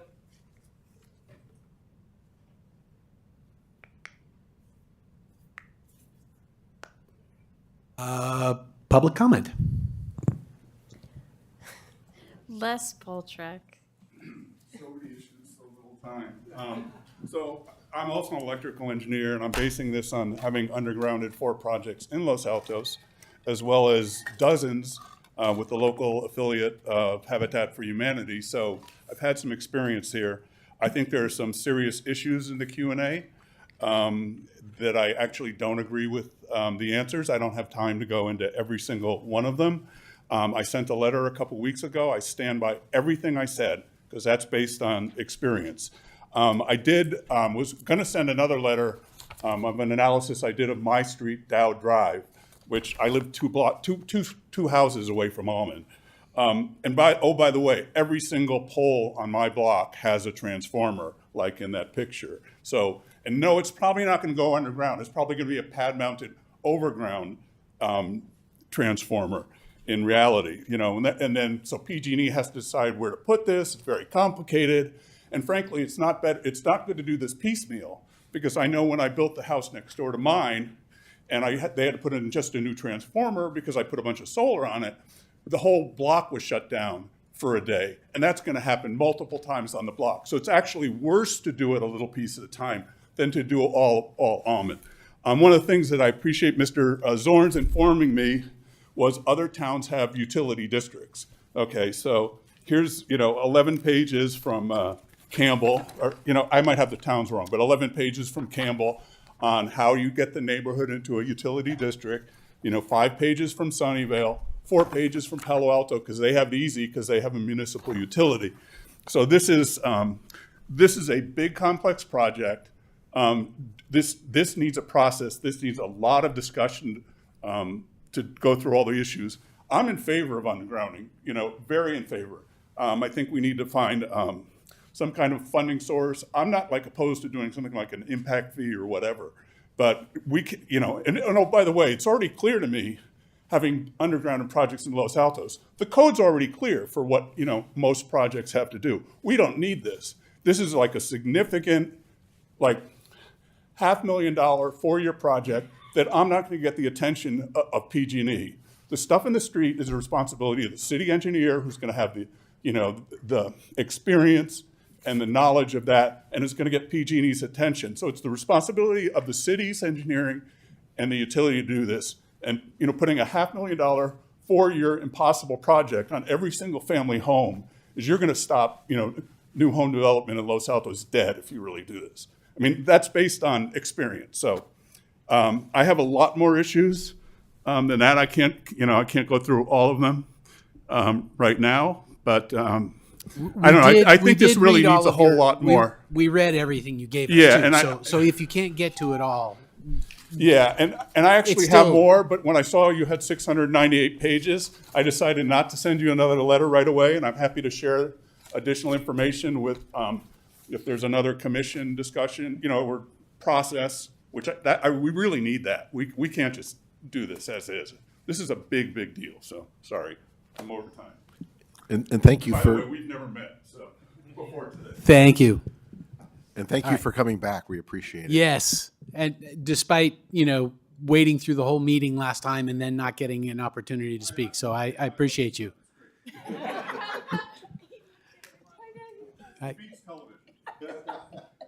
Yeah, I'll go along with that.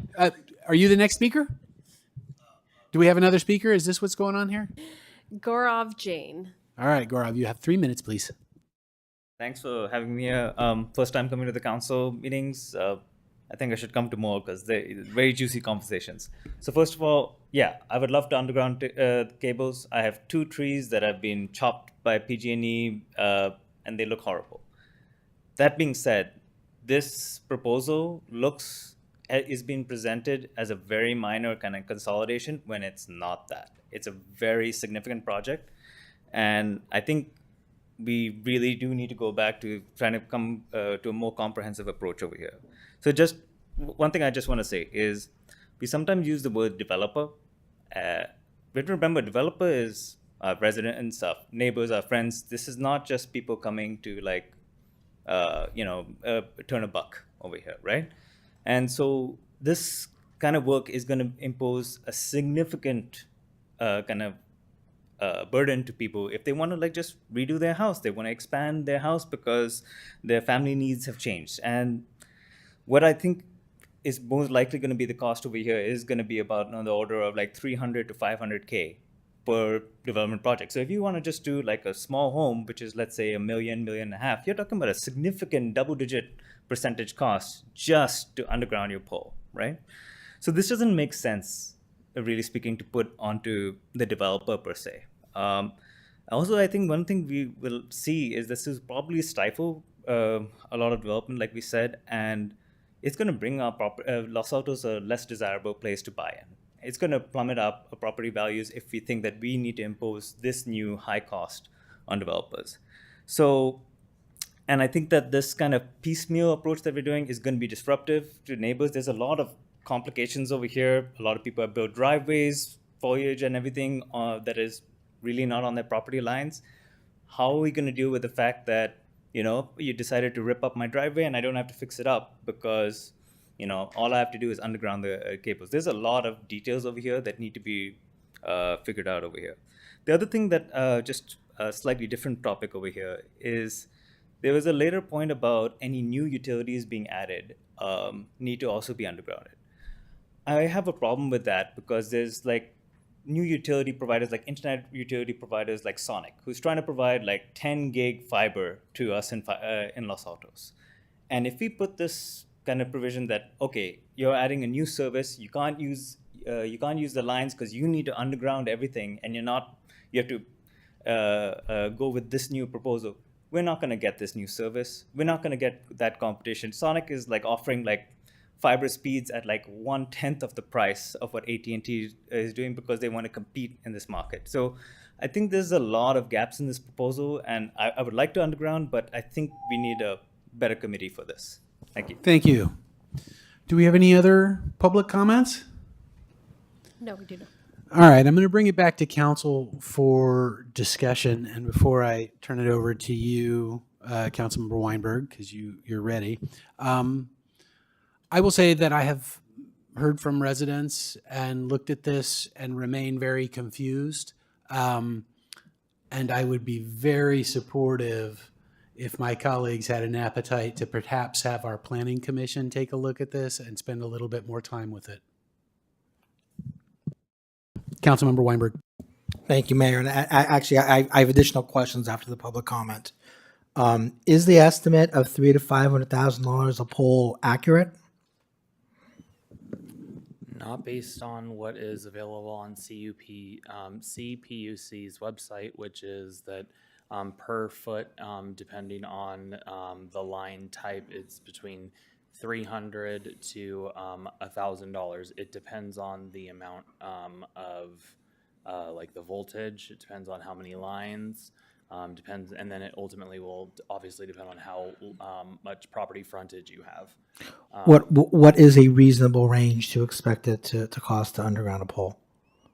In Los Altos, from talking recently with single family individuals, it's been as low as, and this is on the lower side, like 50 to like 100.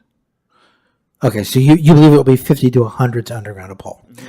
Mm-hmm. Earlier when you were responding to, I think it was the vice mayor's question, you mentioned that we have 3 other ordinances which you curiously invited us to repeal. I'm not quite sure why. But if we have these 3 other ordinances, why do we need this ordinance? What hole is this ordinance filling? Multiple of the single family homes that are not doing a subdivision or triggering it beyond the provisions for the 50% rule or the 500 square foot rule for additions, yet are purchasing properties for $4 or $5 million and doing a tear down for another $3 to $5 million. So effectively spending $10 million on a single family home in Los Altos, and then not doing an undergrounding project for approximately $100,000, even upwards to $300,000, is still not uncommon. The development services director or deputy director in Mountain View, they do require these undergrounding requirements. She worked there for 15 years and approved a lot of homes in that community as well. So our neighboring jurisdiction that does not own a utility is effectively doing the same type of undergrounding. Now, there are obviously exceptions, and those are things that we can further refine or allow for, which is what I would draw to, is that if under the code that's provided here is existing or proposed major electrical transmission lines, which is defined by PG&E. So this is a product of having to work with PG&E, even in existing circumstances, is that they will determine what lines are able to be undergrounded. So some of it is the cost is going to be, it's going to be a moving scale depending on how much frontage as well as what type of lines are available that have to be undergrounded.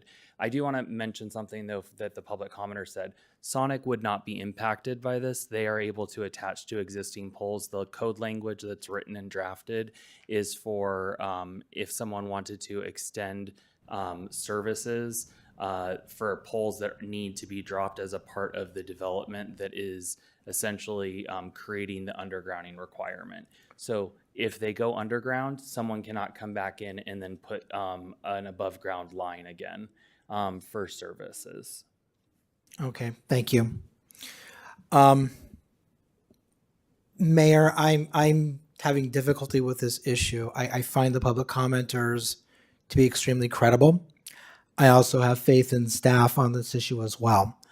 I'm curious to hear more about your idea of sending it to the Planning Commission. What is that going to give us in terms of more information? I do note that I'm waiting to hear what my colleagues have to say. If I were to vote right now, I could probably support passing this with direction to staff that if it turns out that staff's estimate of it costing between $50,000 to $100,000 a pole is less than what it's turning out to be, to have them bring it back to us right away, either for repeal or remediation of some form. But that's where I am right now, and I'm curious to hear what my colleagues have to say. I actually don't think that the CPUC data on cost is what we should be looking at. I mean, go to your own, go to the records for what has transpired here in Los Altos and come back and say, this is what the actual costs are in Los Altos. I mean, I did it. It wasn't $100,000. It was more.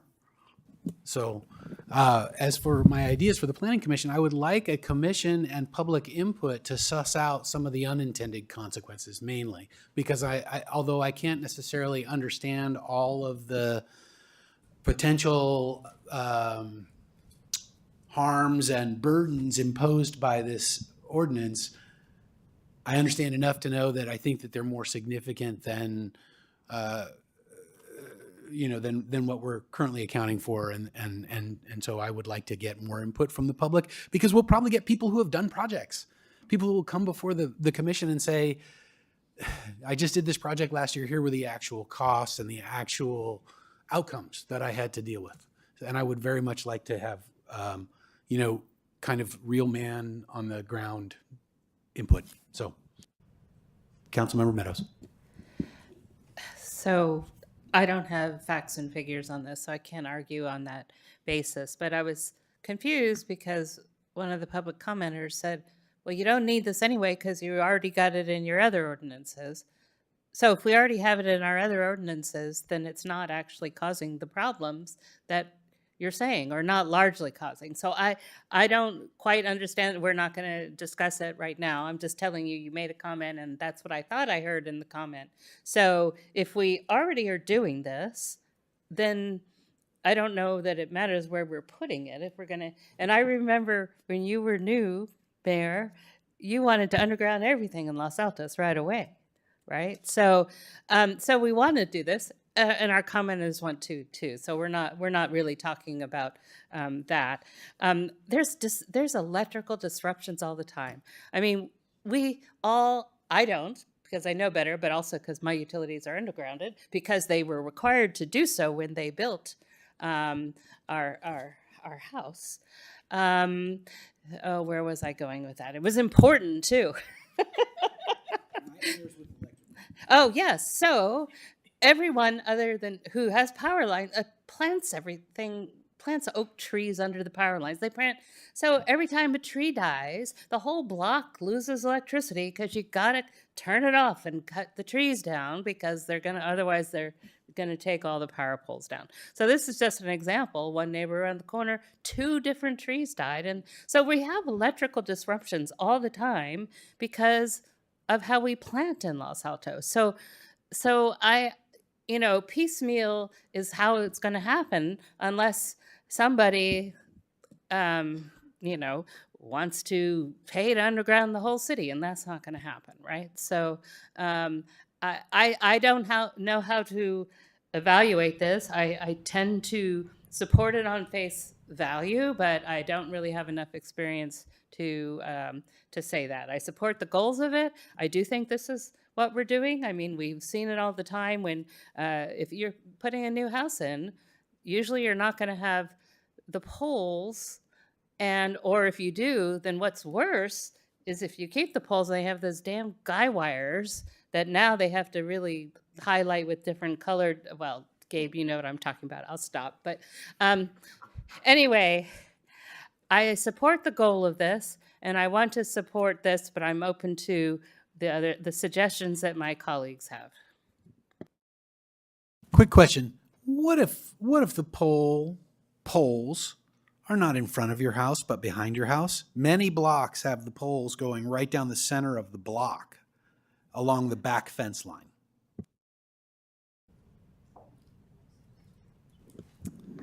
So we have it written that says frontage lines and poles. So those would be exceptions under this code.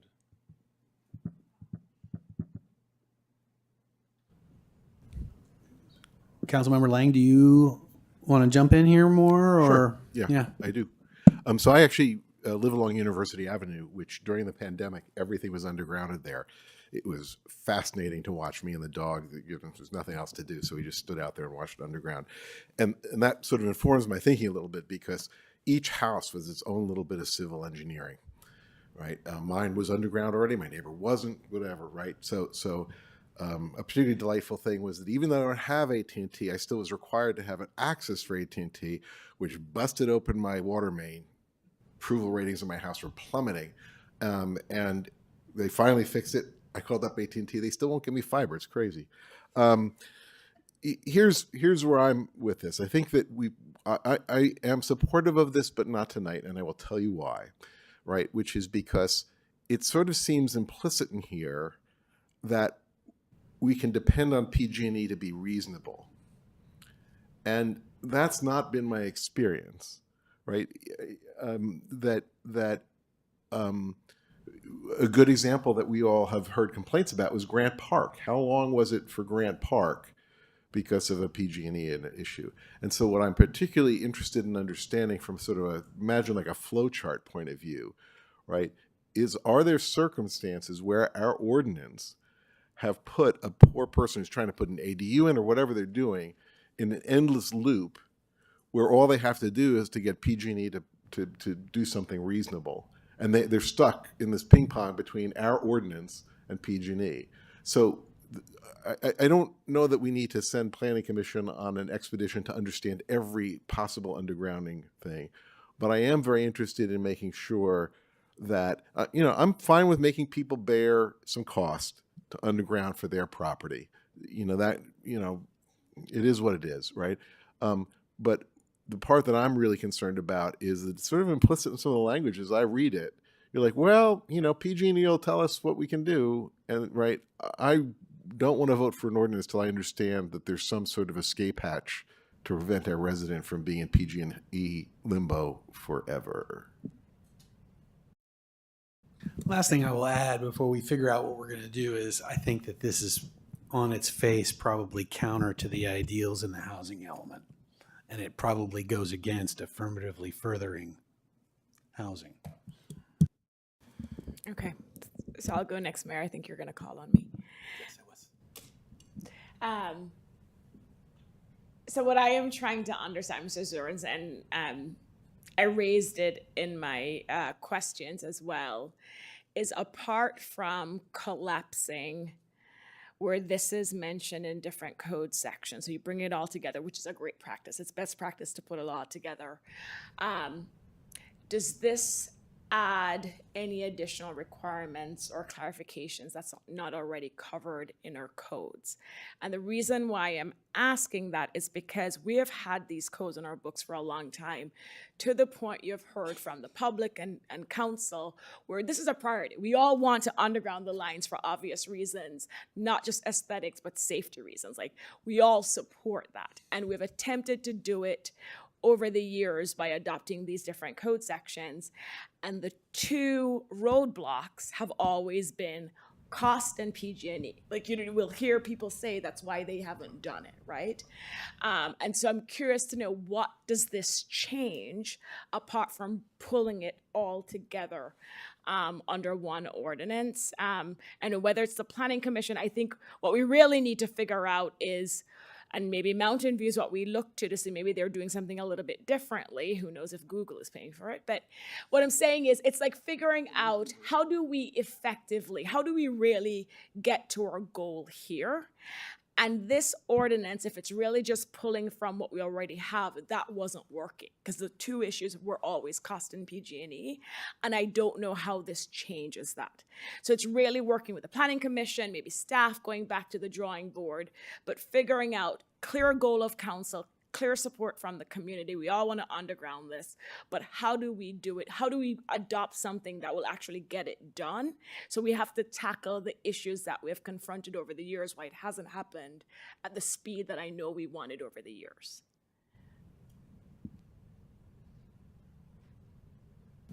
You know what? This isn't going to pass tonight.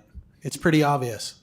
So, Gabe, we can sort of have staff take another crack at it, or we can have a commission take a crack at it. I've already indicated my preference for the commission because I want the public to chime in. I want to hear from people who have had successful projects and from people who have been thwarted in their attempts. If council wants public input, then probably the planning commission is the way you're going to go. We're happy to do more research, look at what Mountain View's doing and bring it back. But if the overriding concern is giving members of the public the ability to speak, then you would need that forum to take place. I'm supportive of that just from the sample set we've gotten. Right? I feel like the public comments we've gotten are high quality and it's worth getting more. Councilmember Meadows. Thank you, Mayor. I just want to point out if the two obstacles are PG&E and cost, there's nothing that we're going to do that's going to change either of those. So, you know, I mean, we could talk more, but and we could get more input, but nobody wants to wait on PG&E and nobody wants to pay more. So I don't know what it's going to change. That's all I'm saying. It may not change anything, but I'm not prepared to pass this tonight. So, But I mean, also, something's got to change. And Mayor, if I may, but also you're right, but that means this won't be any more effective than what we've had in the past. Do you know what I'm saying? Because the roadblocks are still there. Councilmember Weinberg. I think I'm aligned with Sally on this, and it sounds like Nisa as well. What I would like to get from staff, if this is going to come back to us in some kind of form, is an analysis of what it has actually cost our residents over the past 5 years that have undergrounded poles. How much has it cost? And, you know, sorry to overburden you with this, but an explanation as to why this pole was so much less than that pole, which was more than that other pole. That would give us some kind of a context to see a pattern of what costs we're actually looking at. And I mean, I think that would be useful information for me, but it still doesn't get us past the PG&E problem. And it may or may not get us past the cost problem. At least it's some data, some real data for us to look at. All right, so we need consensus here on our guidance, whether we are going to send it to the Planning Commission or send it back to staff. And actually, there's a third option, which is to not give guidance on that particular issue and to just let staff and me work on it as to whether or not it comes back on our agenda or goes to planning. Can I randomly interject and just request something? Maybe. Well, because a lot of it, because I can have it die on the cross and pretend like I'm going to take it to Planning Commission. But no, what I'm more so getting at is that there's some, it's great to have public testimony, but also I need to talk to PG&E, who's not going to talk to people unless they have a project or unless they're a part of the public entity. And they will give me data that then allows me to kind of reach out to direct developments that have recently occurred to be able to actually extract some of the data, as well as similarly like what we've done with the Environmental Commission. We've had the building official reach out about with some of the exact contractors that have completed some of this work. So what I would try to kind of commingle is that I can provide you guys with a informational item that kind of gives you some of the Nick, data. that's fair enough, all right? Look, let's do it this way. We're not going to take action on this tonight. I'm going to give it back to you. You do some homework. If you come back and say, hey, I have some answers that are going to help you guys, let's put it back on your agenda, we'll put it back on our agenda. If you come back and say, maybe we should send it to Planning Commission, well, we don't have to decide that right now, right? Are my colleagues in agreement there? That's our guidance on this issue. We'll move on to council reports and new business. So, Councilmember Lang, you have new business or council report? Report.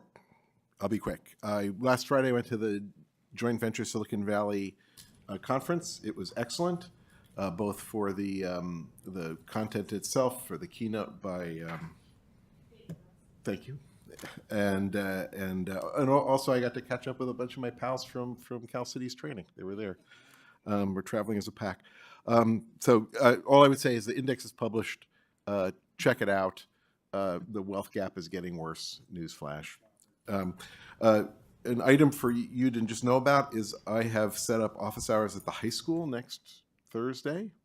So I'm going to go eat. I mean, candidly, I found the engagement from the students to be more compelling than the engagement from the electeds at the high school. So, okay, I'll take the engagement I can get. So we're going to go eat pizza and talk about parking and whatever else they want to talk about. We'll see if, yeah, I'm going to be the cool council member. The last thing I'll say is we had an interesting episode earlier today with our closed meeting leaking out. And we got to be careful about that, or there was a threat of that. I don't know if it happened or didn't happen or whatever, but it seemed like it might have happened. We cannot have that happen at all. We need a protocol for that, right? Not like, oh, I think it's off. Understood. Councilmember Weinberg, do you have? I do, Mayor. Thank you. I'll do my report first. Since our last meeting, I attended the community meeting on military equipment use. I thought that was it was very well. I think the police department did a very good job in running the meeting. I think it was quite useful. I also attended the Parks and Rec open house, not last week, and I guess the weekend before. I saw 3 of our park commissioners there. I was glad to see that. I understand that Councilmember Meadows went there. I don't know if others did, but I want to thank staff for hosting that. I think it was a good event, and people who came, I think, were having a good time. And that was some pretty good coffee that you guys were giving out too. As you all know, I'm now on the board of the VTA, and for those who don't know, the Amalgamated Transit Union has gone on strike. That is the union that consists of coach operators, the light rail train operators, and the mechanics. It's about 1,500 members. In the 30 years that the VTA has existed, this is the first time that there has been a strike. I will try to keep people updated as I get information that I'm allowed to release, but if anyone has any questions about that, I'm always happy to answer them. And the VTA website will try to, there's questions and answers there for people, of course, who rely on public transit and are looking for other alternatives. So if you know people that are looking for information, that's the first place they can go. You can also give them my city email address. I'm always happy to correspond to someone that has input or needs additional information. It may be solved tomorrow, or we may be in for a lot of rocky incidents over the next, we don't know how long. But I did want to mention that for anyone who's not yet aware of it. Finally, I would like to propose 2 future agenda items. One is to raise the Juneteenth flag, and one is to raise the Progress Pride flag. Both of those would be in June.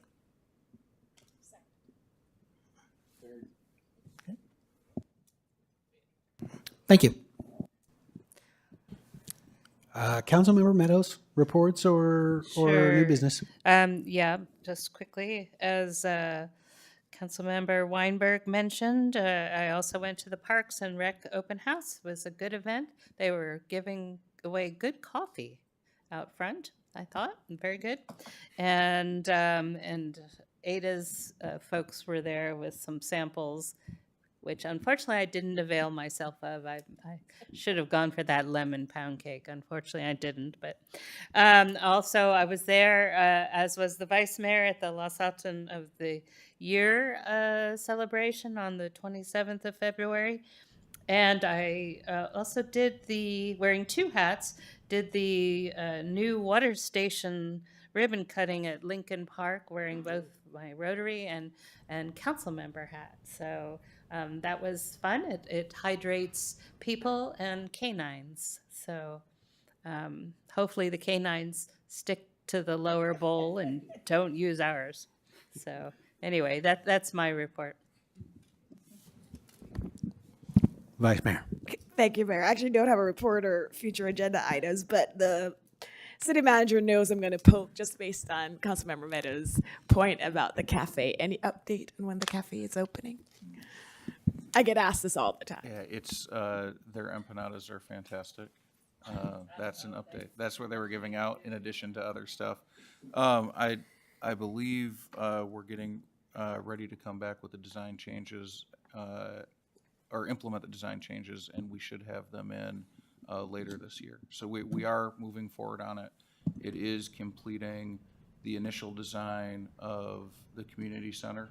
It's adding a window. It'll make their operations a lot better. So we're moving full speed on it. Great, thank you.